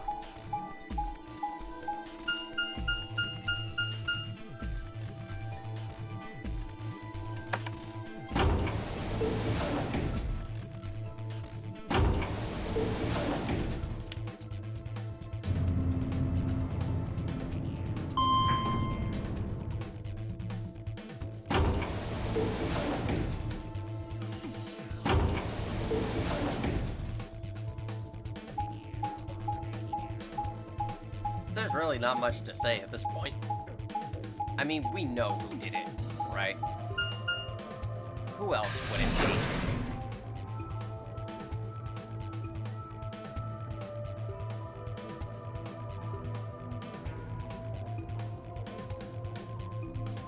We leapt out of the magenta door and into the warehouse. How exactly did you leap? Did you go for a Mario leap? Or are you going for Sonic and curling into a ball? You gotta be specific, man. There stood Tenmyoji, Dio, and Clover. Hey! What the hell is this? Why'd you open one of the AV rooms before the rest of us got back? Clover and I haven't done anything. Dio didn't feel like waiting, I guess. Oh, of course he didn't. You got a problem? I'm going to kick you in the dick. I mean, I know you have a small dick, but it'll still hurt. Yes! Yes, I do have a problem. Why? I don't remember saying anything about waiting until everyone got back to open the AB rooms. You have... Can I take those... What are those, tassels around your waist and just strangle you?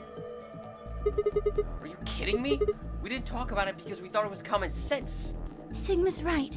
We were able to get back quickly, but the others could still be stuck somewhere. What if they can't get back in time? No sooner were the words out of her mouth than Kay showed up for his boxing... Oh, thank goodness. Oh, he's not in his boxing mode. You're all here. Did something happen? Yes. It's Quark, you see? He...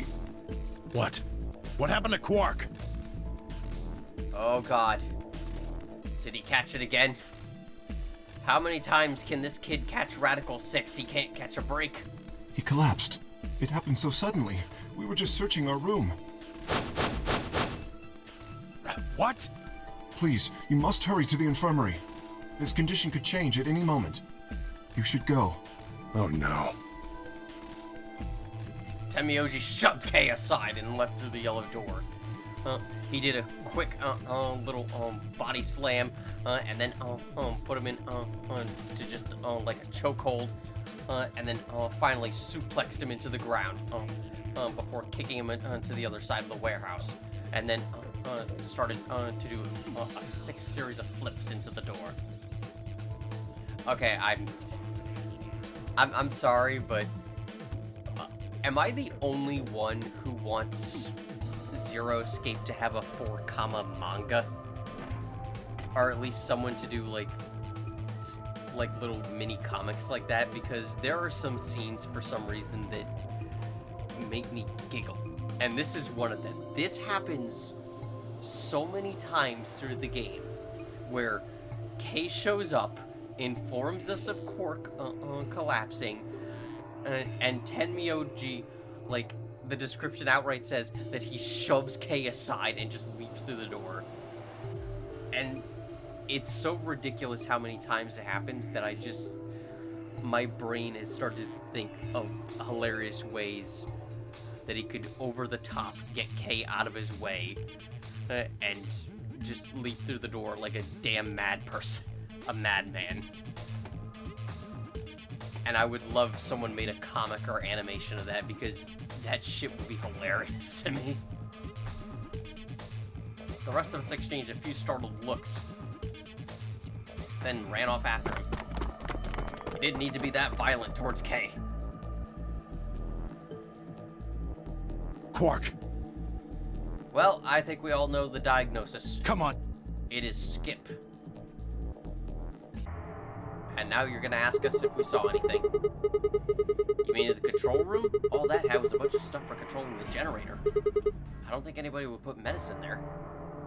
What about you, Kay? Was there any medicine in your room? I'm terribly sorry.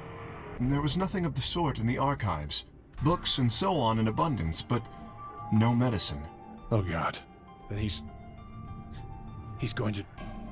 Oh, God, no. He's gonna come down with the sickness. I mean, do you guys even know what that song is at this point? Look, just to be sure, where did the three of you go? Someplace called the Bee Garden.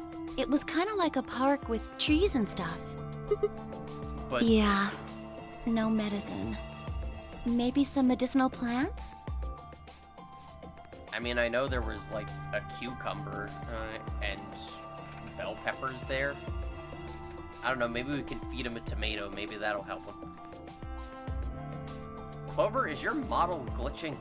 Like, I know the smile is, but I see you jittering there.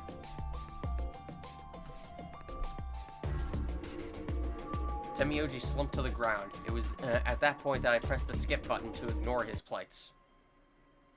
As we started to drug the young child to put him to sleep. And it was then that Alice, in a fit of rage, decided, no, I don't want to drug the child. I would rather stab myself. And then we tried to drag her back to an intervention. Okay, back to this. No one here, huh? Damn, where did she go? No point in complaining, I just needed to look somewhere else. I turned and headed towards the exit.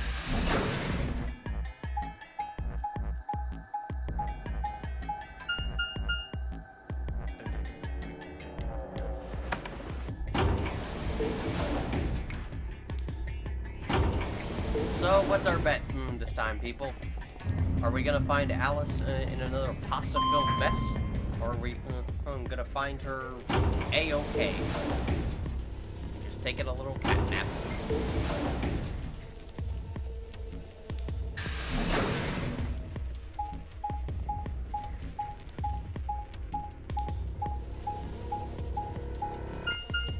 God, I'm sleepy.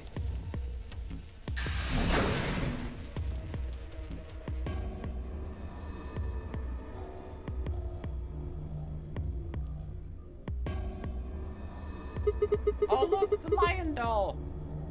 Why is it down there? So this is the archives, huh? Kay, Quark, and Alice searched this room.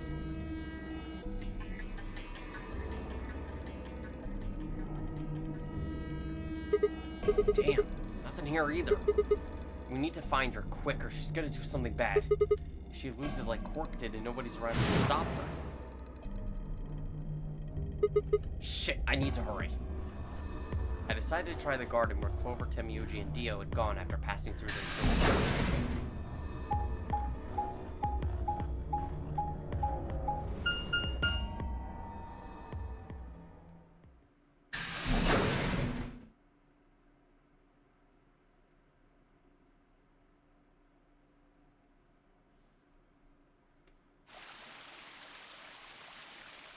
First thing I noticed when I stepped inside was the smell. God, what did Clover do in here? Why, what? Oh my God, what did she eat? Plant life was everywhere, and the air was filled with this fresh scent of it growing, underlaid with the sweet, dry tones of dead leaves underfoot. While the air outside had been dry and harsh, in here it was warm and wet, like a forest after a spring rain. Just like Clover said, plants and stuff everywhere.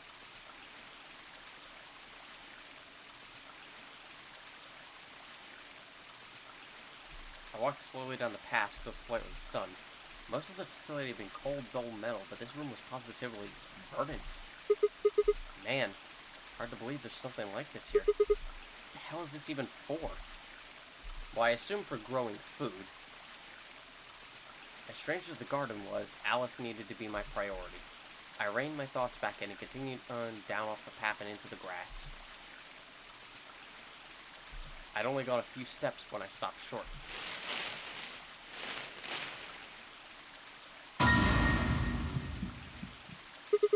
Alice! Oh, there you are.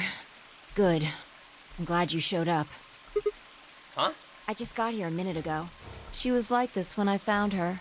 When you showed up, I was getting ready to take her to the infirmary. Then she's, alive? Yeah. Her breathing and pulse seem normal. She doesn't appear to have any obvious external wounds.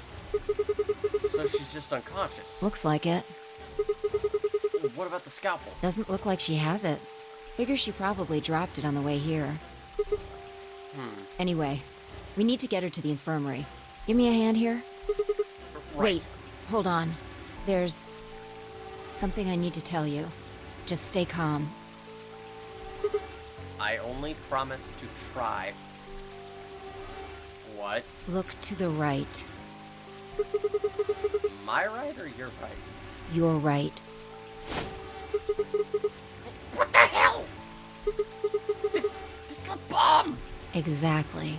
I'm pretty sure someone didn't move it here from the crew quarters. In fact, I'm pretty sure it's an entirely different bomb. Look at the number on the side.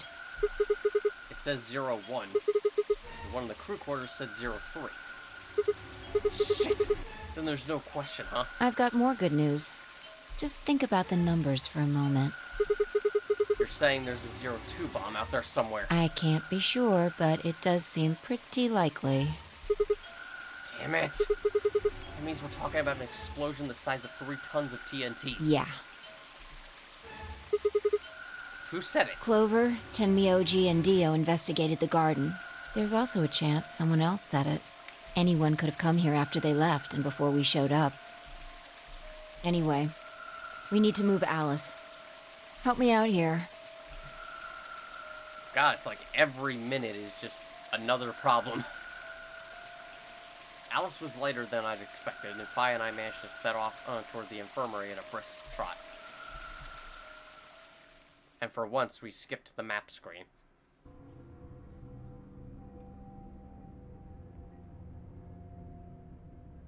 All right, please pay attention, everyone.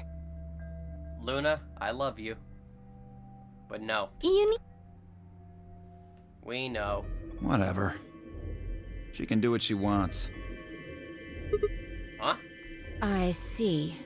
Dio and Tenmyouji's opponent in the next AB game is Clover.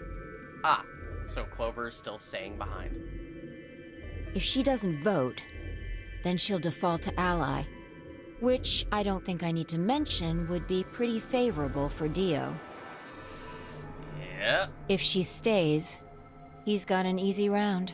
Whoa, what are you saying? We're saying you're an asshole who would, absolutely betray her. You think I'm gonna choose betray? Yes, 100%. No question. Yeah, I do. Am I wrong? Yes! Of course I'm gonna pick ally. For one, Tenmyouji's gonna be in there with me.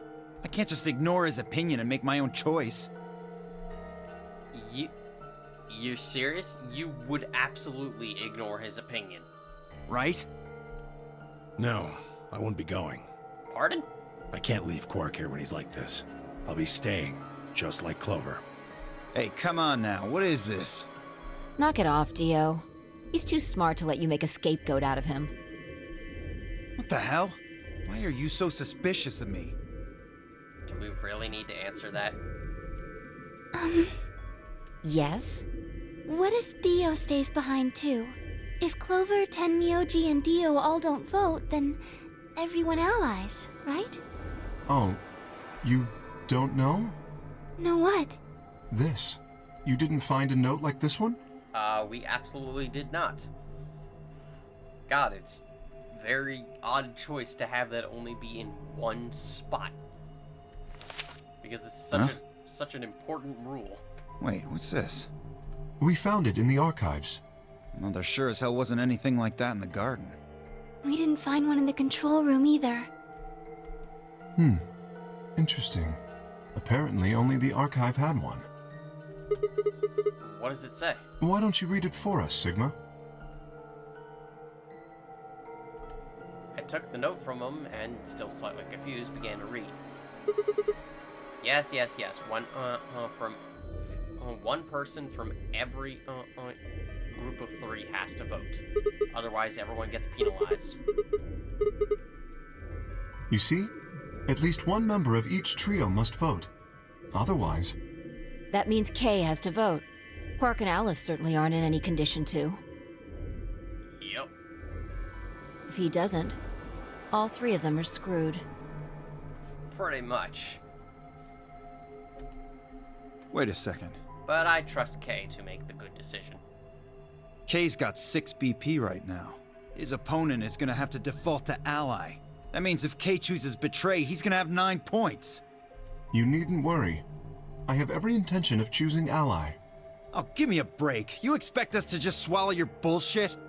Well, yes, because one, Kay has been almost nothing but trustworthy, and secondly, probably most importantly, unlike you, it doesn't seem like he would intentionally try to kill Alice. Because that is what would happen if he chooses that. With you, I think he would leave us all to die. Oh dear. Dio, please, think for a moment. You do realize that Alice currently only has 1 BP, don't you? If I were to betray her, what would happen? Anyone whose BP drops to 0 gets penalized, just like when you break the rules. God, so many different line reads in this game for the same lines. I am not so desperate to escape that I would be willing to kill. Therefore, I will definitely choose ally. Indeed, I really have no choice. Unless, of course, I wish to become a murderer.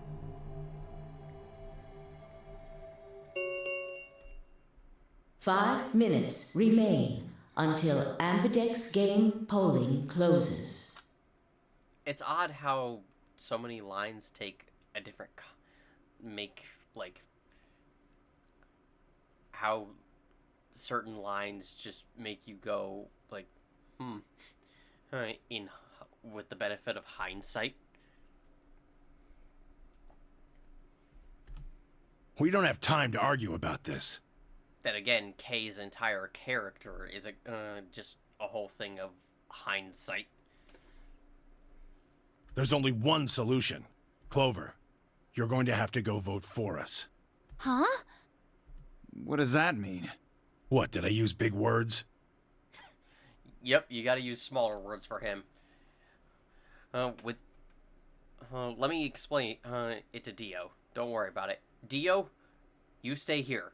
You no go. Please die. It means this! I'd never seen someone move that fast before, let alone someone as old as Tenmyoji. In the blink of an eye, he covered the few feet between himself and Dio and slammed a closed fist into the other man's chest.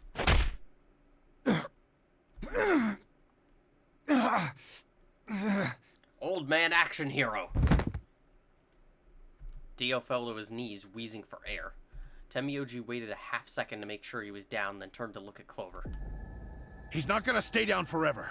Get out of here, Clover. But... You and Kay are in the same position now. I've only got 1 BP, just like Alice. Interesting.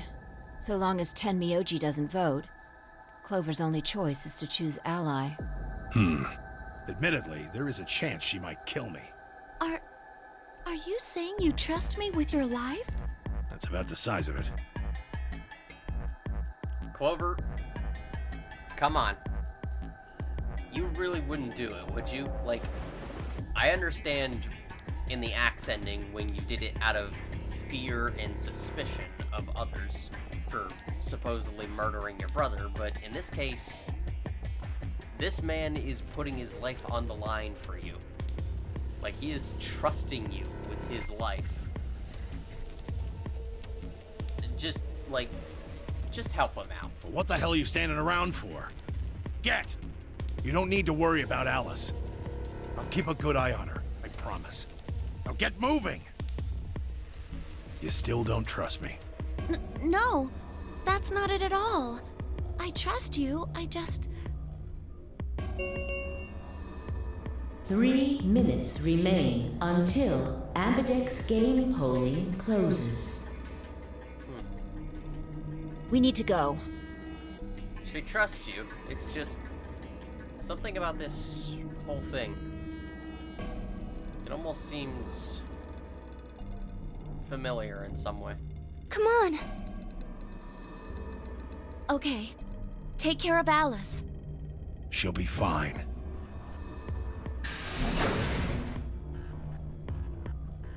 That seemed to finally satisfy her, and we were off. We ran as fast as we could, leaping through doors and tearing through rooms on our way back to the warehouse.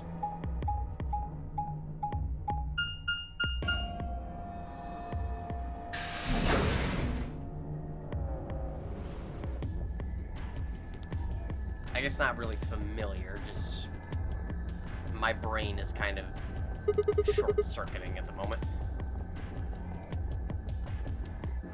Familiar in feeling, I guess. Not so much actions. Everybody ready? Yeah.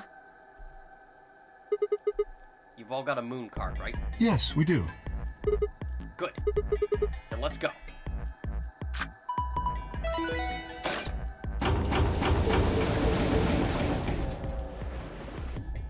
Four AB gates yawned open as we swiped our cards. The fifth one, the one Dio had opened, stayed empty. The sixth, which would have been Alice's, remained unopened. Kay and Clover quickly entered the second and third from the right, and Luna and I headed toward our own. Hold on a minute. What's up? What is it? You're going to choose Ally, right? Yeah, why do you ask? Of course we are. You promise? I promise on my love for cheese pizza. Sure. Cross your heart? I promise. Cross my heart. You're gonna be in a world of hurt if you double-cross me. Don't sweat it. I'm a man of my word. I frowned but said nothing and disappeared into her own AB room, the second from the left. Luna and I nodded to one another and headed for the last one, the leftmost room.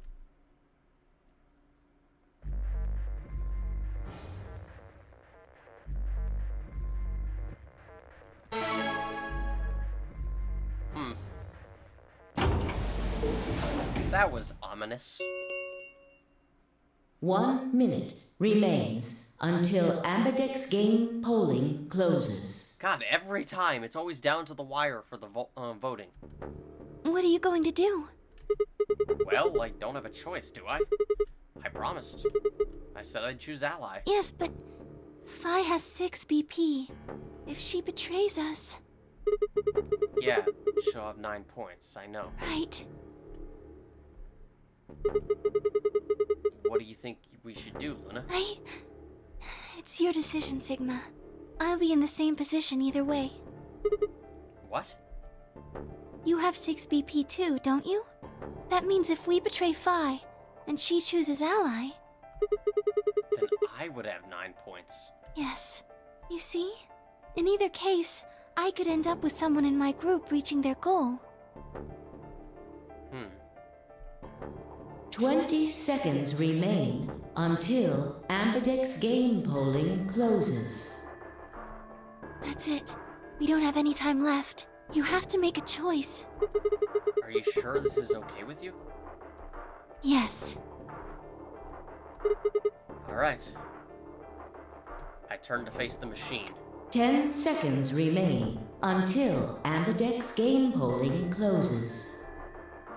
What am I gonna choose? 9, 8, 7.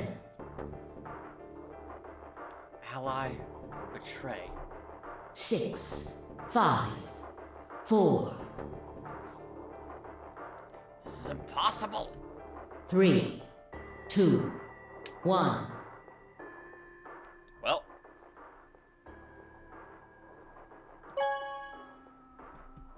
This is probably gonna bite me in the ass. Round 2 of the Ambidex game has been completed. Results will be displayed in the warehouse. Thank you for your participation. Ambidex gates now opening. Fi, don't mess with me. Luna and I stepped out of our AB room a little later than the others. They were already gathered in front of the projection, awaiting the announcement of the results. You chose Ally, right? Are you sure that was okay? Yeah. What else was I gonna do? I promised. It'll be fine. I'm sure Fi chose Ally too. Really? Come on, what's with you? Do you not trust Fi? No, that's not what I mean. It's just... Let's just go have a look, shall we? Why are we even talking about this? We'll know what happened in just a few seconds. You're right. Let's go.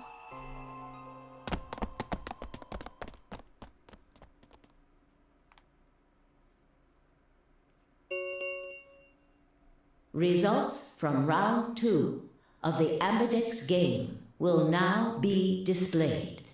Please direct your attention to the results screen.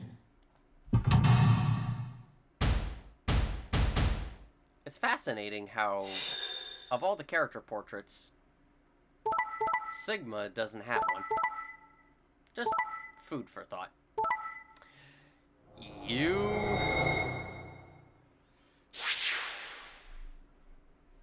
Tackle her. Tackle her to the ground. Points have been assigned or subtracted accordingly. Please check your bracelet to see your updated bracelet points.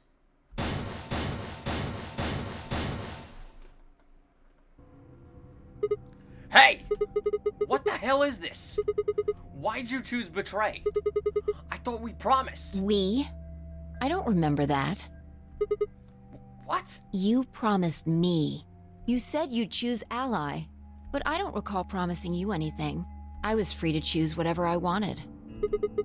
Hold on. You should have seen this coming. I told you I'd make you pay. And now I am.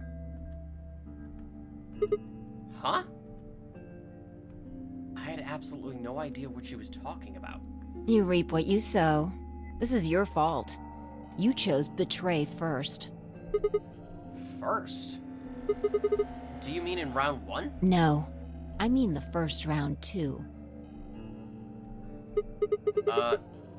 Have you lost it?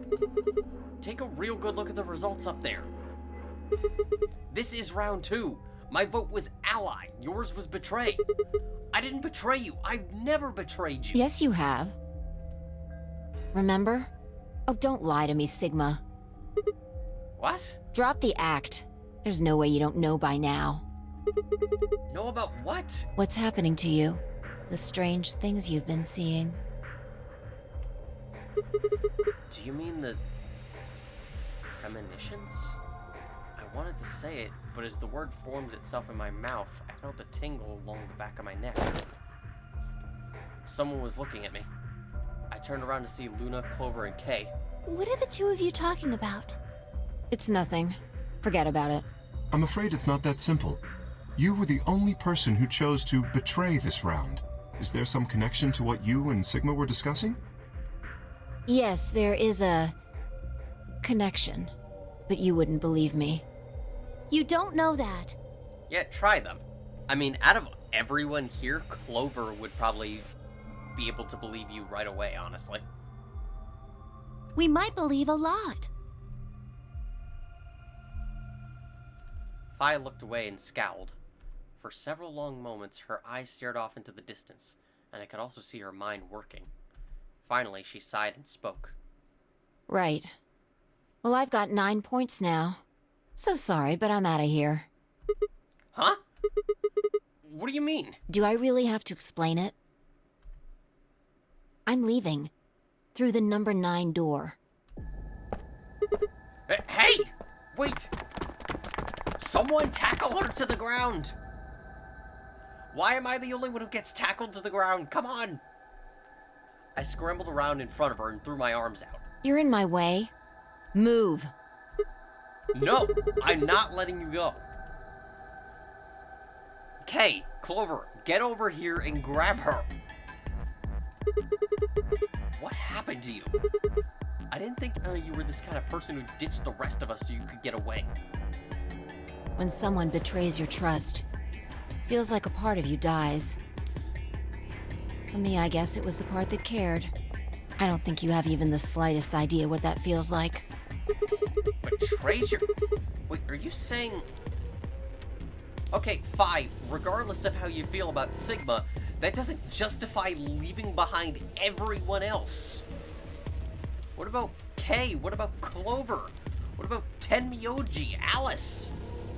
Quark? You're really gonna leave everyone else behind just because your feelings got hurt? Whatever. Just get out of my way. No, I'm not moving. I see. Then you leave me no choice. Also, Luna, how could you leave behind Luna?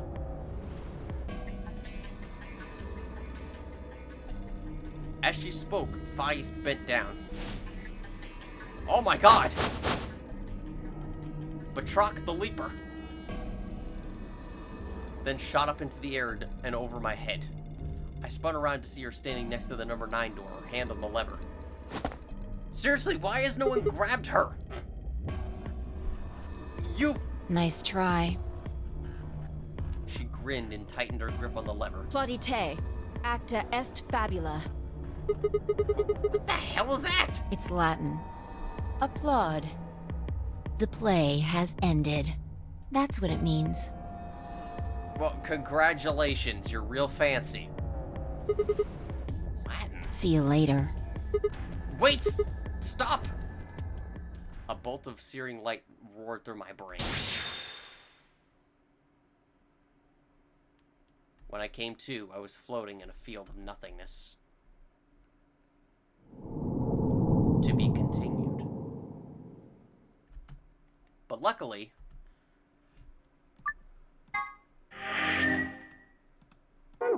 we don't have to wait that long.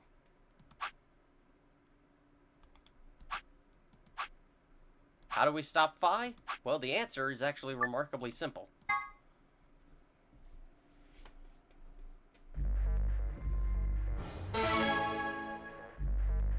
Let's find out what happens if we hit Betray.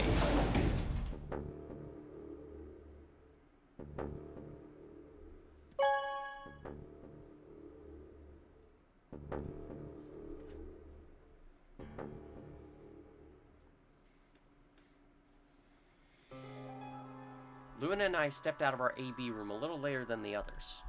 They were already gathered in front of the projection, awaiting the announcement of the results. So, you chose betray.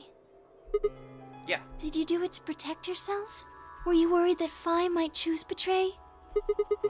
That's a good question. Huh? I'm honestly not sure myself of why I did it. Well, we should go see the results. I want to see how Kay and Clover voted. Right. Let's go then.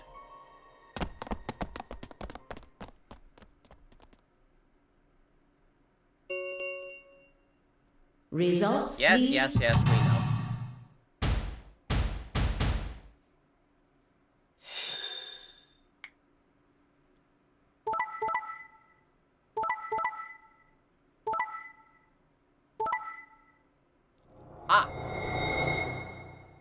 And that would be why Phi is so salty.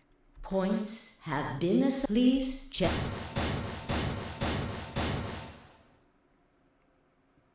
Well played, Sigma. I guess a promise means a lot to you. I had nothing to say. She was right. I had broken a promise. Why did you do it? I was gonna say I don't like your hair color, but you know, I do. I like the white hair. Nothing to say? I can't lie. I guess I misjudged you. I thought you were better than this. That was not a smart move, Sigma. I won't forget this. I'll make sure you pay, even if it's the last thing I do. A lapsum semel occasionum, non ipse potest Jupiter reprehendere. What's that? A Latin proverb. What does it mean? Not even Jupiter can find a lost opportunity. Well, that's poignant. Jupiter is a Roman god. Actually, he's kind of the Roman god. He's in charge of all the others. Not even Jupiter, the ruler of the gods, can take back what's been done. You did something bad. You're not gonna get a chance to take it back. I turned away from Phi. I couldn't stand to look at her anymore. In front of me were Kay and Clover. Their eyes bored into me with cold disapproval, and I looked away. They'd both chosen Ally, as promised. The only person who'd betrayed anyone was me. The only person with 9 BP was me. Little wonder I wasn't very popular. What do you intend to do? You aren't thinking about trying to open the number 9 door, are you? For a moment, I considered the unthinkable. Could I break through them and reach the door? Once I was through, I'd be out of the game and free from their judgment, but... No, I couldn't do that. How could I possibly justify leaving them all behind so I could escape on my own? Why had I chosen betray? In my memory, it seemed like an almost flippant choice, as if I had just been curious to see what would happen. If betrayal was what I wanted, I should have made that choice with commitment. But there I was, and I couldn't turn back. Even if I didn't try to open the number 9 door, they would all be suspicious of anything I did. Trust is easy to break, and hard to repair. Unless I could somehow turn back the clock, I was stuck with the consequences of my actions. A lapsum semel occasionum, non ipse potest Jupiter reprehendere. Not even Jupiter can find a lost opportunity. How could I do something that was beyond the reach of a god? Why hadn't I just chosen Ally? What would be happening to me right now? What if? What if? What if? Then Phi spoke, and I blinked. Sigma, we're just doing this to be safe. We can't let you run around with 9 BP. I'm afraid you're going to have to sleep for a little while. Pardon? Okay? Huh? I started to turn around, but it was already too late. I felt a heavy hand slam into the back of my neck. And then everything went dark. Game over. Once again, why, oh why, am I the only one who gets tackled to the ground or knocked out? Why could we not have done this with Phi? But yes. Now we can go there. Now that little plot lock is unlocked. But before we do that...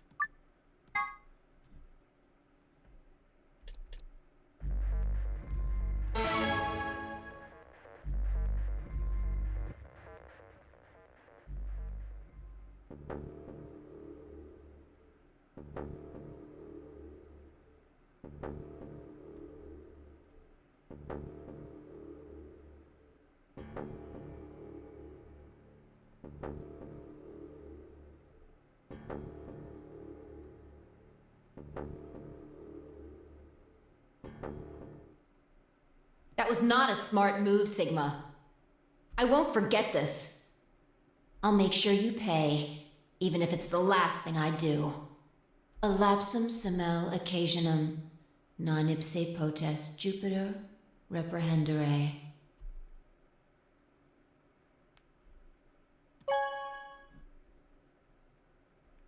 Because we have done that now, we get that Round. little flash of insight. You chose Ally, right?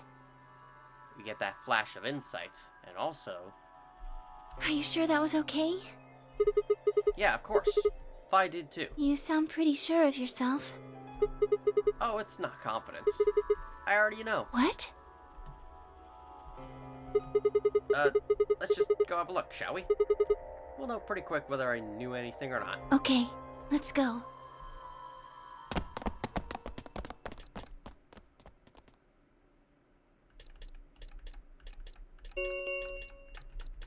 Result. What the hell, Phi? Why'd you choose Betray? You chose Ally before. I see. So you remember it too?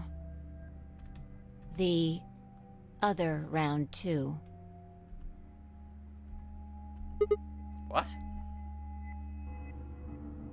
That wasn't even close to the response I'd expected. It felt anticlimactic. Hey, hold on a minute here. You know? You remember how I chose Betray last time in round 2? Yeah, of course. Why do you think I chose Betray this time? Don't you remember what I said? That I'd make you pay? Yeah, I do remember that. Then, this is you making me pay? Yes.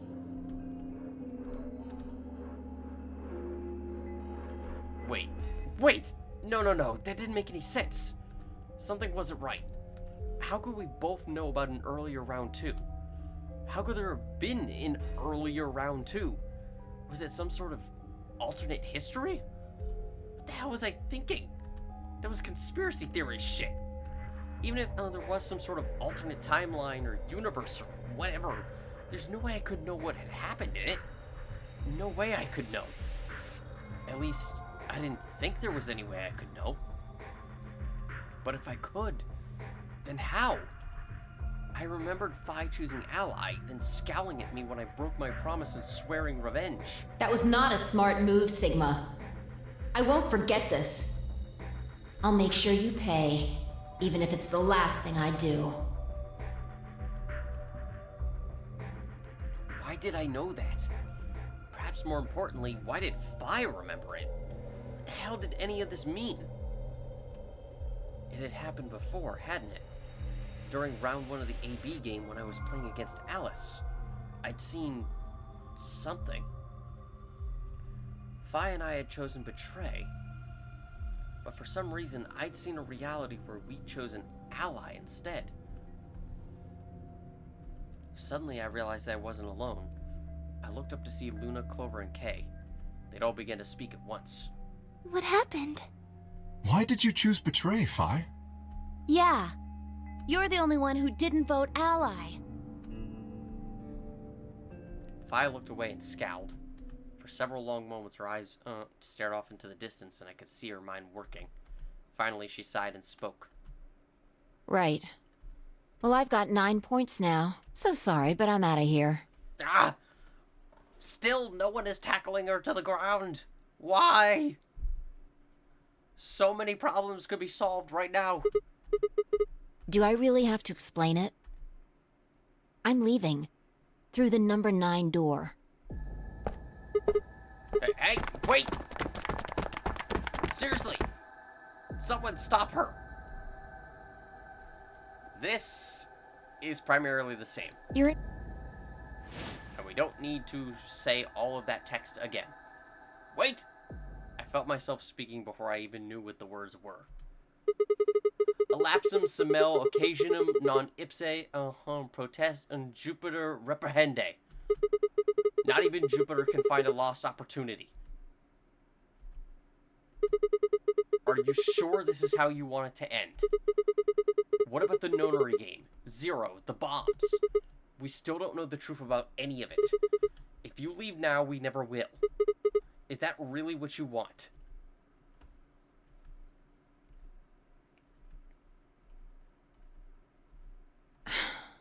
Fine. God. You are stubborn. Fi slowly let go of the lever.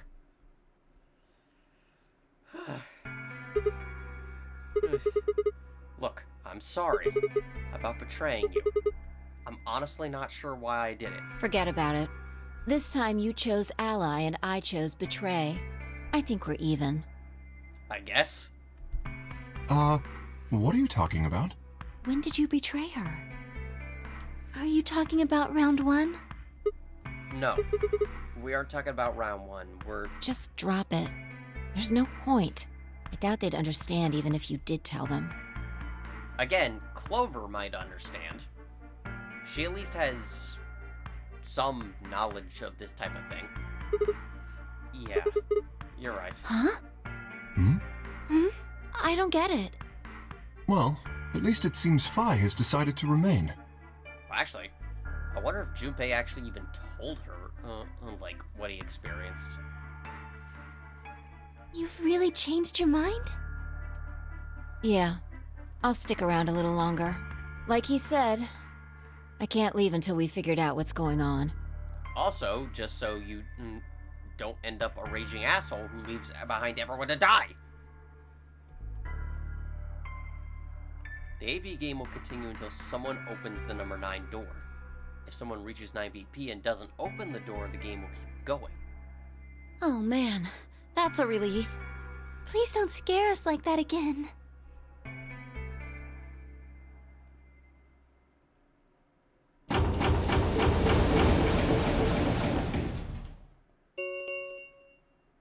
The Ambidex gates have closed.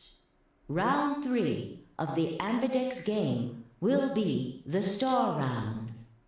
Star keys are required to open the gates. There is no set limit on usage of the Star keys. The Ambidex gates can be opened as many times as the players wish to open them.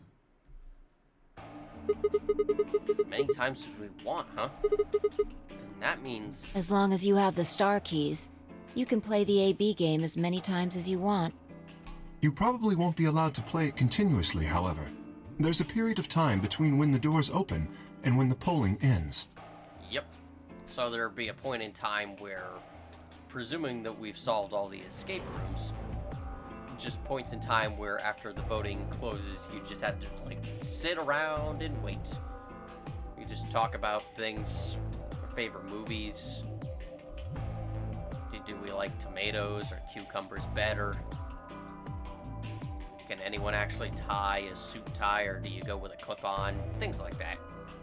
Based off the last 2 rounds, I think it's about 45 minutes long. So you can repeat the game once every 45 minutes or so. Oh, that's right. What? Didn't Zero Jr. say something about that? As soon as the gates close, your colors get all shuffled up automatically. The pair and solo assignments hop around a bit too. Oh yeah. What are your bracelets, guys? Looks like I'm a red solo. I'm a magenta pair. Me too. That means we'll be a team this time. I think we'll do great. Yeah. Who's gonna be my partner then? I'm a cyan pair. They do not appear to be here. I, for instance, am a yellow pair. Huh? Wait a second. If Luna and Clover are a magenta pair, Fi's a cyan pair and Kay's a yellow pair, what the hell am I supposed to partner up with? The cyan pair, I imagine.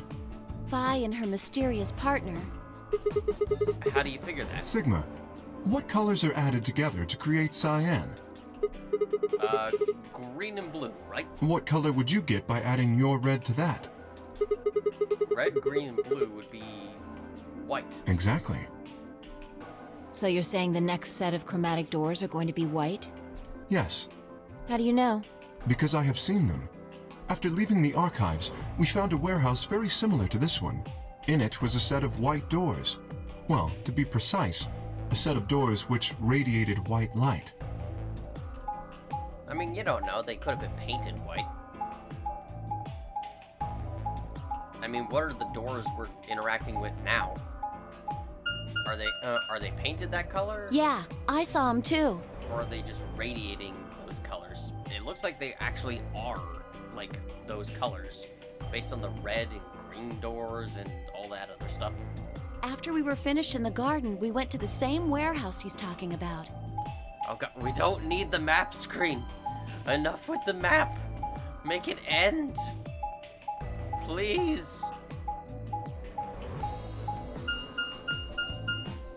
They had the same little lock thingies. I'm 100% sure they're the next chromatic doors. What about the people back in the infirmary? Do they know about the white doors? Yes. I imagine some of them do. If we exclude Quark from their number, then I believe they do. I wonder what colors they are. As far as pairs go, we're missing a cyan and a yellow. If Sigma's a red solo, then we should have a green solo and a blue solo back in the infirmary. Well, I'm going back to the infirmary. I'm kind of worried about Alice and Quark. I'll go too. As will I. Oh, that's right. Wait, guys. There's something I need to tell you. Huh? What is it? Go on. I meant to say something earlier, but I guess there was just so much other stuff going on. I looked at Phi. She nodded back. See, the truth is...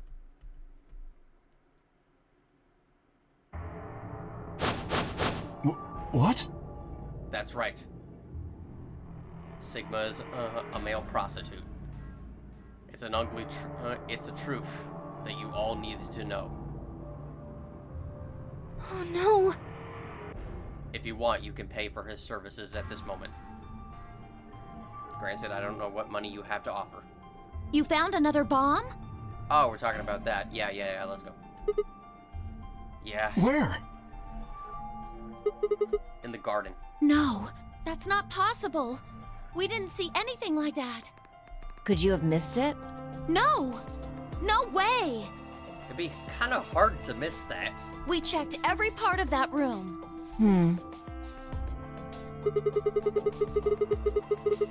There was a number on this one, too. It said 01. Since the one we found in the crew quarters said 03 on it, well... You think there might be a third bomb out there somewhere? I think there's a good chance.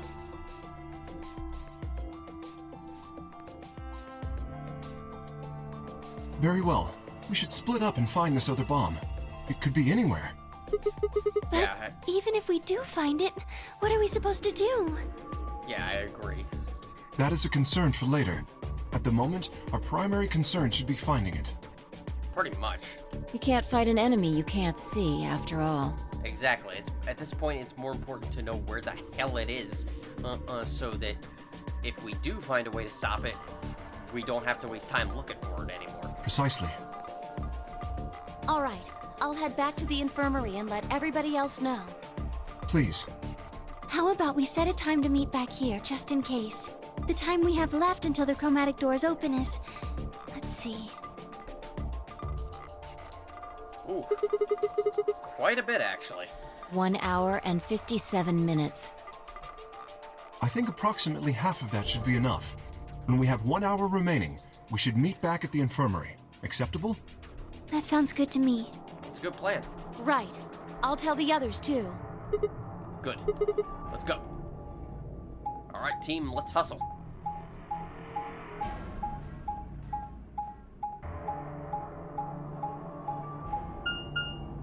Where we be going?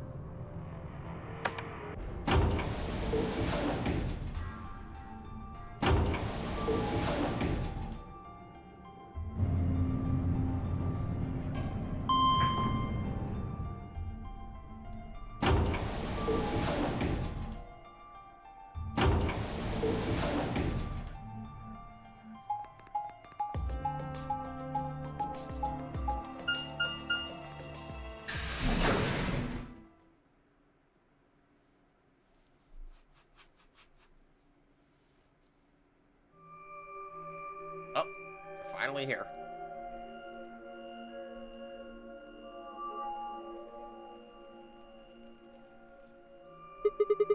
So these are the white doors that Kay and Clover were talking about. Yeah, there's the lock thing. No question these are the chromatic doors, I guess. So it seems. Dang it! What? When did you... I've been here the whole time.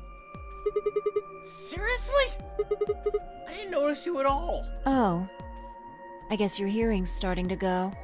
How sad. Frickin' little ninja. So, what do you want? Why are you stalking me? I'm not stalking you. You snuck up on me and stayed as silent as possible. That is stalking. I just followed you here. That's pretty much the same thing. But how did you do it? You were totally silent. Are you Batman? I already told you I'm not. Also, I think she would be, well, either Batgirl or Batwoman. I don't know. Are you more similar to...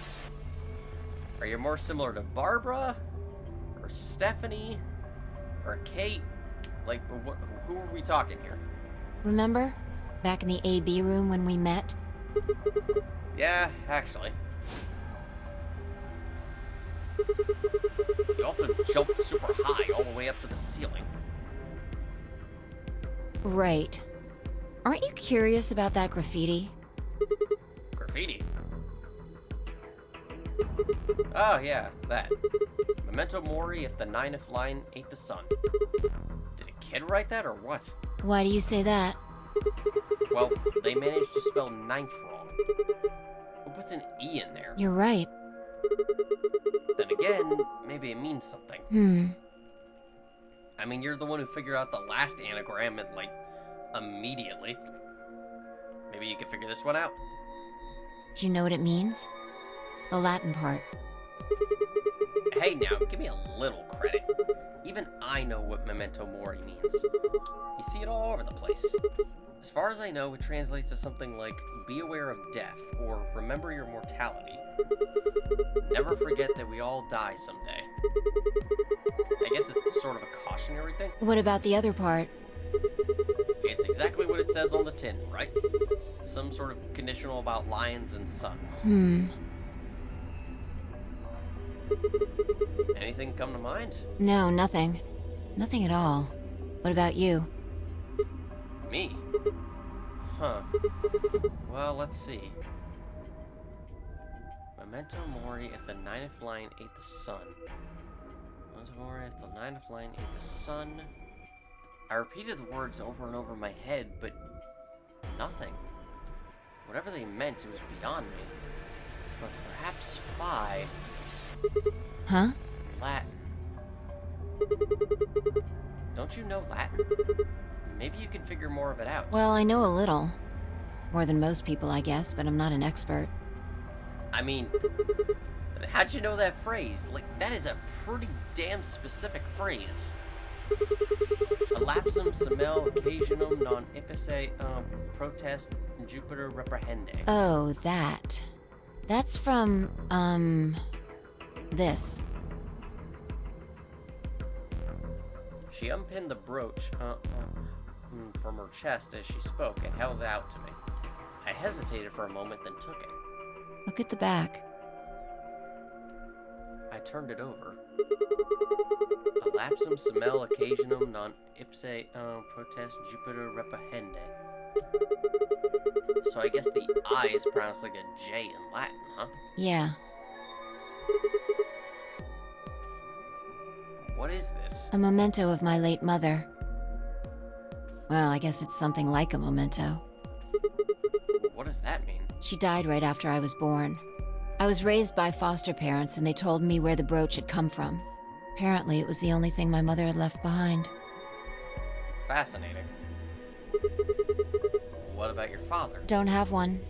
I guess you could say I was a bastard. I never saw his face, and I don't know his name. Fascinating. I don't even know if he's alive. Well, you know, I'm sure he's around somewhere. I mean, you never know.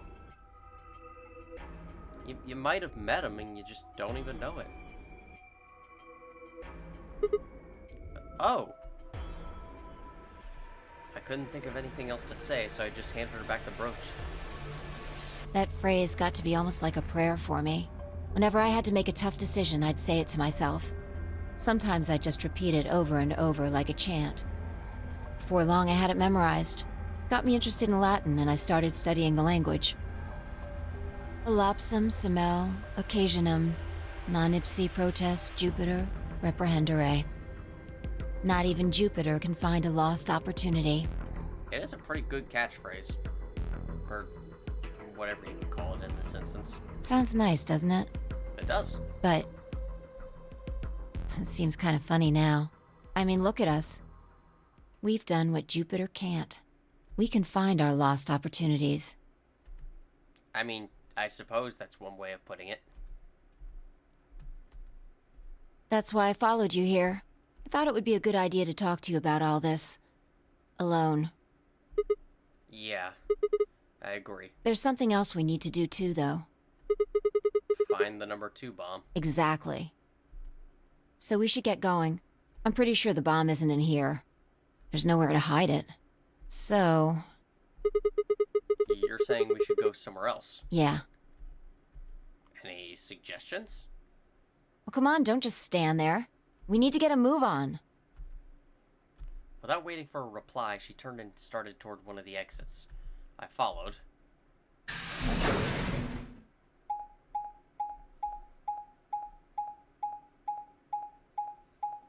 Oh god. More movement.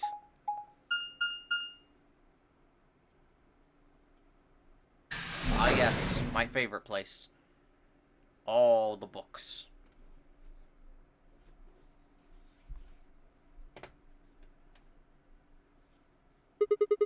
The archives. Good place to hide a bomb. Now where the hell do we start looking? I doubt it really matters. If it's here, we'll find it eventually. So what about that Jupiter stuff? We can talk while we look. Now get started. I turned to a corner of the room and began to look while Phi spoke. I'll start with a conclusion I've come to. Our consciousnesses seem to be able to jump through time. No, sorry. Through time isn't really accurate. It's more like we move through worlds. Worlds? Yes. I don't mean physical planets in this case. Talking about a whole different universe, really. Parallel worlds. What? Do you know about the many worlds interpretation? I'd be hard-pressed to find someone who doesn't know about it nowadays. Well, kind of. I think I've heard about it once or twice. Oh, well... I'll just explain it. I mean, do you really need to spend time explaining it? It's basically as simple as there is more than one universe. More than just our universe. There's an infinite amount. Done. Right there. I've summed it up for you. Let's say... I don't care what it is, but could you move? Huh? Scratch your head, cross your arms, put your hands on your hips? Anything? I had no idea what this was supposed to explain, but I did as she asked. We have a good number of options. We can scratch our head, we can cross our arms, put hands on hips, applaud, cheer, blow a kiss, tap dance, moonwalk. I mean, we gotta do the moonwalk. Why else?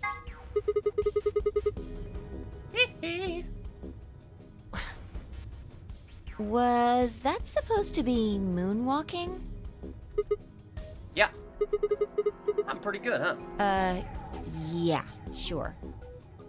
Oh, come on, don't come down on me like that. But you might want to try going backward next time, not forward. Oh. You even looking?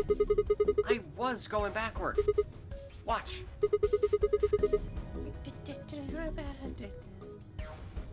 I'm just gonna pretend I didn't see that. Anyway, you just did the moonwalk, right? Yes. Right.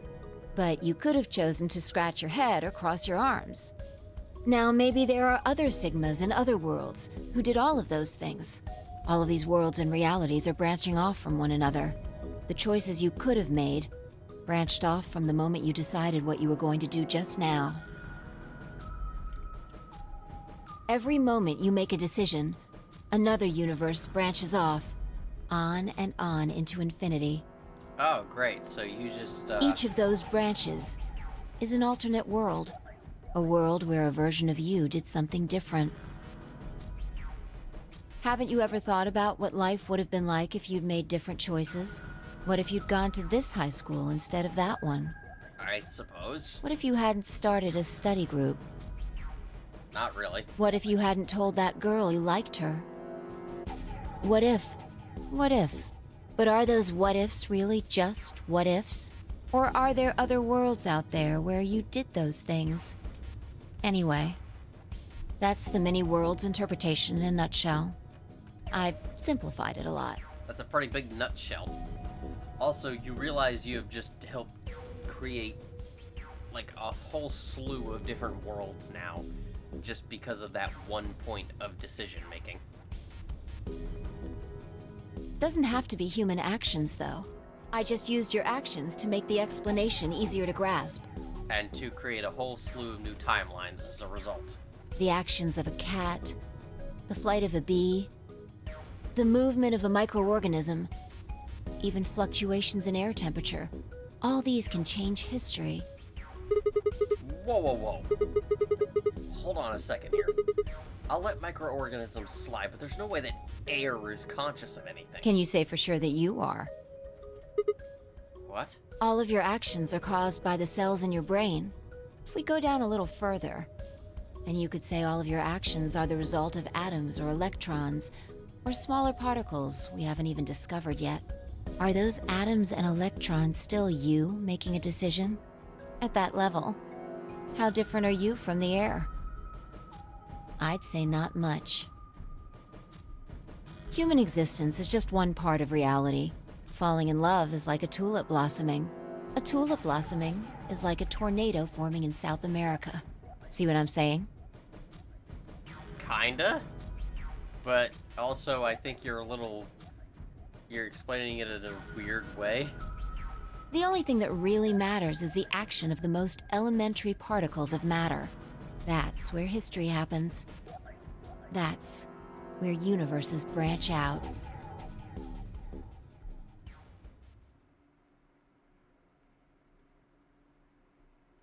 This is a fun... Hey, you stopped. This is a fun conversation to have. Are you done with that shelf? Oh, no. Not yet. Well, keep looking while I talk. How familiar are you with quantum physics? I don't know. I think I took a class in elementary school or something. What do you think? Never mind, don't answer that. Well, I just did, so too bad for you. I'll try and keep it simple for you. Oh God, I can't wait to hear this one. Let's see. You know what? Let's hear it. I can't wait. Is it gonna be anything like your annihilation baby explanation here?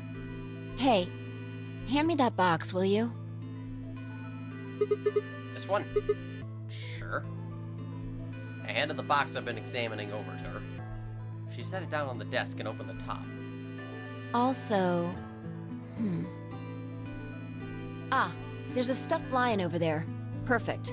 He's part of Felidae, too. Okie dokie. With that, she grabbed the lion and tossed it unceremoniously into the box. She also took a weight and an ink jar and put them next to the lion. All right. Everything's ready. Ready? Remember that book in the crew quarters about Schrodinger's cat? It relates to all this stuff I've been talking about. Anyway, come look at the box. What about looking for the... This'll only take a minute. Now look. I shrugged and peered into the box. What do you see? Well, there's a stuffed lion. From now on, that's a cat. A living cat. This is important. Got it? Yeah, it's a cat, meow. Oh, man. This again? Sorry. You're gonna have to get used to it. I having to get used to your weird quirks here. I can't help it. I find that hard to believe. Ugh, fine. Maybe I can just ignore it. You're gonna have to. For what it's worth, I'm sorry. All right, what else do you see? A weight that's not even a ponad, and a jar of ink. Right. Now the weight is going to be radioactive material, and the jar of ink is full of poisonous gas. What? I'm getting out of here. Idiot. It's not really full of gas. This is just hypothetical. Imagine that it's full of gas. Are we talking like what type of poisonous gas? Is it actually kill you, or is it just bad smelling? Because even bad smelling stuff it almost feels like poison. So, what's the weight? Radioactive material. And the jar of ink? It's full of poison gas. Exactly. Good work. Now, there's one other thing you need to know about the jar. If it's struck by any of the alpha particles the radioactive material emits, it'll break. These particles are emitted randomly, but there's a 50% chance that one of them will come into contact with the jar over the course of an hour. So let's close the lid. And pretend an hour has passed. Here's the question. Is the cat inside of the box alive or dead? You can't open the box to check. And you can't hit the box. Obviously, you can't shake it either. It's also been soundproofed, so the cat could be howling up a storm in there and you'd never know. Basically, you have no idea what's going on inside the box. Do you remember what happens if the alpha particles hit the jar? It breaks. Gas fills the box, the cat inhales it, and death will whisk her away. And what if the jar doesn't break? The cat lives to tell the tale. Haha. And what are the chances of either of those things happening? About 50%. Uh-huh. So, what's your answer? Is the cat alive or dead? I can't possibly know. Then guess. It's not hard. Alive or dead?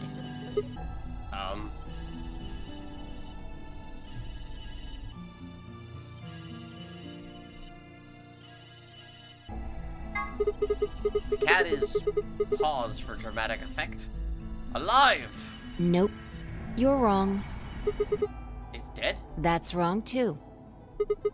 Then what's the right answer? The answer is that it's in a state where it is neither dead nor alive.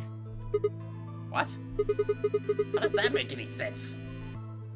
What is It's an extrapolation of something we see at the atomic level. What is it, infected with the T-virus? We don't know if an atom is spinning upward or downward until we measure it. Before it's measured, those two possibilities coexist. But as soon as the measurement is taken, obviously, only one possibility is the truth.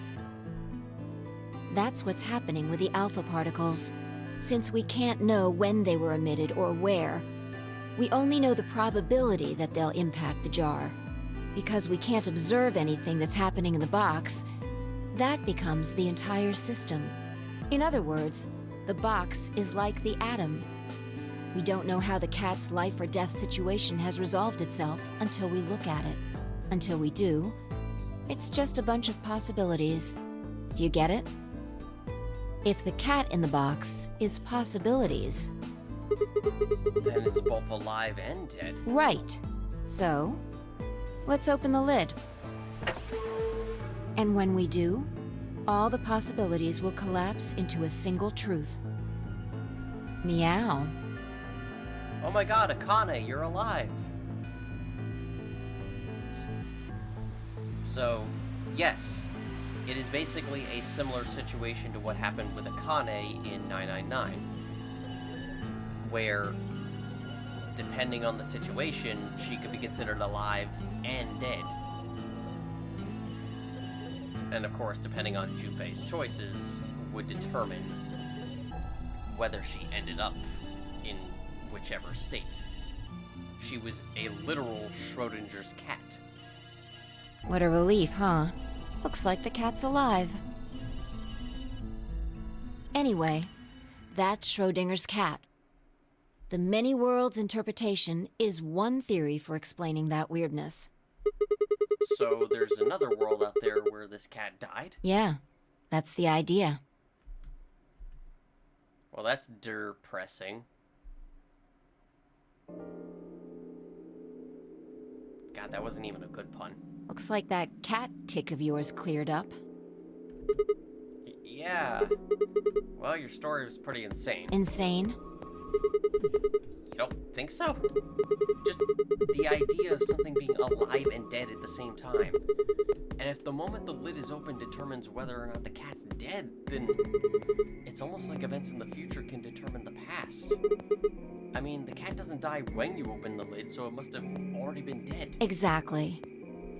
You've experienced it, haven't you? What on earth are you talking about? Think back. Remember round 2 of the AB game? When you chose Betray, what was my vote? Ally. But what happened this time? I chose Ally, you chose Betray. Right. And both times, I put in my vote a full minute before the deadline. When did you push the button? Right before the deadline. I see. Well, that makes this a little easier to explain. If you chose Betray, then my vote was Ally. If you chose Ally, then my vote was Betray. But I made my choices a whole minute before you made yours. Don't you think that's strange? You do see what I'm saying, don't you? That my choice in the future altered your action in the past. Yeah. From your perspective, there's no other way to interpret it. Yeah, it sure helps that Sigma is incredibly indecisive when it comes to his choices. Now that I thought about it, round 1 had been the same. When I chose an ally, Alice had chosen Betray. And when I'd chosen Betray, she'd done the opposite. Look at this die. I found it over there. This is why I'm not, going out of my way to get it, all of the optional dialogue in these cutscenes, because some of the amount of variation here would just be ridiculous. Let me give you one last example. Also because I'm tired. As she spoke, she tossed the die into the box and quickly shut the lid. All right. Answer this question. What number is the die on? 7. You know what? Let's go with 6. It's probably 6. Okay. I'm going to open the lid. Good job.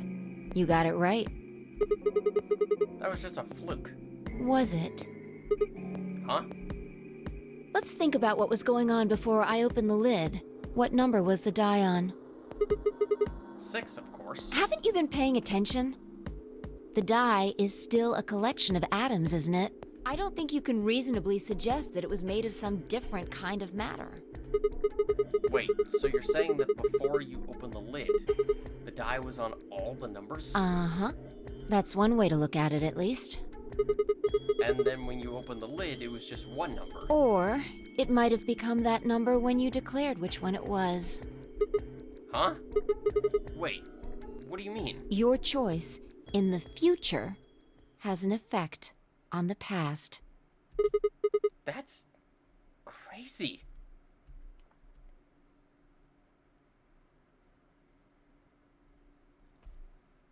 Anyway, that's all I wanted to say. God, that's all? I feel like we've been here for a couple hours. We got a little off topic there, but I think I made my point. You don't say. Reality separates off into an infinite number of branches for each and every possibility. You and I seem to be able to jump from branch to branch. Of course, our bodies aren't doing the jumping. Our consciousnesses just sort of dive into other versions of ourselves in other worlds. Well, clearly, otherwise I'd be missing a hand. Whoa. I think I get it now. That's how you knew my name, right? You jumped in from another world.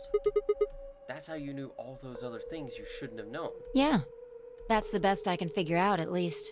Unfortunately, it seems like we don't retain all our memories when we jump. Maybe we only remember particularly important things.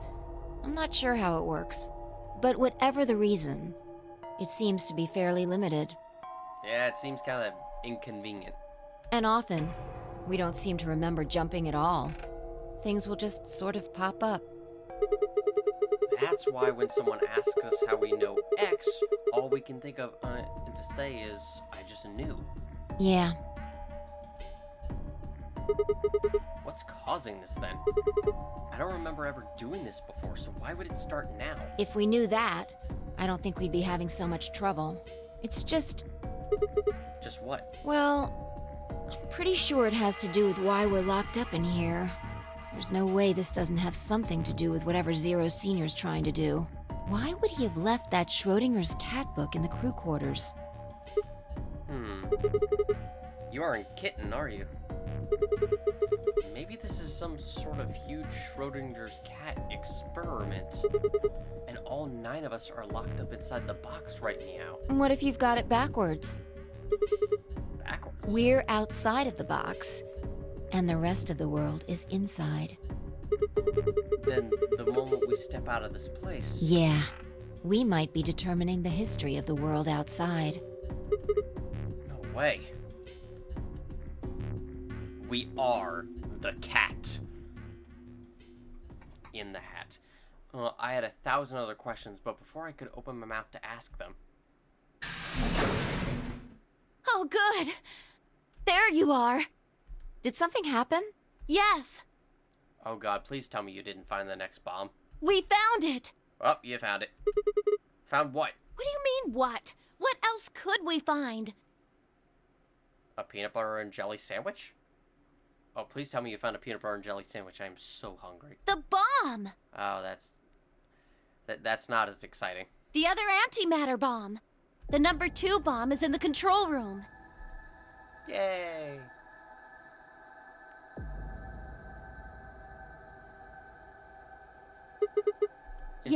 Is this it? This is one of them, all right. And it's number 2, apparently. Well, at least we found them all now. No. There could be more. Like Kay said, there might be a number 4 bomb out there. We have no way to know. Yeah, that's...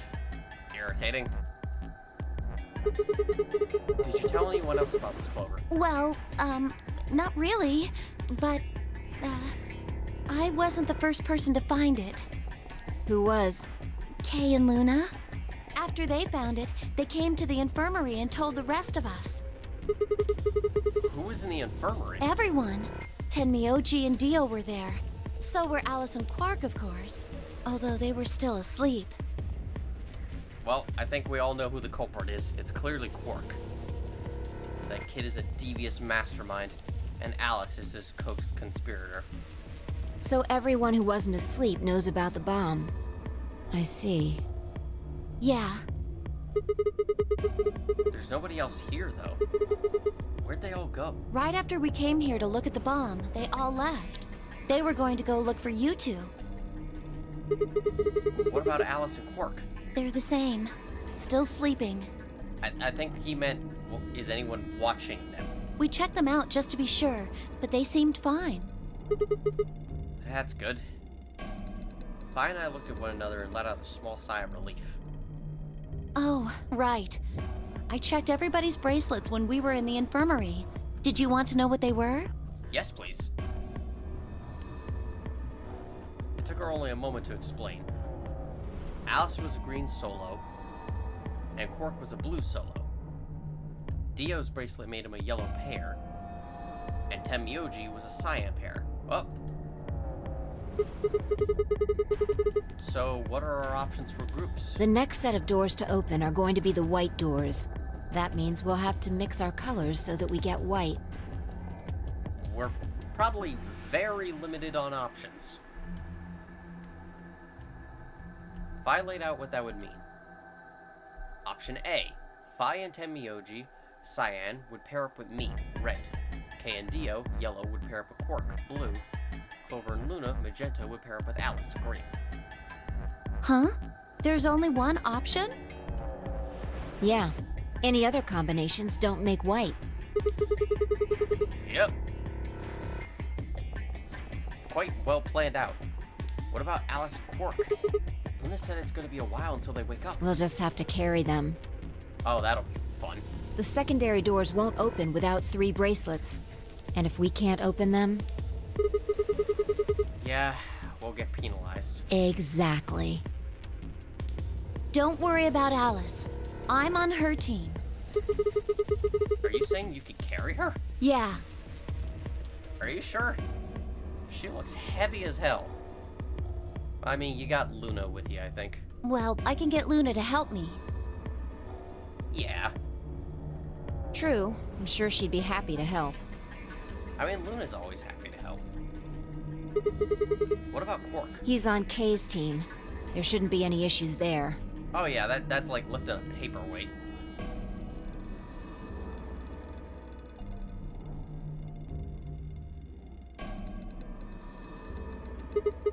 Well, we still need to figure out what we're gonna do about this bomb.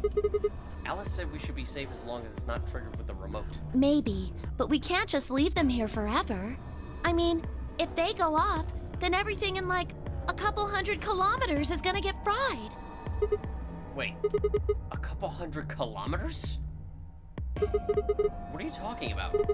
That bomb should only have about as much explosive power as a ton of TNT. Which is nothing to sniff at, but that's nowhere near the kind of yield you're talking about. It could be. What if these bombs are just like the detonator? Oh. Oh! You mean there might be a bunch more anti-hydrogen around here somewhere? Yep. Right over there. The reactor. Yeah. There are supposed to only be 18 antimatter reactors in the whole world. If that's one of them, then there's a lot of anti-hydrogen. How much is a lot? 3.5 kilograms. 3.5? That's like 10,000 times more than Alice's 350 milligrams. If there really is that much, and if it does explode, then we would be looking at an explosion roughly 10,000 times more powerful than the bomb dropped on Hiroshima. No. That's insane. Oh, that's... Good God!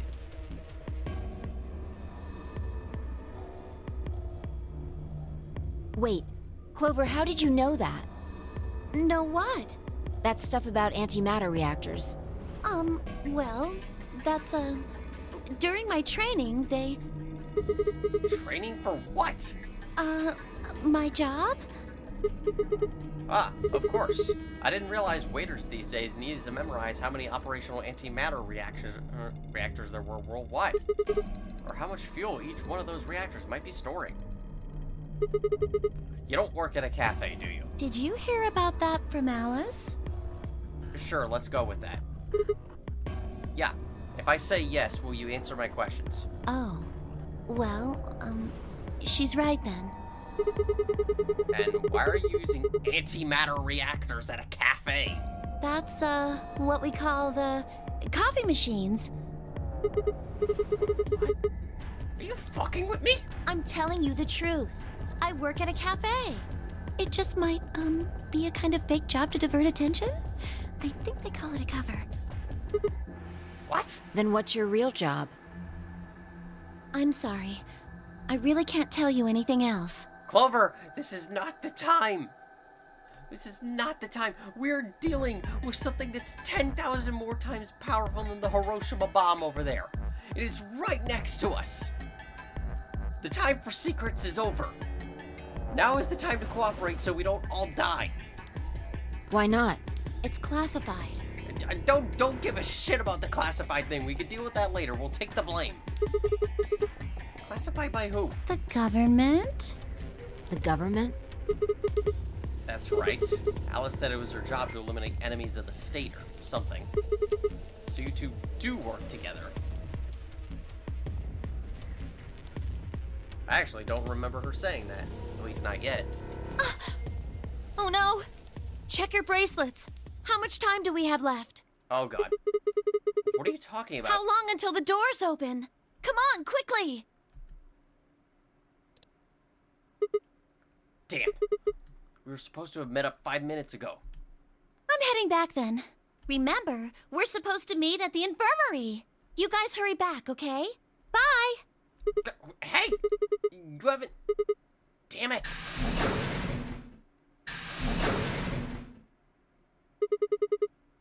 And she's gone. Fine. She's right, you know. We need to get going. Hold on. I need to check something really quick. What?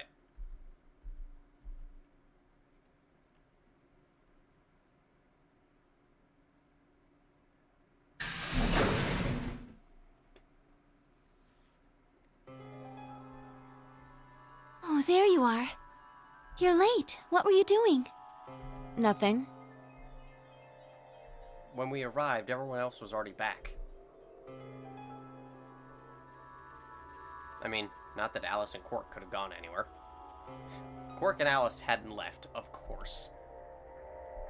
They were both sleeping soundly, any traces of the madness we'd seen earlier long gone. Clover told us. God, they're like Miriam, just sleeping away. You've seen the bomb in the control room.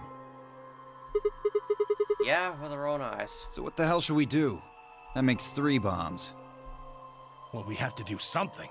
They're bombs, for God's sake. There's a quick and simple solution. Really? Remember what Alice said? There should be an emergency deactivation password. If you enter that password, the device should, well, deactivate. You see it? Right here. There's a port. If we can find the password input device, we just connect it here. Then we can enter the password. So, if we have the password, we can deactivate them? Whoa, hold on a second. That's great and all, but we need that password input device she was talking about. Without that, we're still boned even if we did have the password. True. Not a problem. We've resolved that issue. Huh? Show them. I nodded and pulled it out of my pocket. That is somewhere on me. I'm wearing like this big blue jumpsuit. I don't know where there's a pocket on me. That was in the safe in the control room. Exactly. We didn't have any idea what it was at first, but Fi figured it out. After Clover left, we tested it. Turned out I was right. It fit perfectly. Couldn't get it to do anything, though. We plugged in a couple of random characters, but all we got was an error. Still, I'm sure this is the thing Alice was talking about. We just didn't have the right password. But why was it in the control room? Do you think Zero Senior put it here for us? That would suggest it was also Zero Senior who set up the bombs. Doesn't that seem odd, though? Zero Senior wants us to play the nonary game, right? So why would he set bombs? Maybe he wants to blow this whole place up if someone commits some crazy violation of the rules? That seems redundant. That doesn't make sense. And overkill. Our bracelets already have poison in them.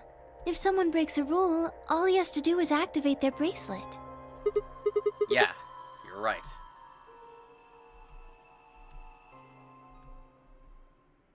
Well, whatever the case is, there's one thing we can be sure of. The person who set these bombs is one of us. Whether or not that person is also Zero Senior isn't particularly relevant at the moment. But what is relevant is that they know the deactivation password. If we can figure out who that person is and question them. We can get the password and turn the bombs off. Exactly. That would be my quick and easy method. Well, that's certainly quick. I don't know if it would be easy, though. So fess up. Which one of you set the bombs?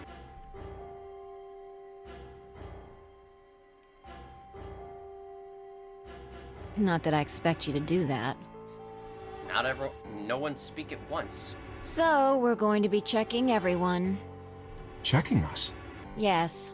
Once they're set, the bombs are controlled by a remote. It stands to reason that whoever set them has that remote.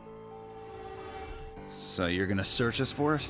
Gee, I wonder who it could be. Yes. But... No buts. Well, unless it's hidden up your butt, but in that case, that's gonna be a little gross. If you refuse, that implicates you. Do what I say and you'll be fine, assuming you are actually innocent. Understand? If you're guilty, we'll beat the shit out of you. Like that one scene in JoJo. No reason to wait. Let's get started. Anyone want to volunteer to go first? No? All right. Let's see.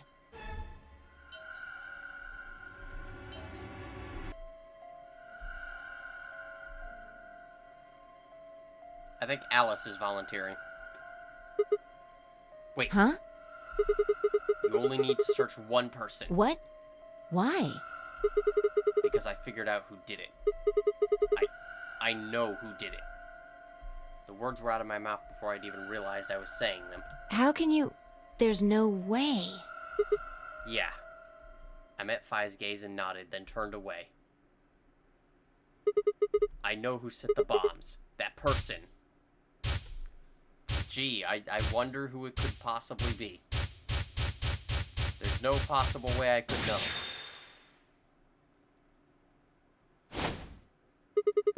You did it!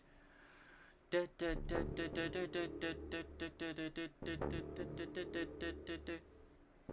room was suddenly silent. To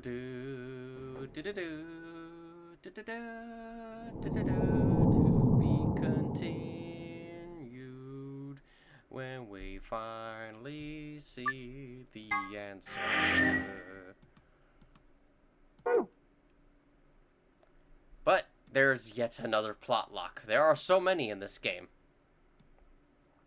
And yes, that point where we betrayed Fi's counts as a dead end.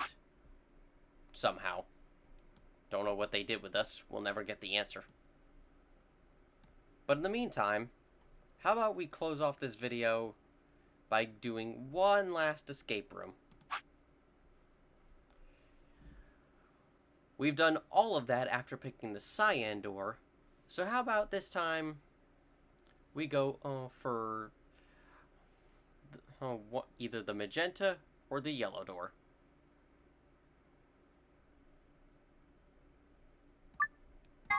Let's go. Okay. Fi and I will... I think... I want to go through the magenta door with Luna. I think we'll pair up with Luna and head through the magenta door. Are you guys good with that? Sure. All right. I just like her. We need to spend more time with Luna. Then Clover and I will go with Alice. As long as I get to go with Alice, I'm fine. I don't have any objections. We'll be going through the yellow door, right? That means Dio, Quark, and I are doing the cyan door. Ugh, stuck with a kid and some old fart. I can't see how this could possibly go badly. Well, maybe we'll get lucky and you'll pull your head out of your ass. I don't see that happening anytime soon, unfortunately. What did you just say? You heard him. 10 seconds remain until chromatic doors close. 9, 8, 7. We need to hurry. All right, guys, let's get moving. 3, 2, 1, 0. Chromatic doors closing.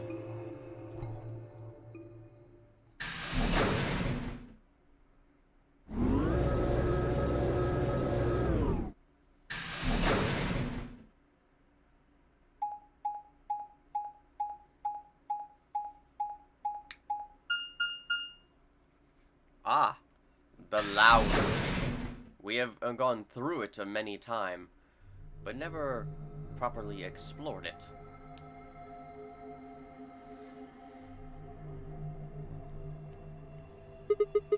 What is this place? Didn't you see the door? It said this is the lounge. Lounge? Does that mean there's somebody living here? Well, there doesn't seem to be much dust. Maybe there is. So you've got a... well, unused lounge right next to a big empty warehouse. What is this building for? Beats me. It looks like there are 4 doors in here. Yeah. The one we came in, the one opposite it, and 2 more on the left and right. The 2 on the sides are covered with metal plates, though. Don't think we'll be opening them anytime soon. I guess that just leaves us one option. No good. This one's locked too. I didn't see any other doors in the hallway we came through. Maybe we can find one of the keys to the AB room in here somewhere. Well, it's not gonna find itself. Let's go. Seek a way out.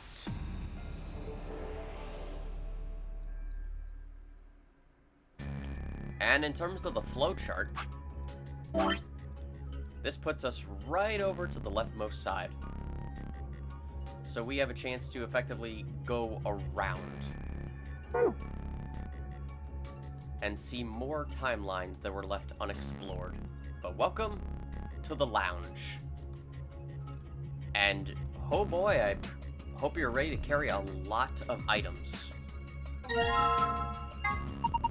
A glass. Do you think it could be a cocktail glass? There's nothing in it. An empty glass. Ah, wait. I think it might be a back. We got another. They're long, thin, pointy pieces of metal. Are they needles of some kind? Why are there 2 of them? Do you think they might be clock hands? The short one would be the hour hand, and the long one would be the minute hand. That kind of makes sense. Wow, just say the answer right off the bat there, Fi. If these are clock hands, then... And one last empty glass. Coasters, huh? Yeah, this is where the booze goes.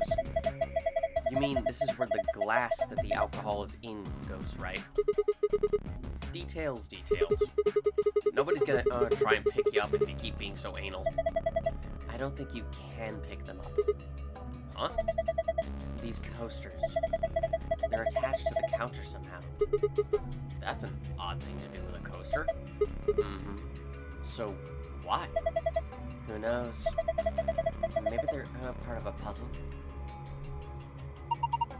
You know, these don't really look like normal coasters, do they? They're awfully thick, and they look like they're made of steel. Yeah, there's probably something inside them. That sounds ominous. Oh, I don't think it's anything like that.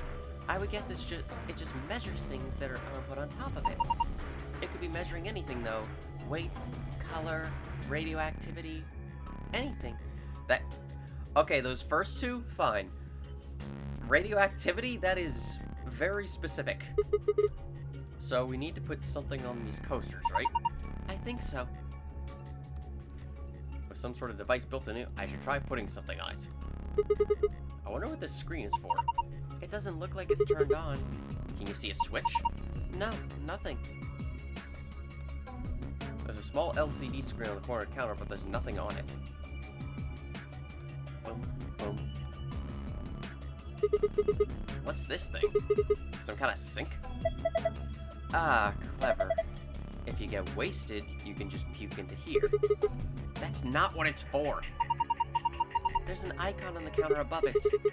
Huh, I guess that's a drain. You pour leftover drinks down it. A drain for disposing of drinks. The countertop.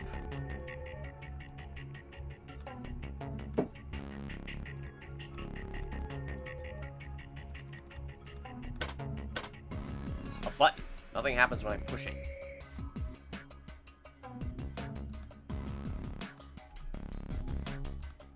Ah, damn it. Well, we have a lot of things to take. What a powerful shade of red. It feels so passionate. Maybe this would be good for trying to woo a girl. Wanna try some, Luna? Hey, I see what you're trying to do. A bottle of liquor. The label says red. That's a really bright yellow. Some animals use yellow as a warning to predators, so maybe this is a warning for us to stay alert. This one is white. White always makes me think of wedding dresses. I'd like to wear one someday. That means you're single, right? Your face is scaring me. Sigma, back off. A green one. You know, my favorite color is green. Just looking at it makes me feel happy and calm. Green is a really cool color. My favorite color is personally blue. This liquor is blue. I think it matches you, Sigma. Why's that? Well, you're wearing blue. That's pretty straightforward. I mean, what else did you expect? There are a lot of bottles here. How'd you like to have a drink with me? Huh? You really think this is a good time to be making a pass at someone? She's getting all nervous now.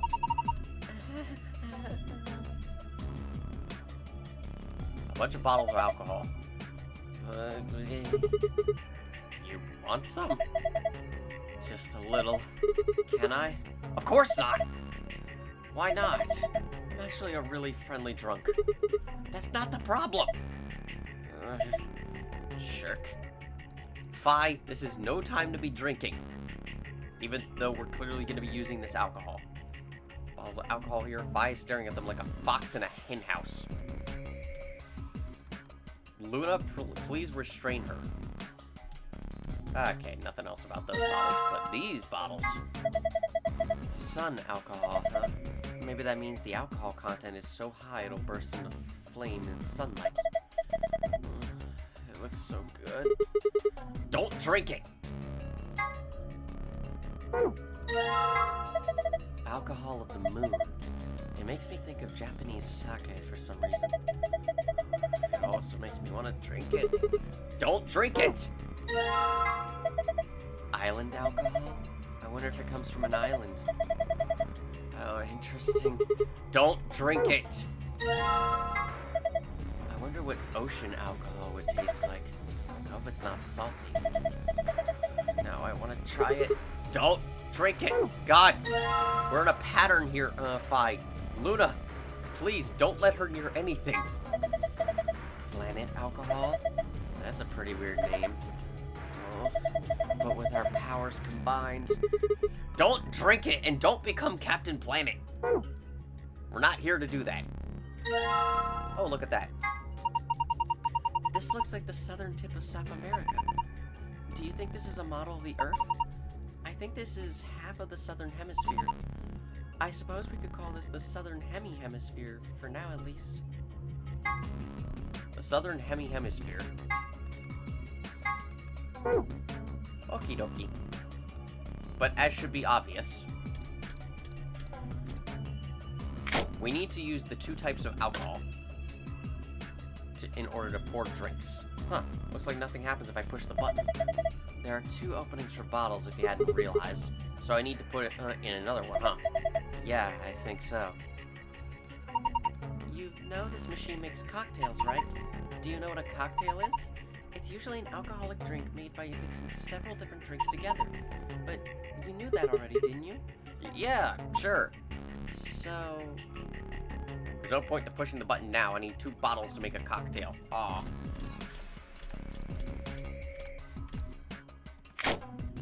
Let's go with Red Moon. I don't know why. The glass is full of liquid now. It looks like we made a cocktail. A Red Moon.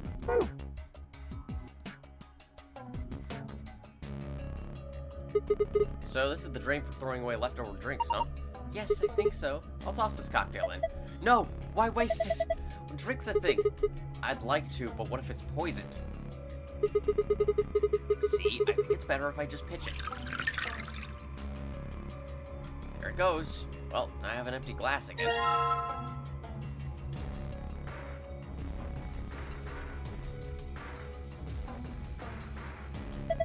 Wait! Hold on! If you push that now, everything's gonna get soaked in water. Well, soaked in alcohol, I guess. What to do is attach two bottles, put a glass under the spout, and hit the button. It's like magic. Hey, what are you doing? What are you, a child? Put a glass in there before you push the button. She's right. If you don't, everything down there is going to get wet. Huh? Wait, what? I said everything down there is going to get wet? Sigma. I approve.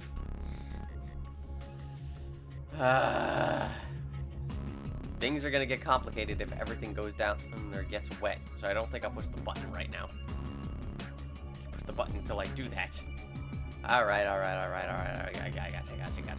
Bobble. No. Let's go.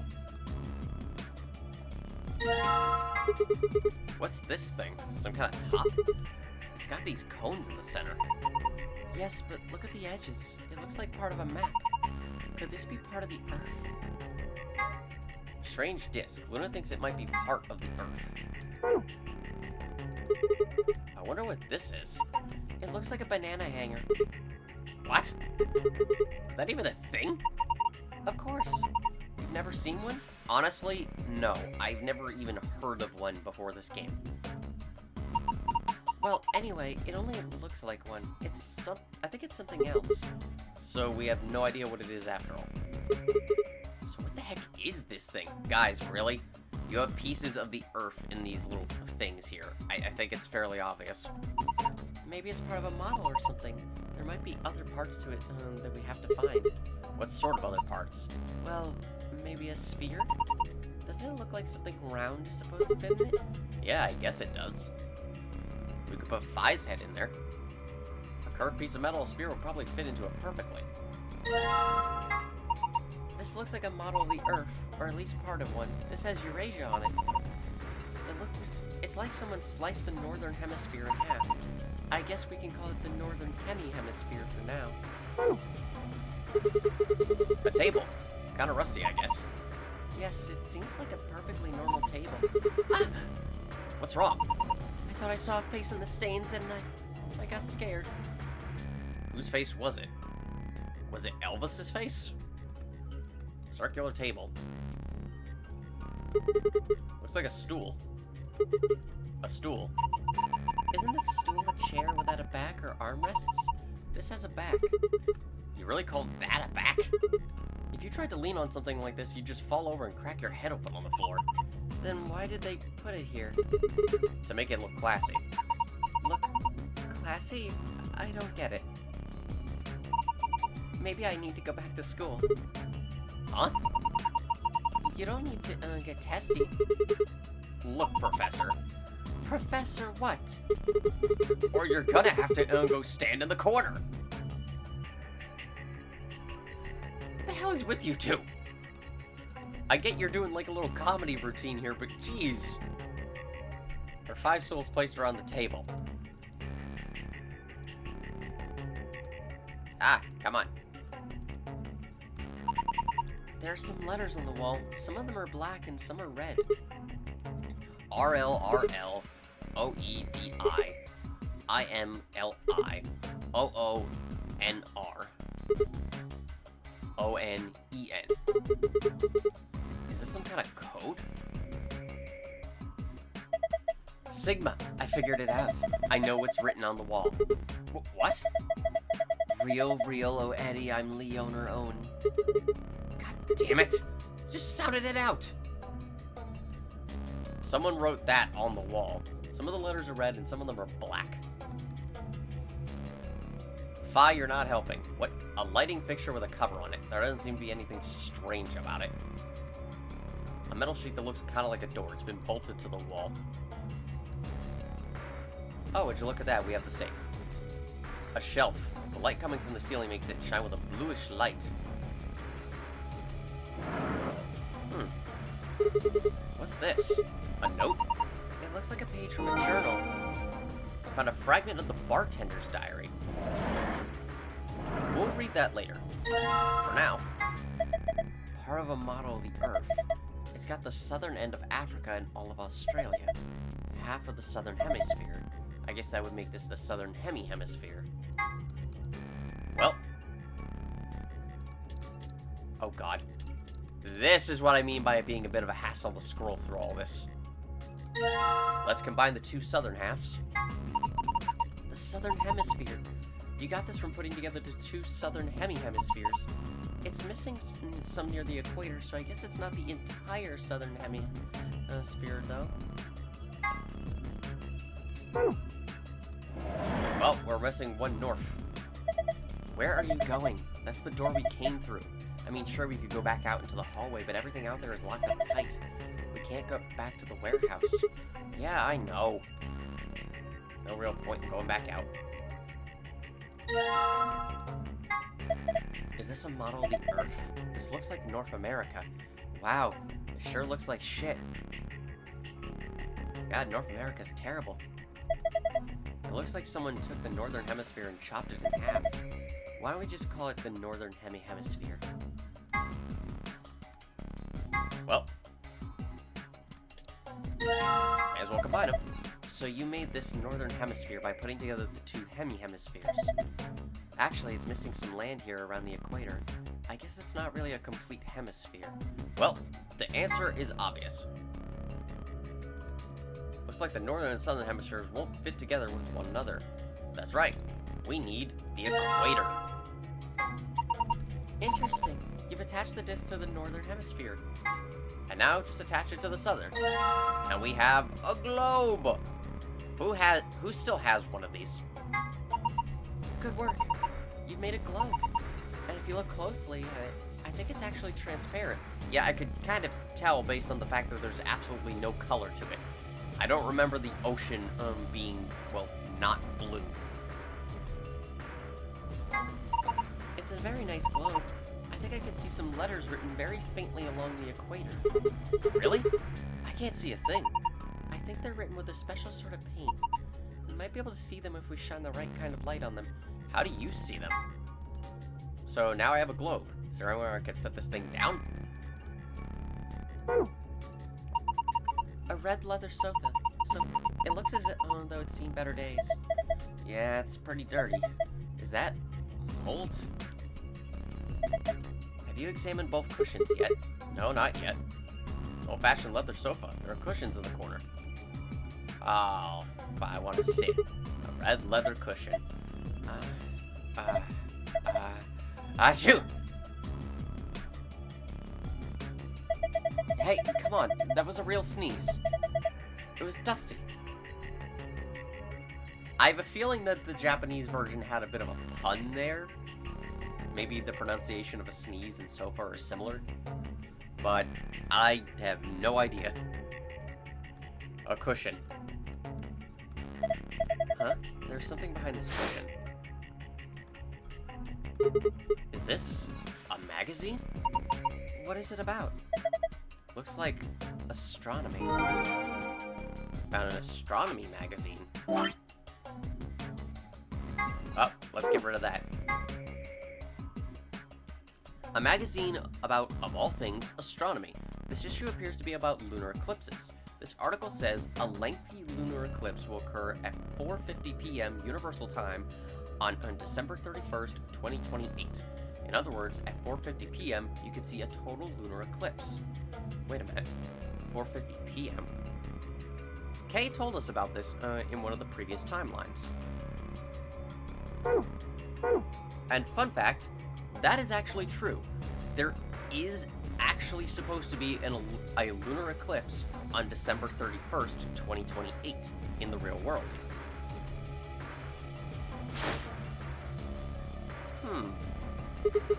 This thing looks weird. Is it supposed to be the sun or something? There are 12 words on it. They're arranged kind of like the spokes on a wheel. Let's see here. Red, white, blue, island, green, moon, black, ocean, yellow, earth, sun, planet. Huh. Gee, those sure sound like the colors and names of the different types of alcohol we have. Hey, you think this might be a clock? A clock? There aren't any hands, though. Well, imagine it has some hands on it. Then it would look like a clock. Yes, I guess so. I mean, it's circular, guys. And it has everything lined up kind of like the times. Of course it looks like a clock. How do you not see it? What about those needles you found? What about them? Just thinking they looked kind of like clock hands. But it doesn't have any hands. If I mention those needles I found, though, maybe I can eat them. Do you think those needles you found might go on there? Let's see. There we go. Well, I put the hands on the clock, but nothing's happening. What if you move them? Move them where? I don't know. Experiment. Alright, let's give it a try then. Move the hand to a specific time, then press the check button. The answer should be fairly obvious. We have only gotten one hint of a specific time. The astronomy magazine. So take hold of the big hand. Whoopsies. Ah! God, this is awkward at times.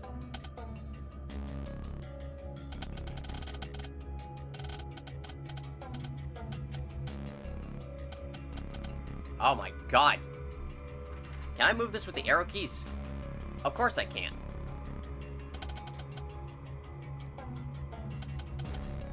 There we go. Put it to 450. And then...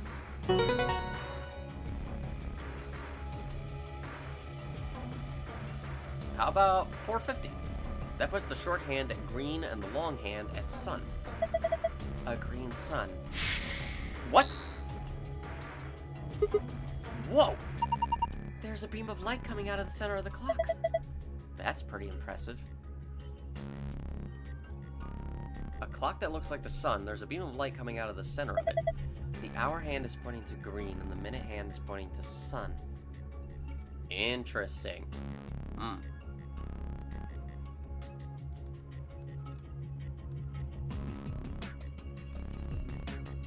Well,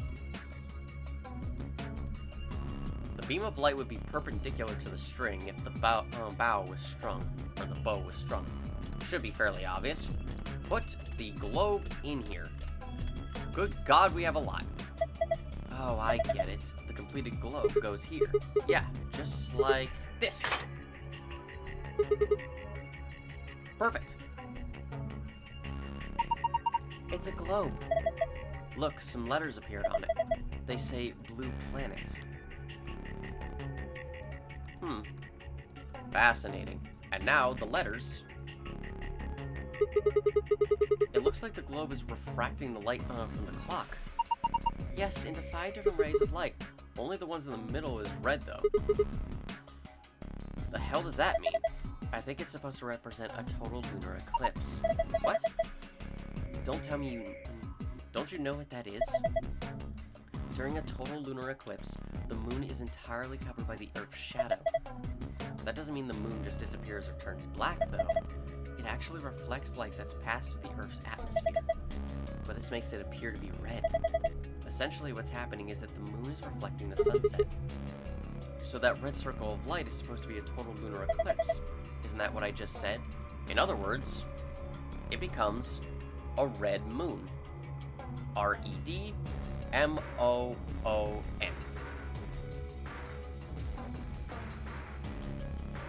Interestingly, that's if you use the black letters. However, look at what the red letters are. L-I-O-N. It's lion in red. Interesting.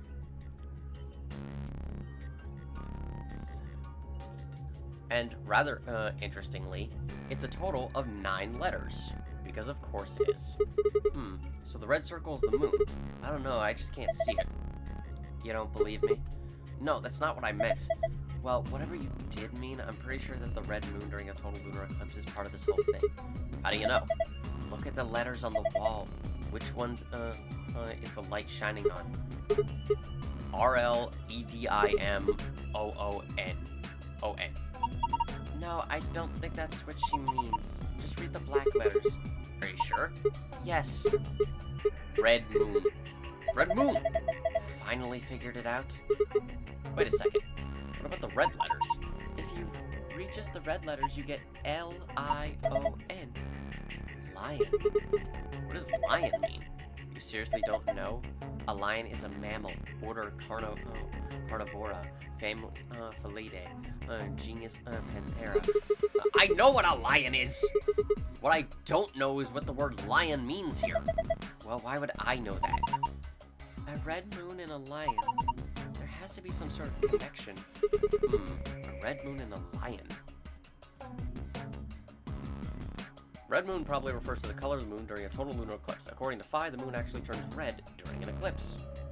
So yes, it should be fairly obvious, but we have to make specific drinks, or rather specific cocktails, with our drinks. In this case, we have to make a green sun, a blue planet, and a red moon.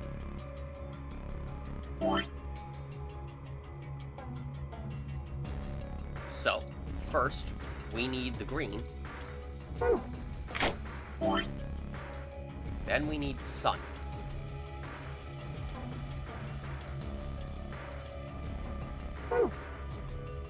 Whoops.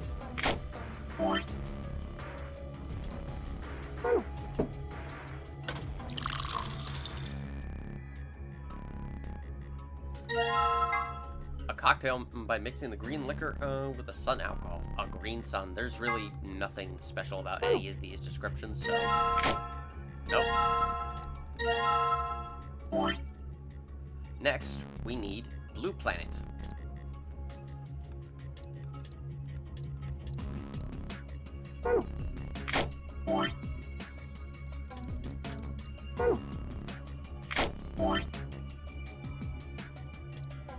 God, scrolling through this is, again, just such a pain.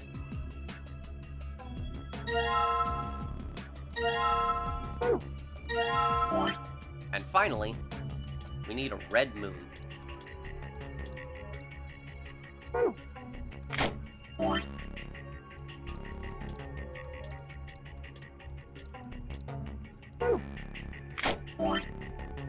Which is what we actually had at the beginning, but oh well. A cocktail machine, huh? We just need to put 2 bottles in it, right?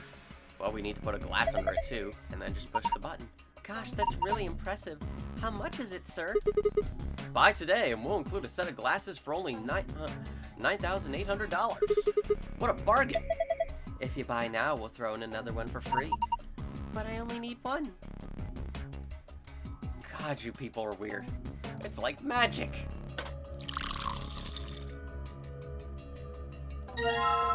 Let's just leave you in there.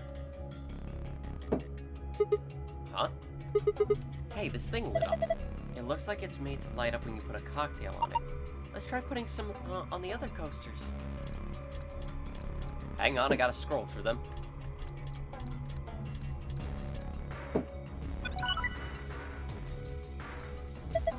Hey, good job. All the coasters are green. Side note, it does not matter what order you put them in, because you can discover the clues in basically any order. Green means I got it right? I think so. Look, something happened on the screen. Oh, I saw something like this before. You too? Yes, there was one in your AP room? Yeah, I think so. It opened a safe back then. We should write this down somewhere. No, it's cool. I can remember it. You're going to memorize it? Sure, no sweat. I got a pretty good memory.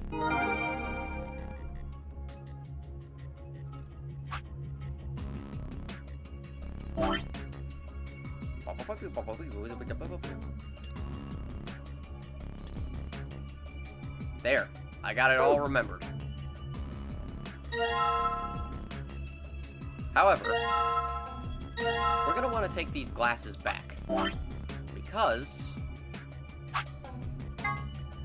we still don't have the file password, and that is where the bartender's journal comes in. 3 customers came in today, a couple and their son. The father sat in the center, with the mother on the left and the son on the right. When I came to take their order, they said the following. Father, my wife likes the color red, and I like white. My son has always liked ocean. Mother. My son has loved the color blue ever since he was a child. My husband likes island and I like planet. Son. My mother and I like moon. My father likes anything green. One of them was a liar, but I swiftly made the drinks and handed them over. So, yes, we have to make 3 very specific drinks, but we have to decipher which of these 3 is the liar before we can make them. Looking at it very carefully, you can tell that the liar is the son. Because if the son was telling the truth, it would lead to the father and the mother each getting sort of a drink that is contradictory to their claims. And it would make them both liars. So, the son is the liar. In that case, the drinks we need are... Let me see. A blue ocean, a white island, and a red planet.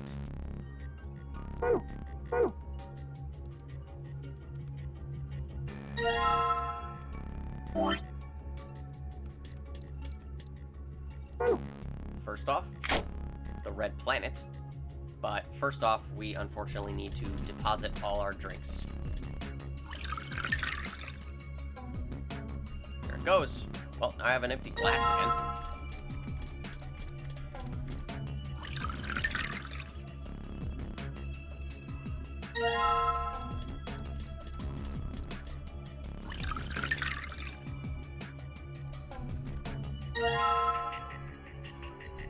So first off, the red planet.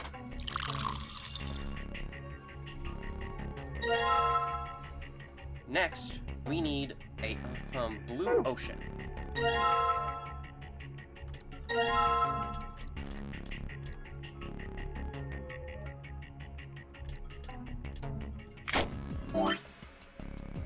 Unfortunately, one of the problems with this particular room in terms of the inventory is that unless you memorize the colors of the specific name type of alcohols, it's kind of difficult to tell which one is which if you're just using the tiny inventory screen up here.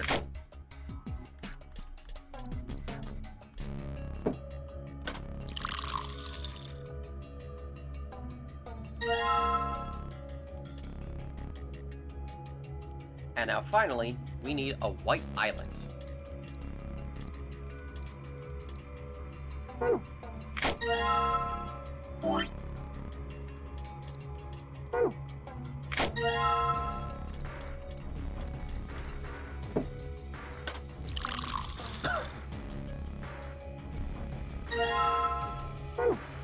Now, this is the most important thing. While the first set of drinks could be placed in any order, the bartender was very specific about where everyone was sitting. So in this case, you do have to place them in a specific order. However, what's most important about this is to remember one very clear thing. This is written from the bartender's perspective. It is not from where we are currently standing, it's from behind the counter. Which means that the positions of the son and the mother should be from his perspective. So if he says the mother is on the left, he doesn't mean over here, he means his left. So, the order of the drinks should be Blue Ocean, then White Island, and then Red Planet. Huh? It's blue this time. Yeah, they're all blue. There's something happening on the screen. And there's our file password. Huh? It changed. Now there are different shapes in different places. Well, it's probably related to the safe somehow. Can you remember this, Sigma? Leave it to me. I want to take these. We're all gonna get hammered right after we leave this room. No, come back to me. No, I gotta take the drinks. No. Alcohol for everyone after this is over. This safe is just like the one I saw in the AB room. Yeah, Sigma and I saw one just like it. So do you think it opens the same way? Try it and find out. Star, star, star. Wow, that's simple.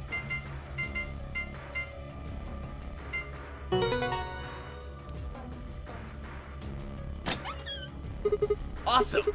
It opened! Good job, Sigma. Well done.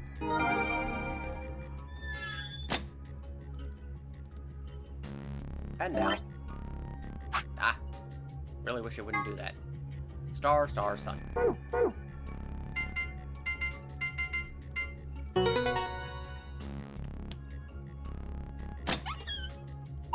Huh? I guess there's another password that can open it too. So it would seem. There's a bunch of stuff in here. Let's see. First we've got a map. It says floor A in the corner. Yeah. We can take a close look at it later. There's still more stuff in here. Why don't you get the rest of it first? Right. Next we've got a card. 2 cards, actually. Do you think these could be the key cards for the AB rooms? See? It says Ambidex room right on them. Yeah, you're probably right. Now we can get to the AB rooms. And that means we can start getting more bracelet points. Once we've got 9, then we can open the number 9 door and get out of here. At least that's what that rabbit said. Yeah, but how are we supposed to get back to the warehouse? That's where all the AB rooms are. We can go back the way we came, but that door's locked. I think the answer to that is in the safe. See? Read this note. Yes, yes, we can go back. I see. So in other words, once we get out of here, we can get back to the warehouse, right? Yeah, seems like it.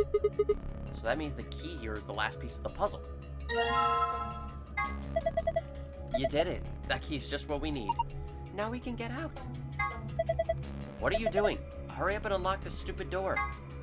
Thank goodness we found this key in the safe. If I'm right, it should open the exit for us.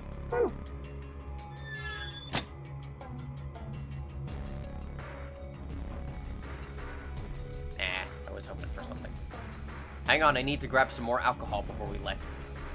Ah, damn it. What are you doing? We aren't going to be able to open that door unless we unlock it. You do understand how a lock works, right? Right, you hammer it open. Okay, I'm going to put the key in. You ready? I keep telling you, you don't have to ask every single... I'm not asking you. I'm asking Luna. Oh. I'm ready. Here we go. 3, 2, 1.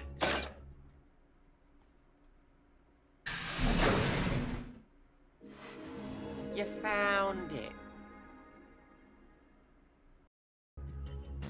So back here in the escape room, as I'm taking the time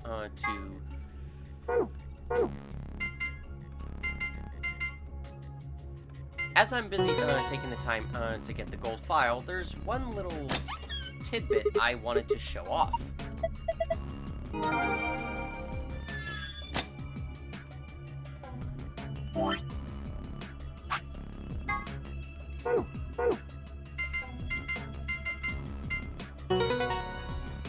Obviously, you can just hop right into the escape rooms and pretty much solve them right away with the safe password. You basically don't have to play the majority of the escape rooms, just skipping every puzzle in them. However, sometimes the game will actually take this into account.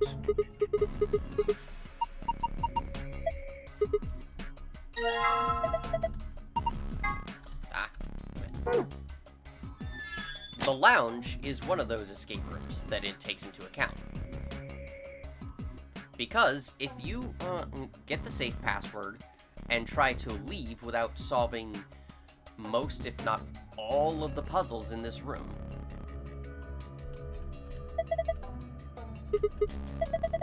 I'm assuming you know how to unlock a lock. Anyway, there's something I want to talk to you about before we open that door. Well, what is it? Don't keep us in suspense. You should probably hear this too, Luna. I want to tell you about total lunar eclipses. During a total lunar eclipse, the moon is entirely covered by the Earth's shadow. That doesn't mean the moon just disappears or turns black, though. It actually reflects light that's passed through the Earth's atmosphere. But this makes it appear to be red. Essentially, what's happening is that the moon is reflecting the sunset. So, the moon looks red during a lunar eclipse. Yeah, I think so. So, why are you telling us this? I just thought I should. What kind of answer is that? Anyway, that's it. I'm done. Hurry up and open the door. Come on, what are you waiting for? Get on with it. Alright, fine. Time to get on with it then. So yes. In the case of the lounge, Phi will specifically make it a point to... Someone's coming. Phi will specifically make it a point to tell you about total lunar eclipses, in case you didn't get that information through solving the puzzles. As you can guess, this means it is very likely relevant to the main story, and not just that room. We'll see that later.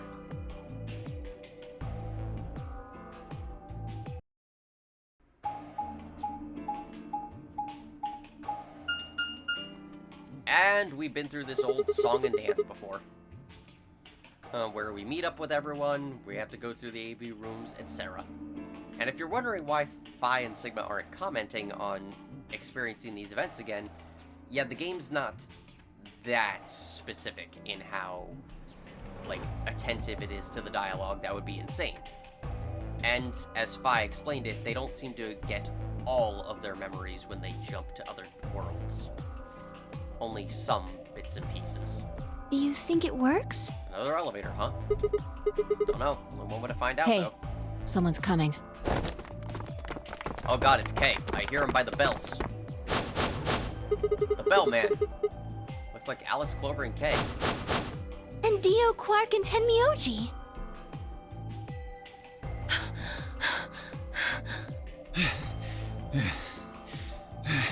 We're gonna have to go through this type... Thank you, Dio, for all the panting. We're gonna have to go through this scene, like, a variation of it at least one more time after we go through the yellow door, so... hope you're prepared for that. What's going on here? We ran into them a little bit ago. Well, not literally, of course. I don't know. With a prowl like that, I imagine you run into a lot of things. Wow, really, dude? Let me see the map. Oh, sure. Oh boy, I sure do love map time.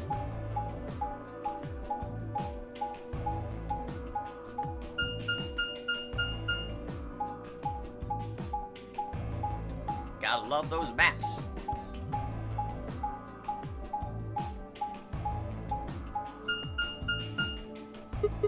Ah, I get it. All three routes end up here. That's the same as the map we found in the infirmary. Infirmary? Oh, we found a map like that too. Ours was in the crew quarters. That's so. We found ours in the lounge. Maybe we should sit down for a bit and exchange information. No, there's plenty of time for that after we check out this elevator. Okie dokie. Can I skip now? I can! Let's get through this. We know what happens. Looks like we don't have a choice then. We gotta head back. Quark, why don't you show them that note we found? Sure. Oh? Did it say something like supplementary rules? Because if it did, we have one too. We found ours in the infirmary. Yeah, we found one too. It was in the safe in the lounge. Well, after that bit of unique dialogue, we can skip past that. So, this is the lounge. Yeah. Kay, you want a drink? It would seem Zero's notes were telling the truth. Getting back here was easy enough. Seriously, guys, I'm carrying enough alcohol to, like, kill the drunkest man alive. You need to... I'm a personal walking individual of alcohol poisoning. I could give it to any one of you. Please take this off of me. It's sloshing around everywhere with every step. That means we could all go visit the infirmary too. All my pockets are colorful. All my pockets are filled with liquid. And not the good kind of liquid. Or the crew quarters. Hey, Grandpa, check this out. It's some of your favorite scotch. Oh. Tempting, but I don't really think now's the time. Well, hold on. Grandpa? Since when were they buddies? Yes, they're probably related. Alice and Clover know each other too. Let's go, buddy. Soon as we get out of here, I can drink all the scotch I want. And you can drink all the root beer floats you can stomach. What? You're gonna get me a root beer float? But are you sure? Do you have enough money? Oh, ye of little faith. I found an old factory full of rare earth metals the other day. That's an interesting statement. First off, why would a root beer float be that expensive? But second off, rare earth metals?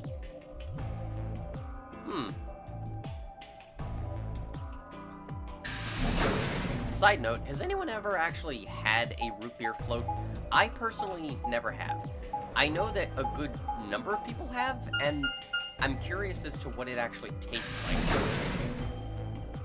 Like, is it actually good?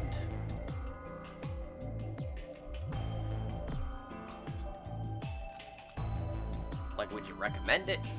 Oh, we're back in the milkman room.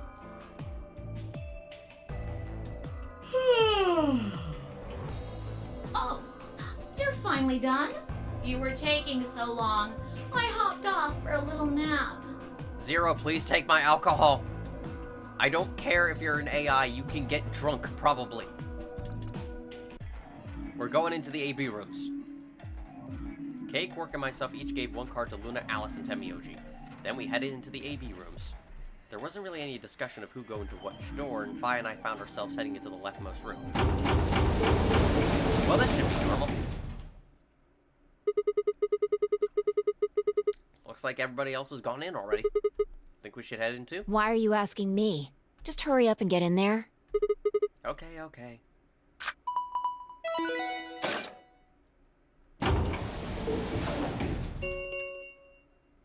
An ambidex gate has been opened.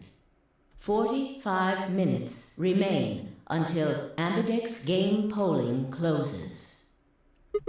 What? This game's got a time limit too? Oh, hi. What? What the hell? Who is this? Fuck if I know. Look, it doesn't matter who she is. Just get everybody over here. Yeah, right. Hey, guys, get over here. We found someone. There's a lady over here. She's unconscious.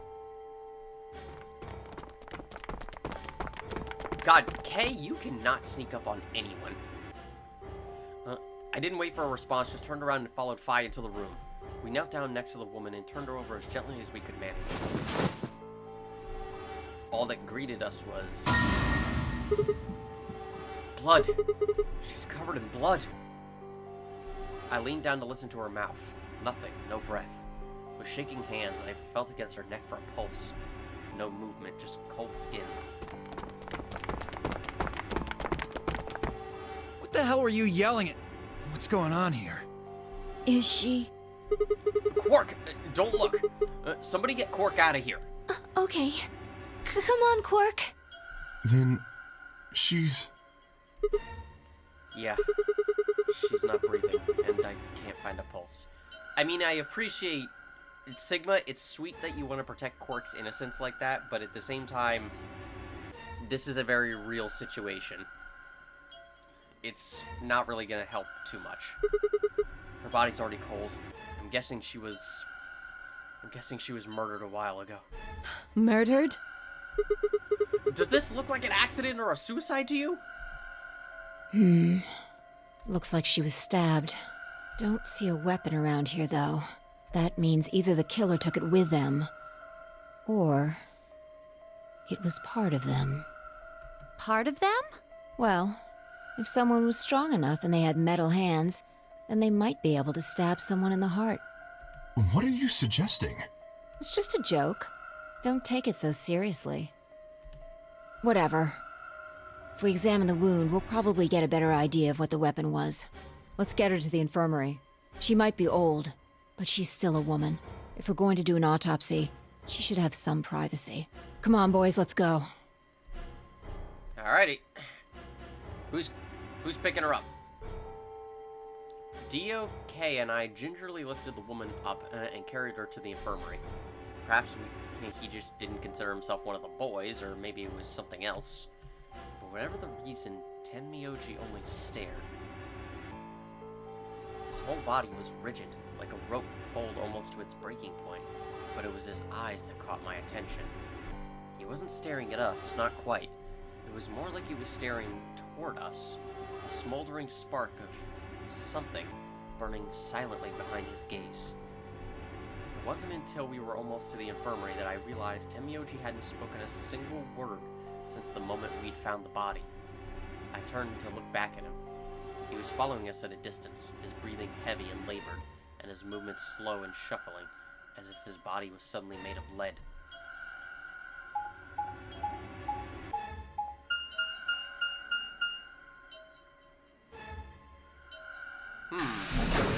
Interesting. Almost like he knows her. I wonder why.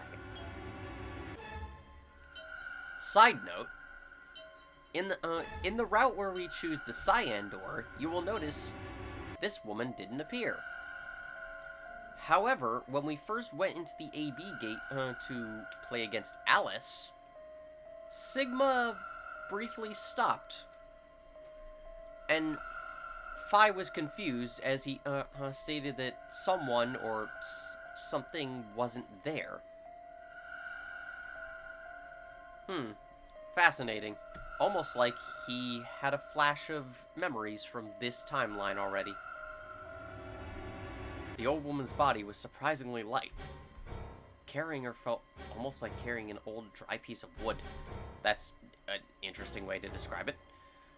We set her down carefully in the infirmary bed as if we were afraid she might break. She looks so peaceful. Almost like she's just gonna wake up any minute now. Is that a ring on her right hand? Maybe she didn't suffer much when she died. Let's hope so. Anyway, I feel a little bad about doing this, but I think we need to examine her. You mean like an autopsy or something? I'm just going to have a look at the wound. If we had a coroner, then it would be a different story, but... I mean, there's nothing else we really can do in this situation. We can't just leave her be. What? I have a medical license. You're a nurse? No. You're a doctor? Well, I'm not exactly a coroner. Interesting. I guess you really can't judge a book by its cover, can you? Sorry.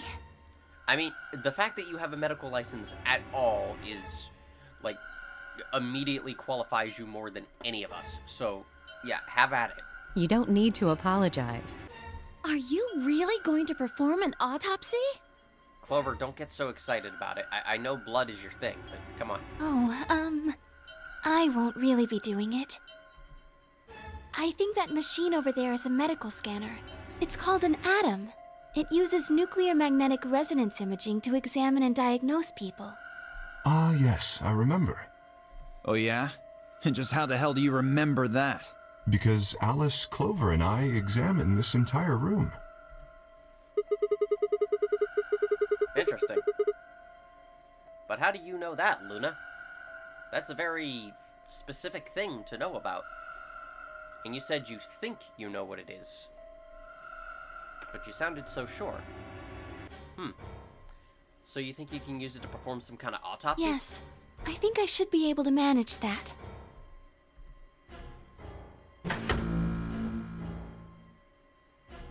Luna ran the scanner over the body, then turned back to the terminal. The display filled up with text, most of it rather technical. Sex, female, estimated age, 65 to 75 years, diagnosis, deceased, cause of death, exsanguination. Estimated time of death, 3 to 4 hours. Damage trajectory, weapon entered through 4 intercostal piercing heart. Wound characteristics. Wound margin, clean, continuous. Wound angles, 1 sharp, 1 blunt. Wound cavity, 150 mm. Wound length, 30 mm. Wound width, 3 mm. I'm dumb. I don't know what mm is in this situation, or at least I'm blanking on it. Millimeters? Maybe? Conclusion. Based on the characteristics described above, there is a 95% chance the wound was caused by a sharp, single-bladed instrument. Huh. Yeah, I don't really get it. What's it mean by instrument? Was she stabbed with a clarinet or something? Sigma. Dude. I can't tell if you're genuinely dumb or just naive. It even said blade in it. Do you think a clarinet has a blade? It means a tool of some sort. God, it's the next Ruby character. It's the rival to Flint Cole, except they play a clarinet with a blade on it. That is also somehow a gun. A knife, probably. In other words, she was stabbed in the heart, right? Yes. Well, I suppose that clears me of suspicion. Sorry, but no. Why? Please, don't tell me you think my hand can somehow turn into a knife. Actually, that sounds kind of awesome. Now that I think about it. Like a clarinet sword. Yeah, just a clarinet that effectively becomes a sword. And then you can play it, and it effectively shoots, like, I guess, dust or, aka, like, bullets out of it. Huh. Okay, I'm kind of geeking out for a moment. Moving on. I told you that was a joke. Then why am I still a suspect? We found the old lady in one of the AB rooms, specifically the one farthest to the left. Before we went in there, only 2 other people had been in that room. You and Clover. Only one of you was conscious. Fi, please, stop joking around. I assure you, there was no one else in that room besides Clover when I woke up. She must have been put there later. But the door was locked, right? I don't think anyone could have gotten in without the key. Perhaps, but there was a hatch on the ceiling, remember? Yes, there was. But Zero said he locked all the hatches. Well, if he was telling the truth, nobody could have gotten in there after you 2 left. Which means... You fucking bastard! Why'd you kill her, Kay? Kinda jumping to conclusions there, aren't you, Dio? I knew it. You're him, aren't you? You're the real Zero. Wait a minute, please. Just calm down. You aren't making sense. Let's suppose I am Zero. Why would I do something that would obviously cast suspicion on me? Well, because you figured we'd think that. And you'd throw us off the trail by doing the exact opposite. That's not a logical argument. God, dude. Dio, this is not Yakuza 4. It's not so, like, so complicated, with all the betrayals and, everyone playing everybody. No, we're not doing that situation here. Still, you do have at least half a point. Your argument doesn't confirm my guilt, but it does show us where we should be looking. The real Zero. The person who brought us here is likely the person who murdered that woman. Doesn't that seem like the most reasonable answer? Yep. I guess. Yeah, that makes sense. If Zero was the murderer, then they could open anything they wanted to. I mean, didn't Zero say something about that? I live in the master computer. That means all the electronic doors in this whole warren are under my control. Exactly. Also, consider this. If the murderer isn't Zero, why would the AI Zero stay silent? He told us that his job was to make sure the game ran smoothly. But now the unexpected has happened, and he says nothing. Why would he do that? If he can see everything we do, then he must know who killed the old woman. So why has he kept his silence? the answer is simple. The murderer is Zero. Or rather, Zero Senior, I suppose you could say. I suppose. It's certainly a possibility. I don't know if it's the correct answer, but... He likely ordered Zero Jr., the AI, to keep his identity hidden. If Zero Jr. told us about the murder, then Zero Sr.'s identity would be compromised. There is something else to consider as well. Perhaps this murder was not unexpected. Zero Sr. murdered her. Just as planned. Death is only another part of the game. Killing someone is just part of a game to him? Well, there's no way to know for sure, but I would assume so. Hmm? 10 minutes remain until Ambidex game polling closes. Oh, right, that's still going on. All players, please enter your votes. If no vote is recorded before the deadline has passed, any non-voting parties will automatically ally. What was that? I don't know. Well, one thing's for sure. And that is? If we don't go vote, something bad's going to happen. You don't say. You see? Just as I said. Zero Jr. ensures the game continues, even though someone has died. I just realized part of the reason Kay's wearing a mask could possibly just be for cost cutting, because they don't have to animate any like lip flaps for him. That's actually kind of clever. All of this is part of Zero Sr.'s plan. Let's get back to the warehouse. If we all head to the AB rooms, maybe we'll see Zero Jr. After all, he told us he'd give us specifics once we gone in. All right, let's go.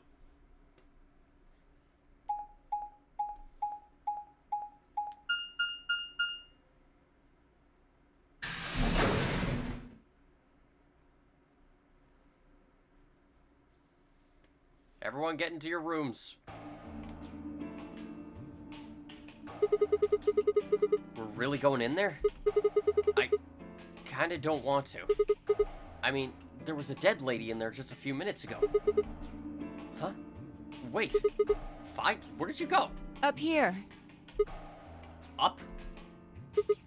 What the hell is she doing?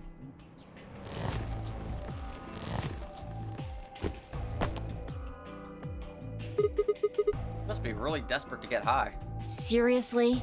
That's the best you can do? I was expecting something about how I jump at the first sign of trouble. Honestly, I kind of like Sigma's joke better. It's a little more original.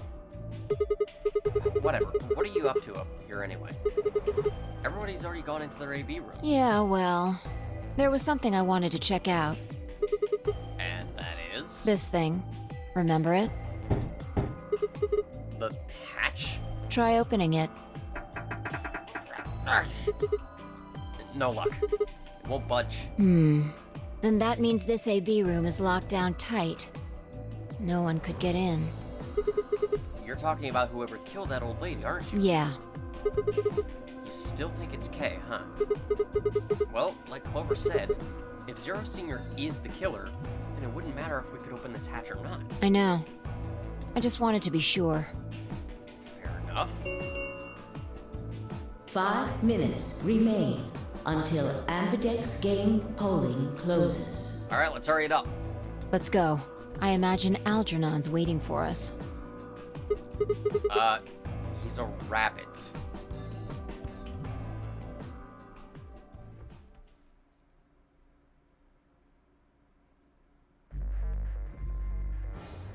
Look. There's something on the screen. Yeah, you're right.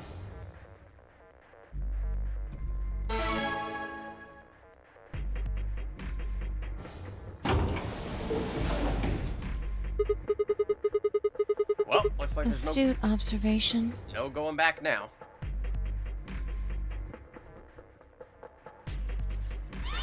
Hooray!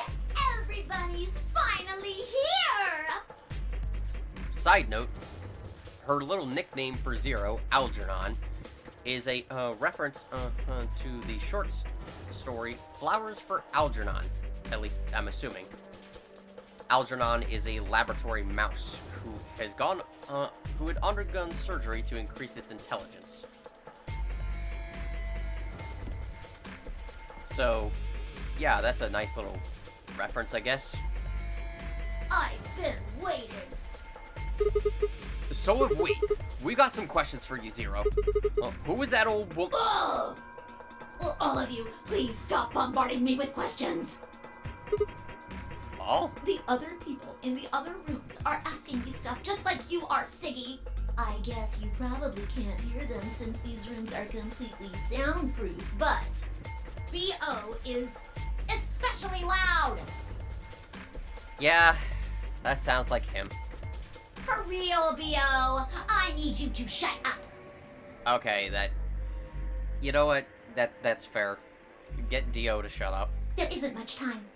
I gotta hurry and explain all this stuff, or the game will end before I'm done. So, no more questions from now on. No answers for anybody, okay? You just have to wait. Now, let's get this party started! Let me tell you about the AB game. Since it's a game, you're obviously going to have an opponent. And we've heard this explanation before. But, for example, Siggy and Fido paired up with Mooney and went through the magenta door, didn't they? Except this part changes, of course, because of who we went through the door with. That means that Siggy and Fido will be playing against Mooney. And it goes the other way, too. Mooney's opponent will be Siggy and Fido. Obviously, that means Potassium and Cleaver's enemy will be a lass. Potassium, of all names. And B.O. and Quark's enemy will be Tenmeoldy.